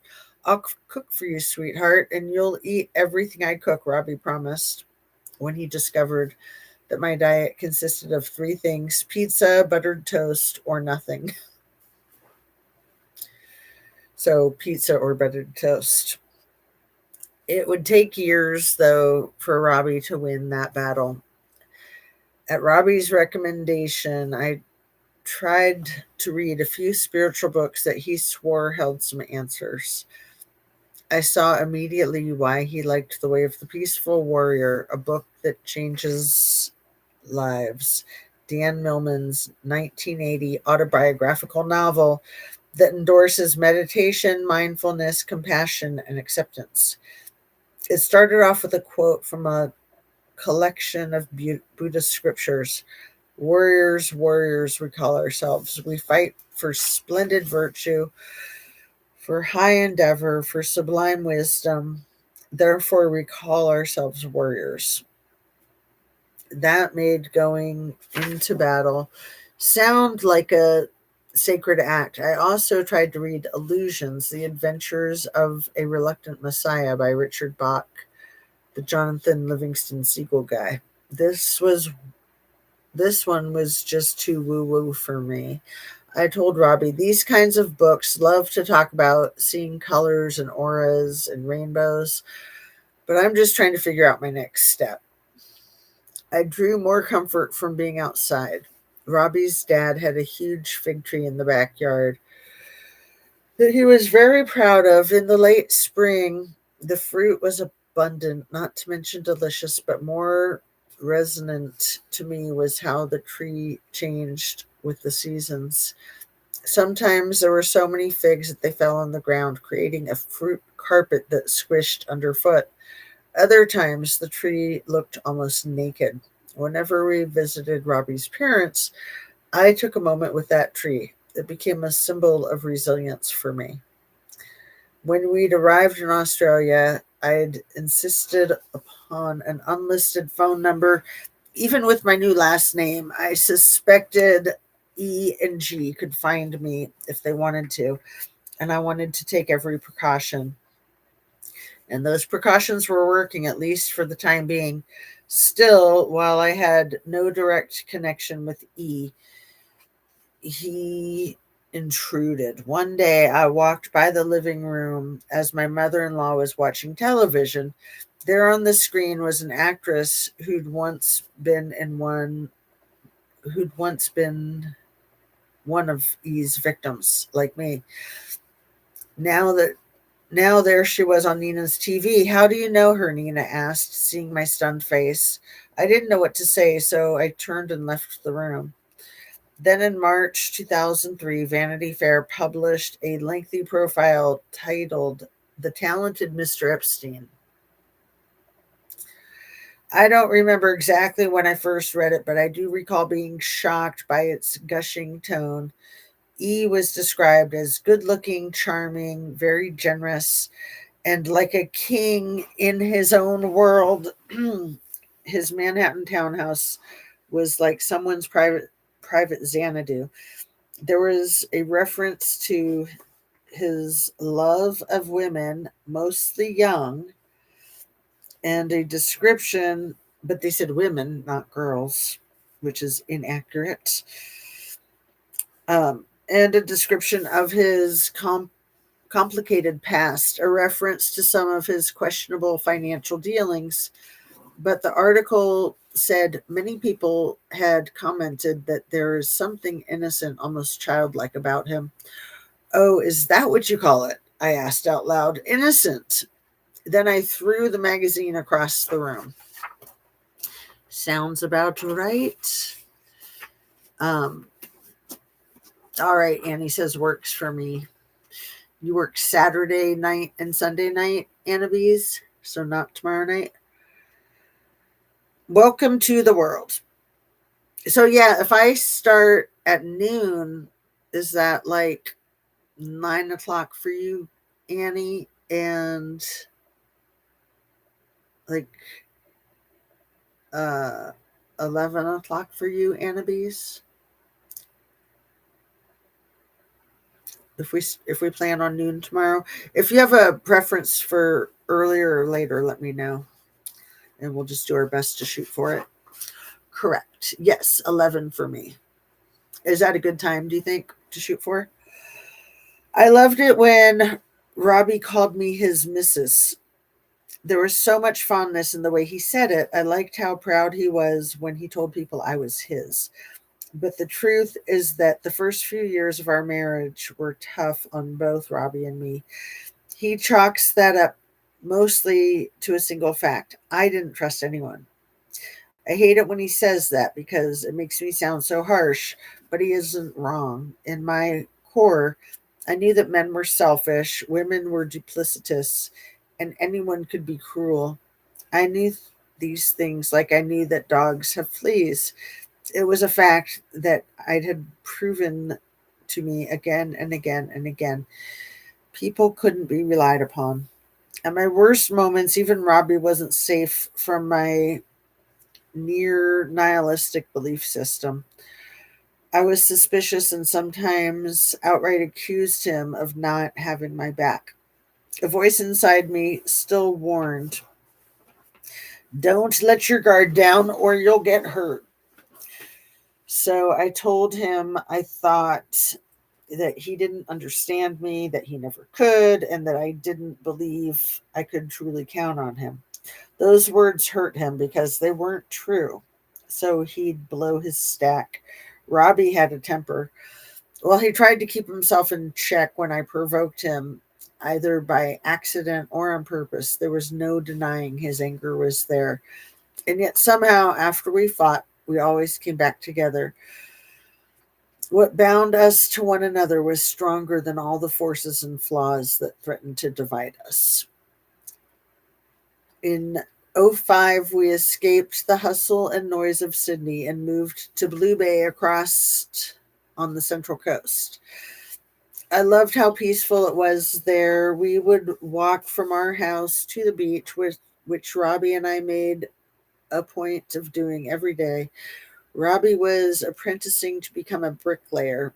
I was working as a receptionist for a company called Employment Training and Recruitment Australia, which coached unemployed people on how to find jobs, helping them polish their resume and ace their interviews. I'd actually been hired there after I went to them for help. My office was walking distance from our apartment, so we only needed one car.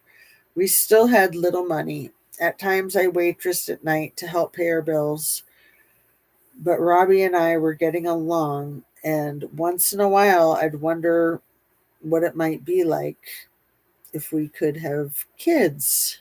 Ah! I had never forgotten the doctors who'd told me becoming a mother was highly unlikely. At different points in my life, I'd been told that one of my fallopian tubes was blocked, that I had a polycystic ovary, among other problems. When I told Robbie that, however, he joked that my eggs had never seen sperm like his before. Oh, isn't that cute? Yeah, just every other kind under the sun, huh? Unfortunately. Yikes. Um, they have hatchets on them, he'd boasted before giving me one of his big bear hugs. Don't worry, Jenna. Why don't we leave it up to fate? In July of 2005, we went out and had what Robbie calls a big slosh night at our local RLS club, which is a particularly Australian institution.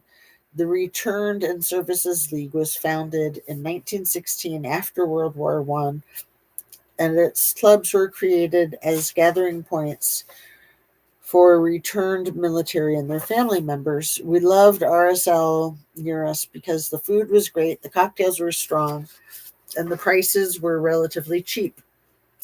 We ordered lamb shanks and played a little keno in the casino, and both of us were drinking like camels.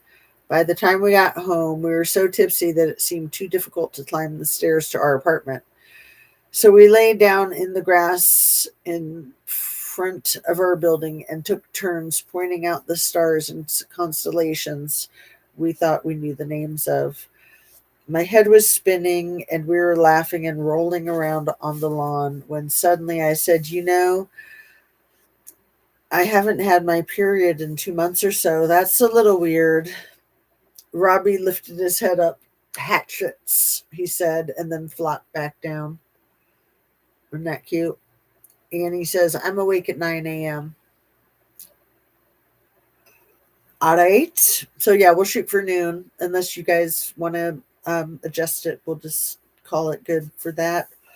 Um, the next day, I bought an at home pregnancy test, which came back positive. I didn't believe it. After two more said the same thing, however, I went to the doctor who took some blood and pronounced me 7 weeks pregnant. Still doubtful, I wasn't convinced until the doctor performed an ultrasound and I saw the baby's tiny heart beating. Robbie was thrilled.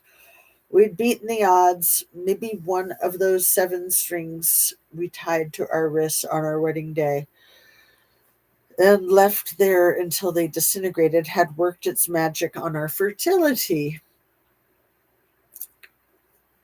Or maybe the doctors who had evaluated me 5 years before had made a mistake. Either way, we were going to be parents and we couldn't have been more elated. We went out for breakfast to celebrate. I have a photo of me sitting on Robbie's lap afterward, grinning my face off. Then we got home, we called our families and announced we're having a baby. I love being pregnant. I was empowered by the idea that I had something, someone bigger than myself to live for. See, again, I don't think she did this to herself. I'm just saying. I could be wrong. Right away, I started assembling a baby book. On the parents to be page, I fixed photos of me in a bikini, my belly protruding, and of Robbie and me laughing, our arms around one another. Right away, I began singing the alphabet song to my tummy along with Itsy Bitsy Spider because I'd heard music was good for a baby's brain. Yes, it is. One afternoon, right around my due date, Robbie was still at work when I felt a sudden dampness in my underwear. I was scared. Was something wrong? In a panic, I called a friend who immediately came over and ferried me to the hospital. It turned out I'd just lost my mucus plug, a gross sounding thing that I'd never heard of before. But my water hadn't broken yet. Robbie's bricklaying job was an hour and a half away. That's a lot. But he would have plenty of time to get to the hospital. I had about 20 hours of grueling labor ahead of me. Um, get the yoga ball for my feet. Let's see. One Thursday in February of 2006 at 7:34 p.m., Robbie and I welcomed our first child, an 8.5 pound boy we named Alexander Anthony Gouffre. I was over the moon about him and felt great physically, so we brought him home the next day.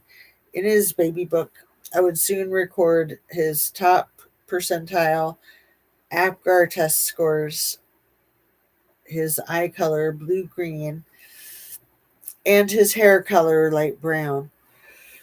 On the page marked Welcome to the World, I wrote, Alex came out just perfect. But blue green eyes is very unusual. Most babies are born with blue eyes. I know she had blue eyes and her husband has green eyes.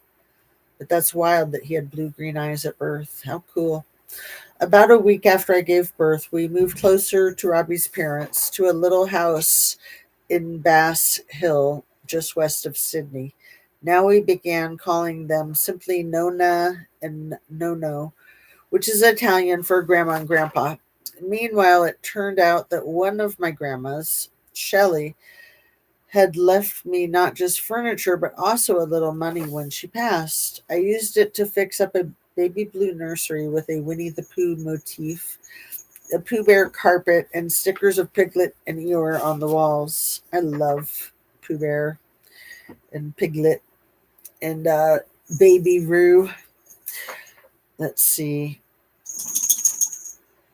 Robbie refurbished a white crib, a hand me down from his sister Angie, and I hung a frilly white curtain around it. I wanted Alex to feel loved.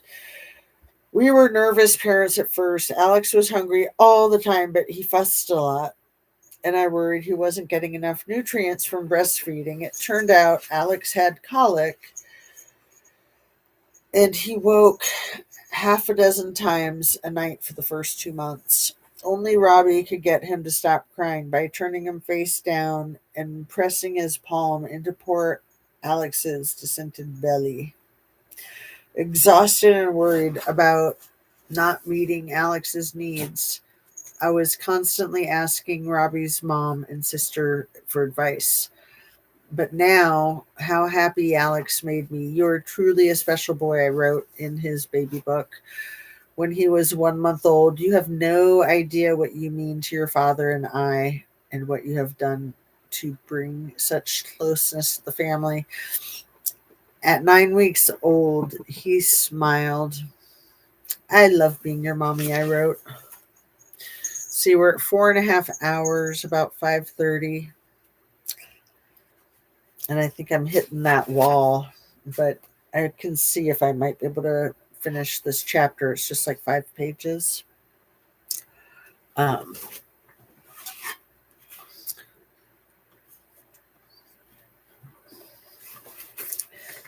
let's see. I'm going to give it a shot.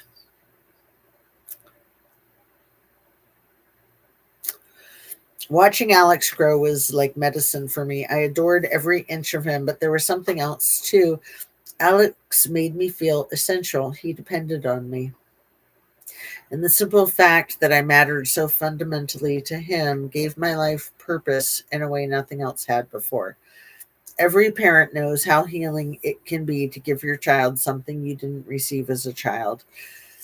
Sometimes it felt that by tending to him, I was tending to the child I'd been, giving myself the love I needed. By keeping Alex safe and warm and fed and happy, I also got to experience all those feelings as the grown up mom that I now was, but also as the affection starved little girl that I used to be. In August 2006, when Alex was 5 months old, I was surprised to discover I was pregnant again. I thought that while I was breastfeeding, that couldn't happen. My doctor just shook his head when I told him that old wives' tale. Having been born 5 years apart from each of my brothers, I liked the idea of my kids coming so close together. Still, a second pregnancy was a lot to handle. Becoming a parent had put me on a steep learning curve, and I was just barely keeping up. I was also worried about money, which we never had enough of. Robbie was overjoyed, though. We'd figured all out somehow, he said. In addition to changing our lives in 1,000 other ways, Alex's arrival made me think a lot about the importance of family. I wanted my son to feel connected to his relatives in a way that I didn't. Robbie's extended family was there for us, for sure, but I found myself missing my parents, or at least the parents I wished I'd had. In Alex's baby book, I'd written, "Remember, Alex, friends come and go, but your family is forever. We must always look out for each other and create memories together. Most important thing in life, family." And then I'd drawn a heart, but I felt like a hypocrite. While Robbie's parents were around all the time, mine had never come to visit, and I talked to them infrequently. Now I began to wonder how I could make things okay between me and my mom and dad. I've had so much hate towards them. I told Robbie, the past is the past. We have a happy family now, and I want to let go of my hate. An idea had been percolating in my head. I knew mom, who was afraid of flying, probably couldn't handle a 16-hour trip, but I was thinking of inviting dad to come meet Alex. I want to give him another chance, a do over, I told Robbie. My husband was reluctant. I mean, what kind of man does to his daughter what he did to you? He asked.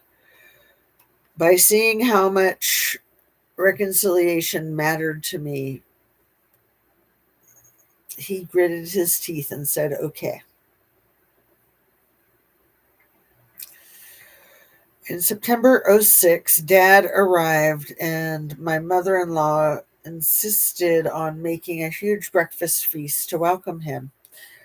As we headed over to their place, just a few blocks away, I was fretting, worrying that Dad would embarrass me, and he did the moment we walked into Nina's door by announcing that he wasn't hungry. "I already had McDonald's this morning," he said, which basically guaranteed Nina wouldn't like him. "But you didn't tell the Gouffre clan that you won't eat their food. But you don't tell the Gouffre clan that you won't eat their food." We stayed an hour, then headed back home. After that, we didn't take Dad out much, but for the rest of the week long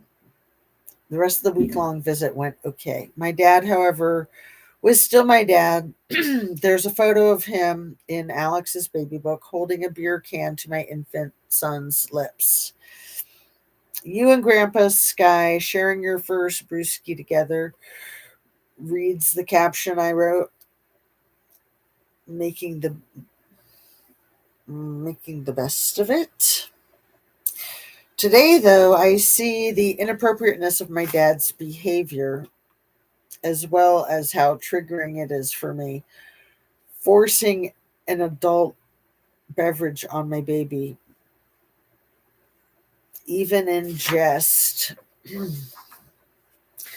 isn't the same as forcing adult sexuality on a child, but it's rooted in a similar logic. Adults have the power to manipulate small children, which don't yet have the capacity to make their own choices. Sometimes it seemed as if my dad enjoyed doing things that were taboo, if only to watch others react in horror or chagrin as he pushed past boundaries.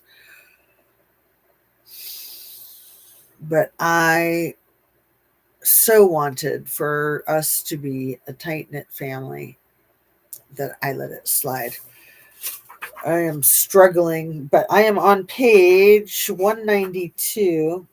And if I can read 3 more pages, I can get to the end of the chapter and then take a break.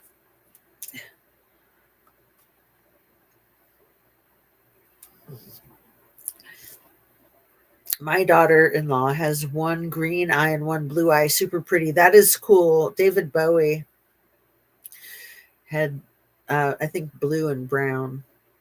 Yeah, how inappropriate, especially for what he did. I know.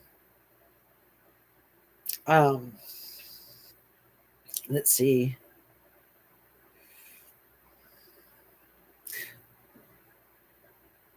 David Bowie eye color.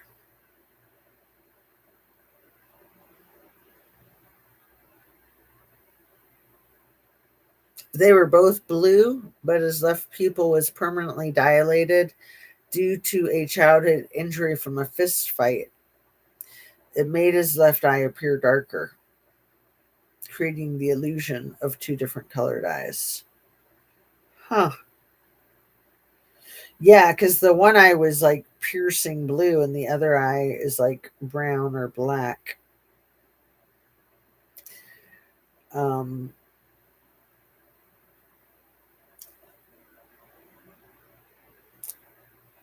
hmm.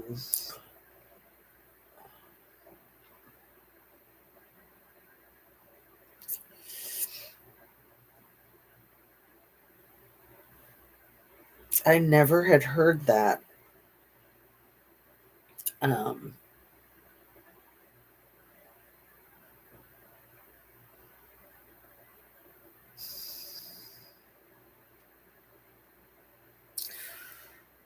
so, man, he looks like such a Skeletor sometimes. So you can see the different colors there.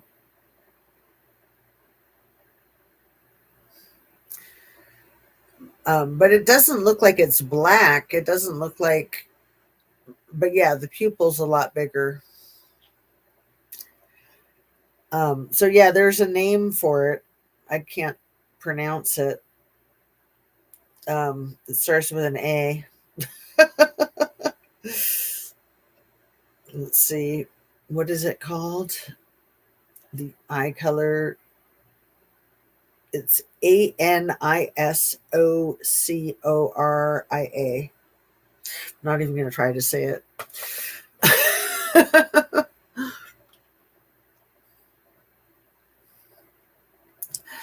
Okay, we can do this. If I fall asleep, wake me up, Annabise. You can like call me on my phone to wake me up if I fall asleep. This is like a marathon, man.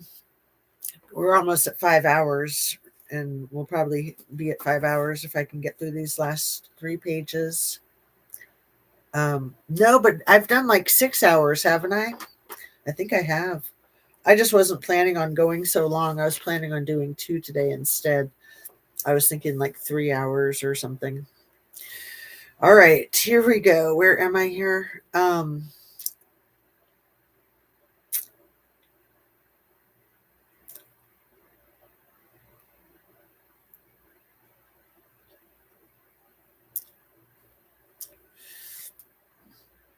Should I reread a little bit? Sometimes it seemed as if my dad enjoyed doing things that were taboo, if only to watch others react in horror or chagrin as he pushed past boundaries. But I so wanted for us, to be a tight knit family that I let it slide. Maybe that's why it meant so much to me that, in contrast to my dad, the man I'd married was proving to be a devoted father.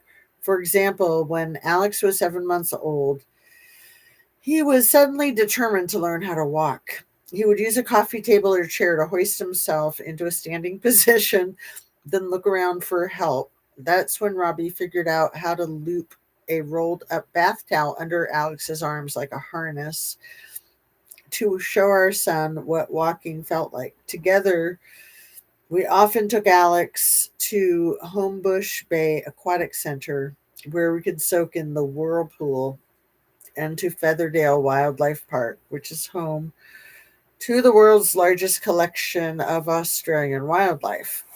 Alex loved to go to Featherdale to pet the kangaroos and wallabies. In '07, we had a scare about baby number two. During a routine ultrasound, doctors observed that our unborn baby might have a tiny hole in his heart. I remember the doctor counseling Robbie and me about what that would mean for our family, perhaps several surgeries with no guarantee of success, and he suggested we consider aborting. You're young and healthy, he said. You can just try again. But we were several months along, and I felt as big as a house, and our baby in utero had already won a place in our hearts. Think about it, the doctor urged us, but Robbie and I told him no. This child was ours, and we would love him or her no matter what. Having been told wrongly that I would never have kids, I felt that any child I had carried inside me was a gift. Alex was taking a nap one afternoon in '07 when the phone rang. When I picked up, I would have known the British accent on the other end of the line anywhere. Hi, how's life? G cooed, and my heart lodged into my throat. For 5 years, not a day had gone by that I didn't think about how that I didn't think about the possibility of E and G somehow tracking me down. Now all my old fears came racing to the surface. G was exactly as I remembered her, breezy, charming, pushing an agenda. After a little chit chat, she zeroed in on the purpose of her call. I can't believe this, but after everything he's done for all those girls, he's being investigated, she told me. Have you been contacted? I told her no, I knew nothing about any inquiry and had no intention of trying to find out. She said that I'd be taken care of if I refused to cooperate with the investigators. So long as you don't say anything, everything is fine, she said, even implying I might be investigated too, as if we were all in on this together. If you need legal help, we're here to help you. All I wanted to do was slam the phone down and rip its cord out of the wall, but I was afraid that if I expressed hostility, G would see me as her enemy and punish me. I was 8 months pregnant with a 1 year old and a husband who was at work from 6 a.m. to 7 p.m. As my grandma Shelley used to say, there are times to kick the hornet's nest and times not to. This was not a time for kicking. I promised I wouldn't speak to anyone. I've started a new life, Ghislaine. I said I just wanted to be left alone. I hoped that was the end of it. But a few days later, E called. He said hello and tried to make nice at first, as if we were dear friends who somehow fallen out of touch. Never good at pleasantries, though. He added abruptly, I'm having my lawyer tape this conversation. I would later learn that E had ensembled a veritable array of high profile lawyers to defend him from the allegations. Gerald um, Gerald left court. Roy Black, didn't Roy Black just die a couple of months ago? Just like drop dead in Miami. I think that was Roy Black. Let's see. Roy Black. I'm pretty sure. Um, Roy Black.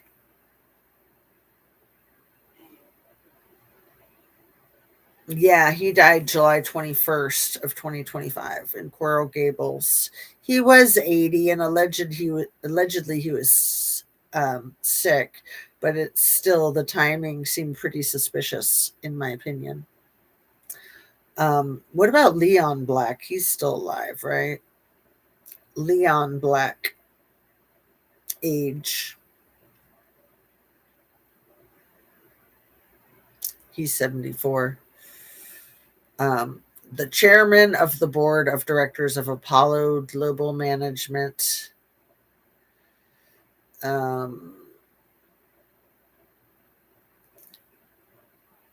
He's worth almost 14 billion allegedly. And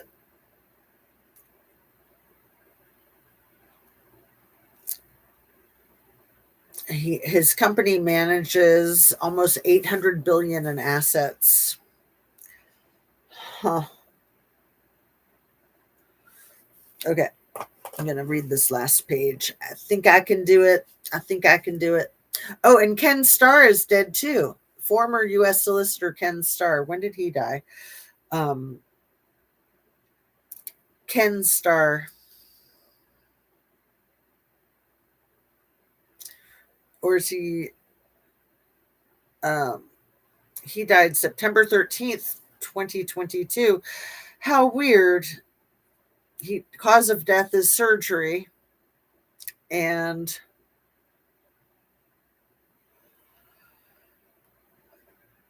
that was 1 month, 2 months after Ivana passed away. How interesting. Um,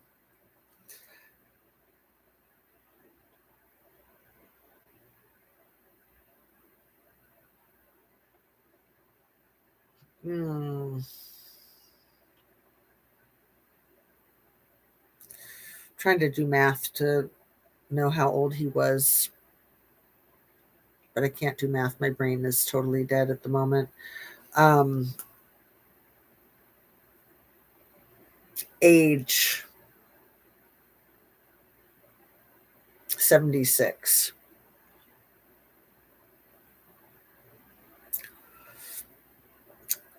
At his time of death 3 years ago, 3 years and 2 months ago. Interesting. Okay, so let me reread this part.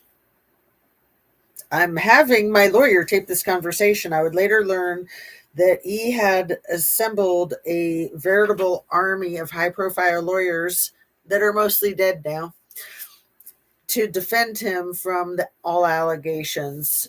I'm going to look up this other guy, but he's dead too. Gerald Lefcourt. Let's see. Gerald Lefcourt.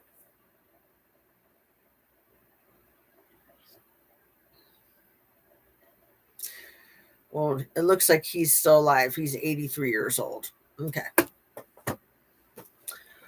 So, Gerald Lefcourt, Roy Black, former U.S. Solicitor Ken Starr, and other well known men. I don't remember which lawyer this was, but after he introduced himself, he explained that an investigation into E was ongoing and that it was based on allegations made by women who'd worked as strippers and prostitutes or who were rug addicts. I didn't need a translator to grasp his not so subtle point. The accusers had no credibility, and anyone who turned against E was a skank who would be discredited or worse, right? Um, hmm.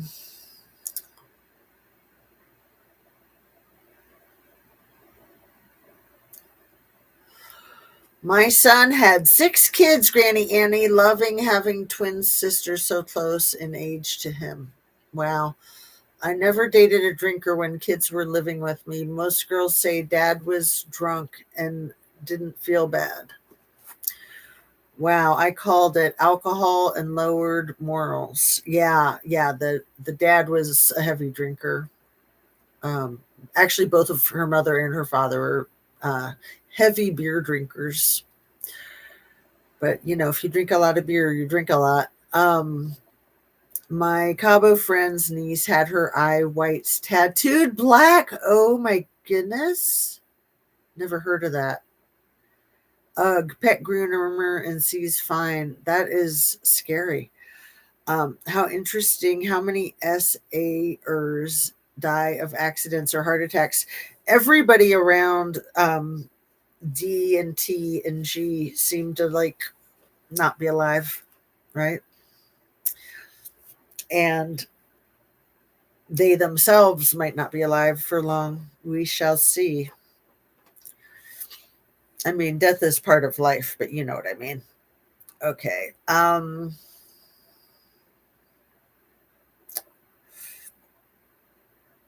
Just as in my call with Maxwell, threatening energy zinged through the phone line and hung in the air. I suddenly needed to sit down, so I did, resting the bulky landline phone on my protruding stomach. When E pressed me, "Have you talked to anybody? Are you going to?"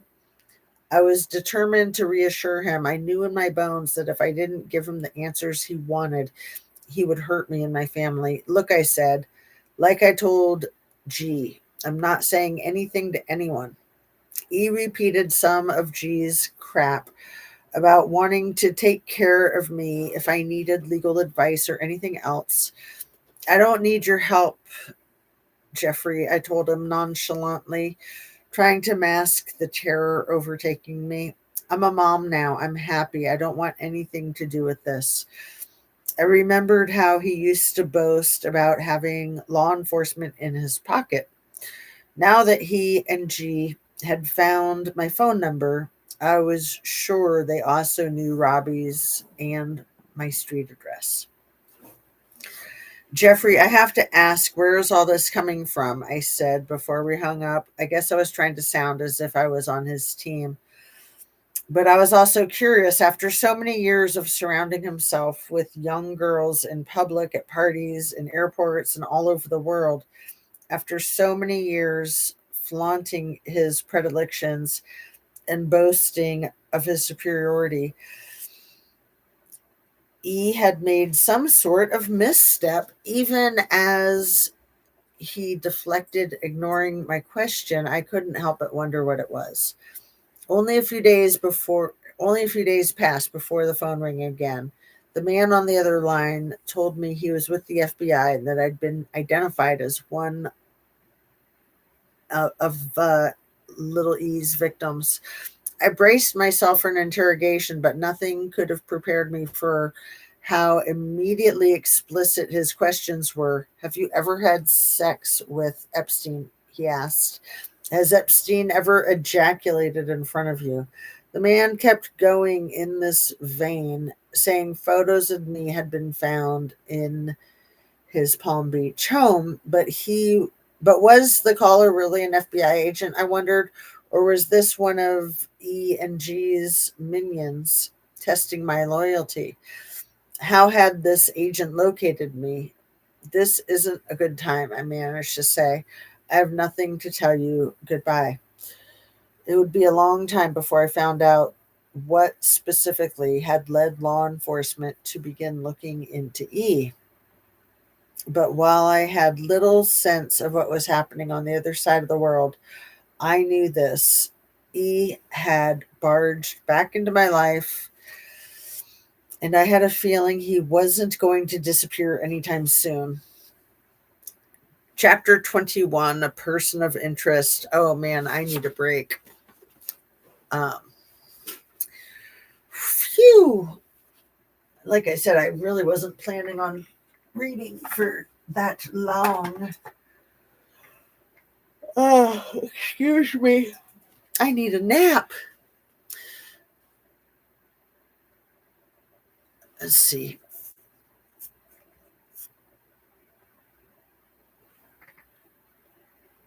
Where was I?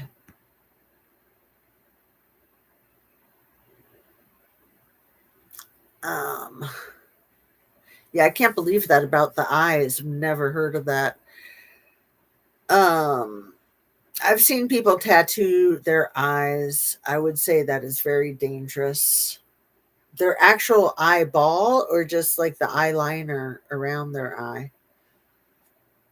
I can't imagine the eyeball. I just can't.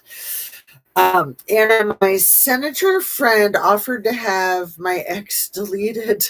A quick no thanks. He was already being investigated, and I was and probably still am for him trying to take out Canadian Prime Minister. Dang. Wow, Annie, you really have lived an interesting life. You are amazing, Jazz. Oh, what makes me so amazing that I'm awake? No, they tattooed the whites of their eyes? Gross. Why would anyone do that? Ugh.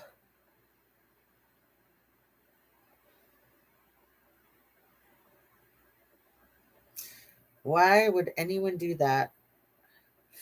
I wanted to play a Paula Poundstone for you that was really cute. Where is JD Vance? Why is he silent? Huh. Um,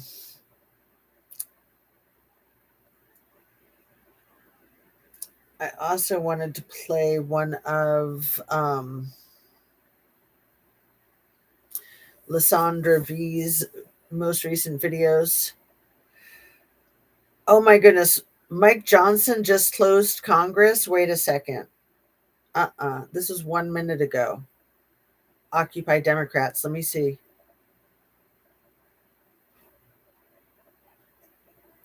This is crazy.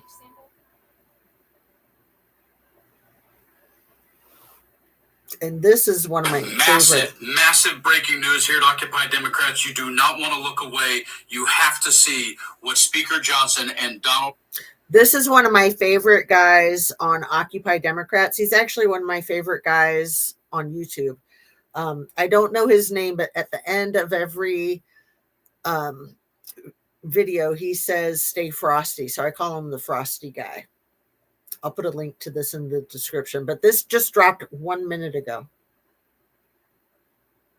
Trump just pulled. It is unbelievable, and it is not only damaging democracy, it is the denigration of democracy. Wait until you see this breaking story. I'm going to get straight into it. This happened in 5 steps. Let's start with the first one, right here with Trump and the filibuster. Overnight, President Trump calling on Republicans in Congress to take action and change the rules in the Senate to reopen the government with a simple majority vote instead of the 60 votes currently needed.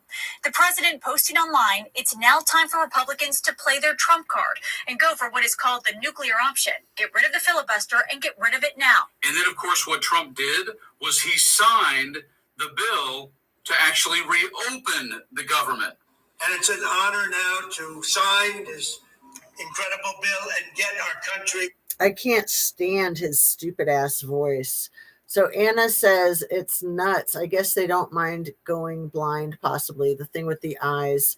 And then you say, I see him a lot too. Oh, good. So you like this guy too? Stay frosty. He's awesome. Working again. Thank you. The government is reopening after the longest shutdown in U.S. history. But then what happened is the new Epstein emails dropped. Whoopsie.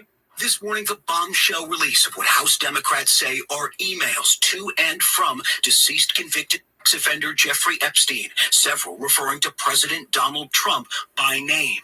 In an April 2011 email released by Democrats on the House Oversight Committee, lawmakers say Epstein wrote to his now convicted accomplice, Ghislaine Maxwell, 3 years after pleading guilty to crimes involving a minor, telling her, I want you to realize that dog that hasn't barked is Trump.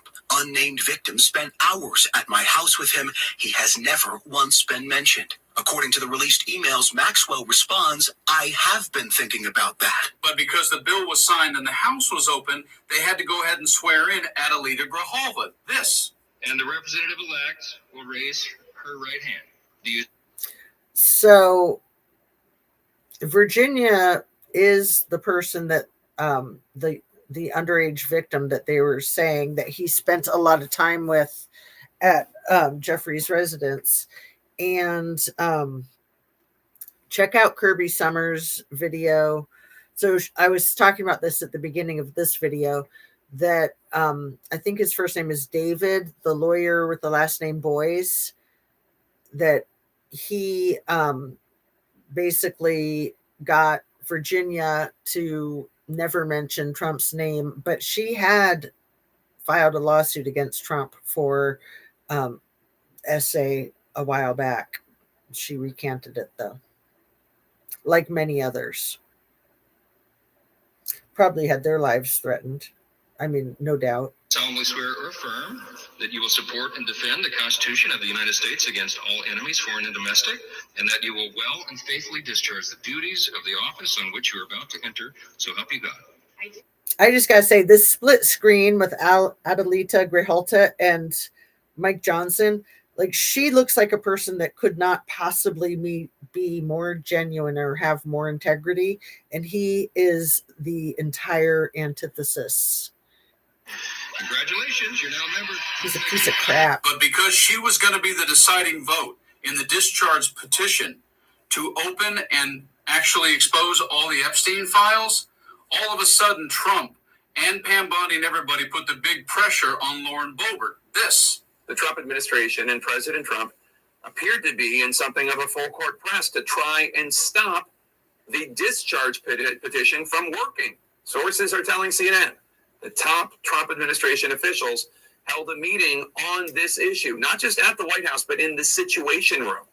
Now, according to multiple sources, the meeting was said to have included the Attorney General, Pam Bondi, the Deputy Attorney General, Todd Blanche, FBI Director Kash Patel, and Republican Congresswoman Lauren Boebert of Colorado. Boebert is one of the 4 Republican members of the House who has signed the petition. And in the end, what just happened today, just now, after only being open in the House for 8 hours, Mike Johnson shut it down again to avoid having to vote on the discharge position. Look. He is such a fucking weasel. At this breaking story and stay with it the whole way through. This is so very important right here. Massive breaking news. Most disappointing member.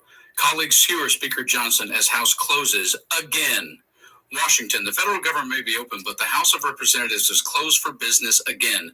The record-shattering 43-day-long shutdown coincided with an impromptu 53-day vacation for House Republicans. To end the shutdown, Speaker Mike Johnson had to call the House back in session. He did, for roughly 8 hours Wednesday. Then he gave House members the rest of the week off.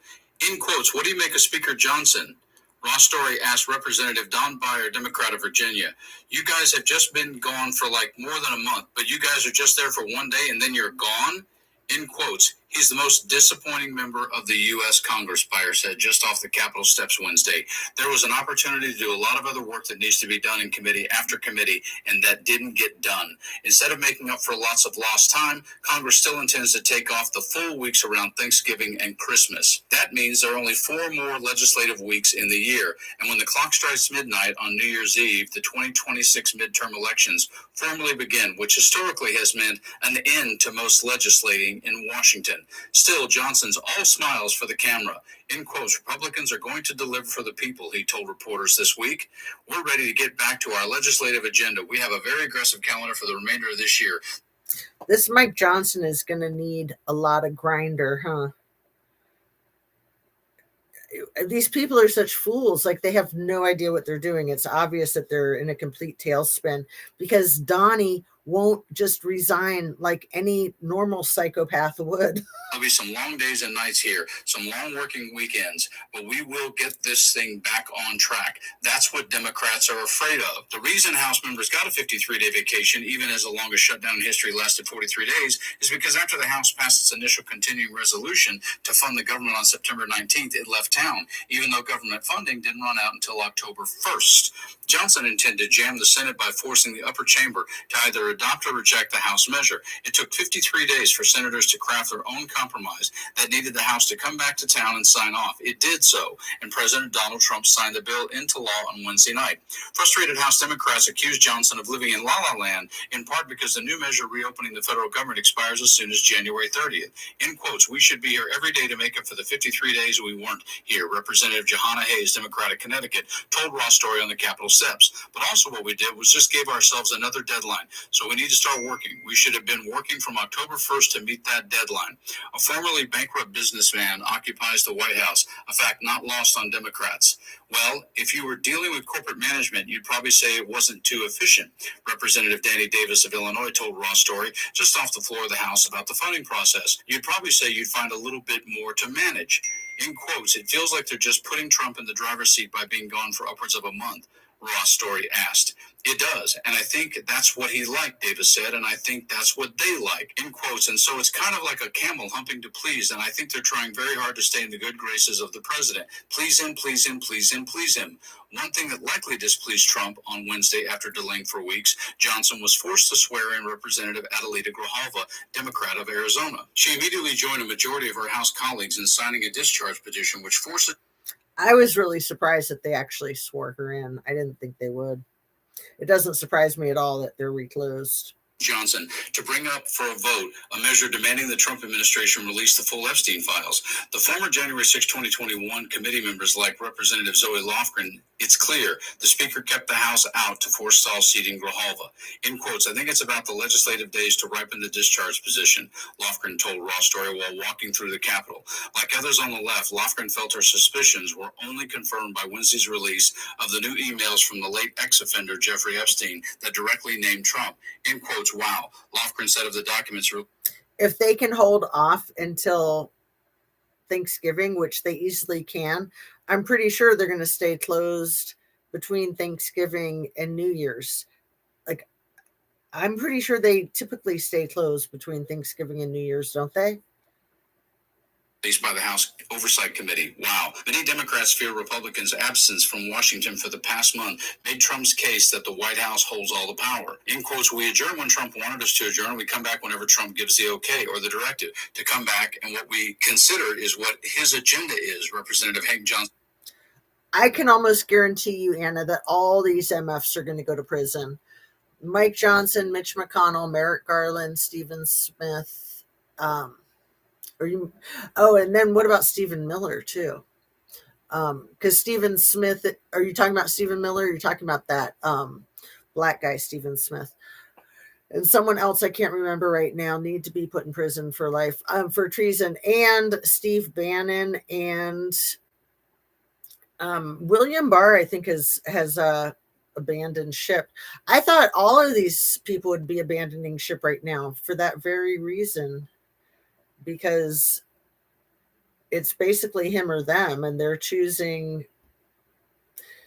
him over themselves. They must have a lot of effing dirt on. He must have a lot of dirt on these people. Johnson of Georgia told Ross Story, "Congress is blatantly subjugating itself to executive authority," Johnson said. Like most on the left, Johnson says he's disappointed because Speaker Johnson, a constitutional lawyer by trade, is ceding Congress's constitutional powers. In quotes, "The House is no longer acting as an independent Article I institution. It's an organ of Article II, Johnson said.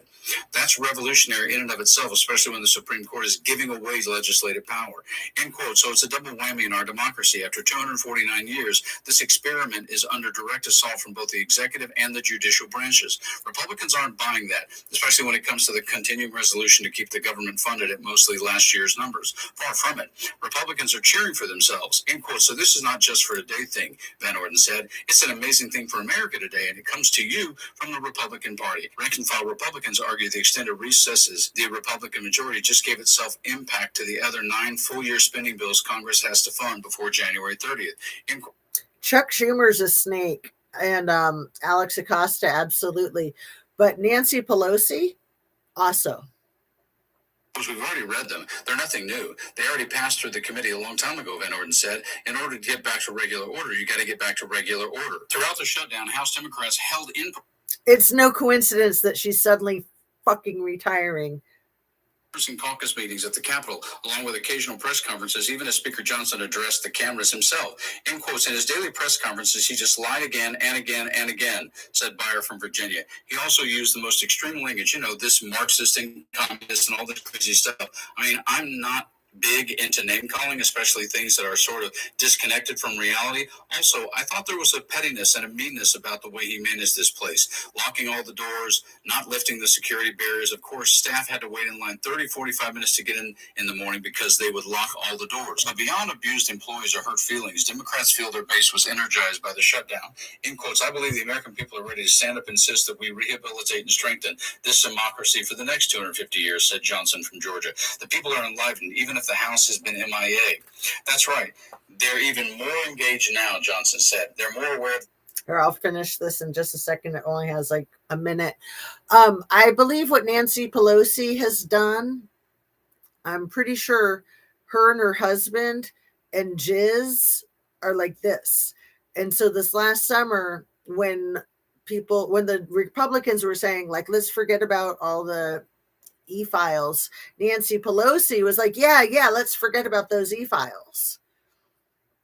And then I know for a fact that her and her husband were invested in Jiz's stupid Tetra company, like the water ocean company that she was trying to like rebuild her reputation with, trying to pretend that she was all pro-ocean. But that whole pro-ocean thing, I think, ties in with like shipping and a lot of global finances. Like, it wasn't just to like rebuild her reputation. It was another scandal. It was another shell and another scam. But Pelosi and her husband tight with Ghislaine. The stakes of what this democracy means for their pocketbooks, for their ability to afford to live in this country, and people are connecting the dots. They're recognizing that MAGA, Trump, and Republicans are all about tax cut for billionaires and multimillionaires and tariffs for everyone else. It's getting to be unbearable. The American people want relief, so they have become even more attuned to what's happening since this shutdown began, and they're going to be engaged next year in these elections. Hayes, the Connecticut Democrat, said her party's fight wasn't about the midterms. In quotes, the midterms are a long way off, and a lot of people are going to get screwed between now and then, Hayes told Raw Story. So our goal can't be we fix this in the midterm. We work every day to do something, anything, or, get caught trying. There's nothing else to say, folks. That is literally the gerrymandering, king, absolute power example of where we are with Donald Trump. Screw Congress, screw the legislative branch, screw the judicial branch, because you got the attorney general in your back pocket, you got the speaker of the House in your back pocket, and this is how justice is not served. Once again, Donald Trump has his thumb on everything. You guys like and share the video, subscribe to the channel, stay frosty. Coach presents the field. Okay. I was going to play the Paula Poundstone and the Lysandra V, but I won't. I'll just put the links in the description, or you can look them up on your own if you're curious, just because we're at 5.5 hours almost. And that was 11 minutes long. And I wasn't planning on that one, because the Paula Poundstone and the Lisa V are just like 1 minute, and they're really good. Nancy didn't stop the National Guard from coming to the rescue. It was Trump. Right, Annabise. Yeah. I don't know, Granny Annie, your comment about how she denied security for J6 and had people sent in to cause issues and video for daughter.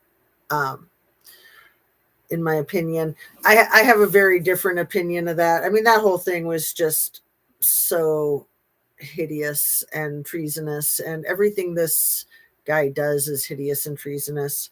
I said yesterday that I fully expected like a 9/11 type of thing to happen for him to try to avoid responsibility,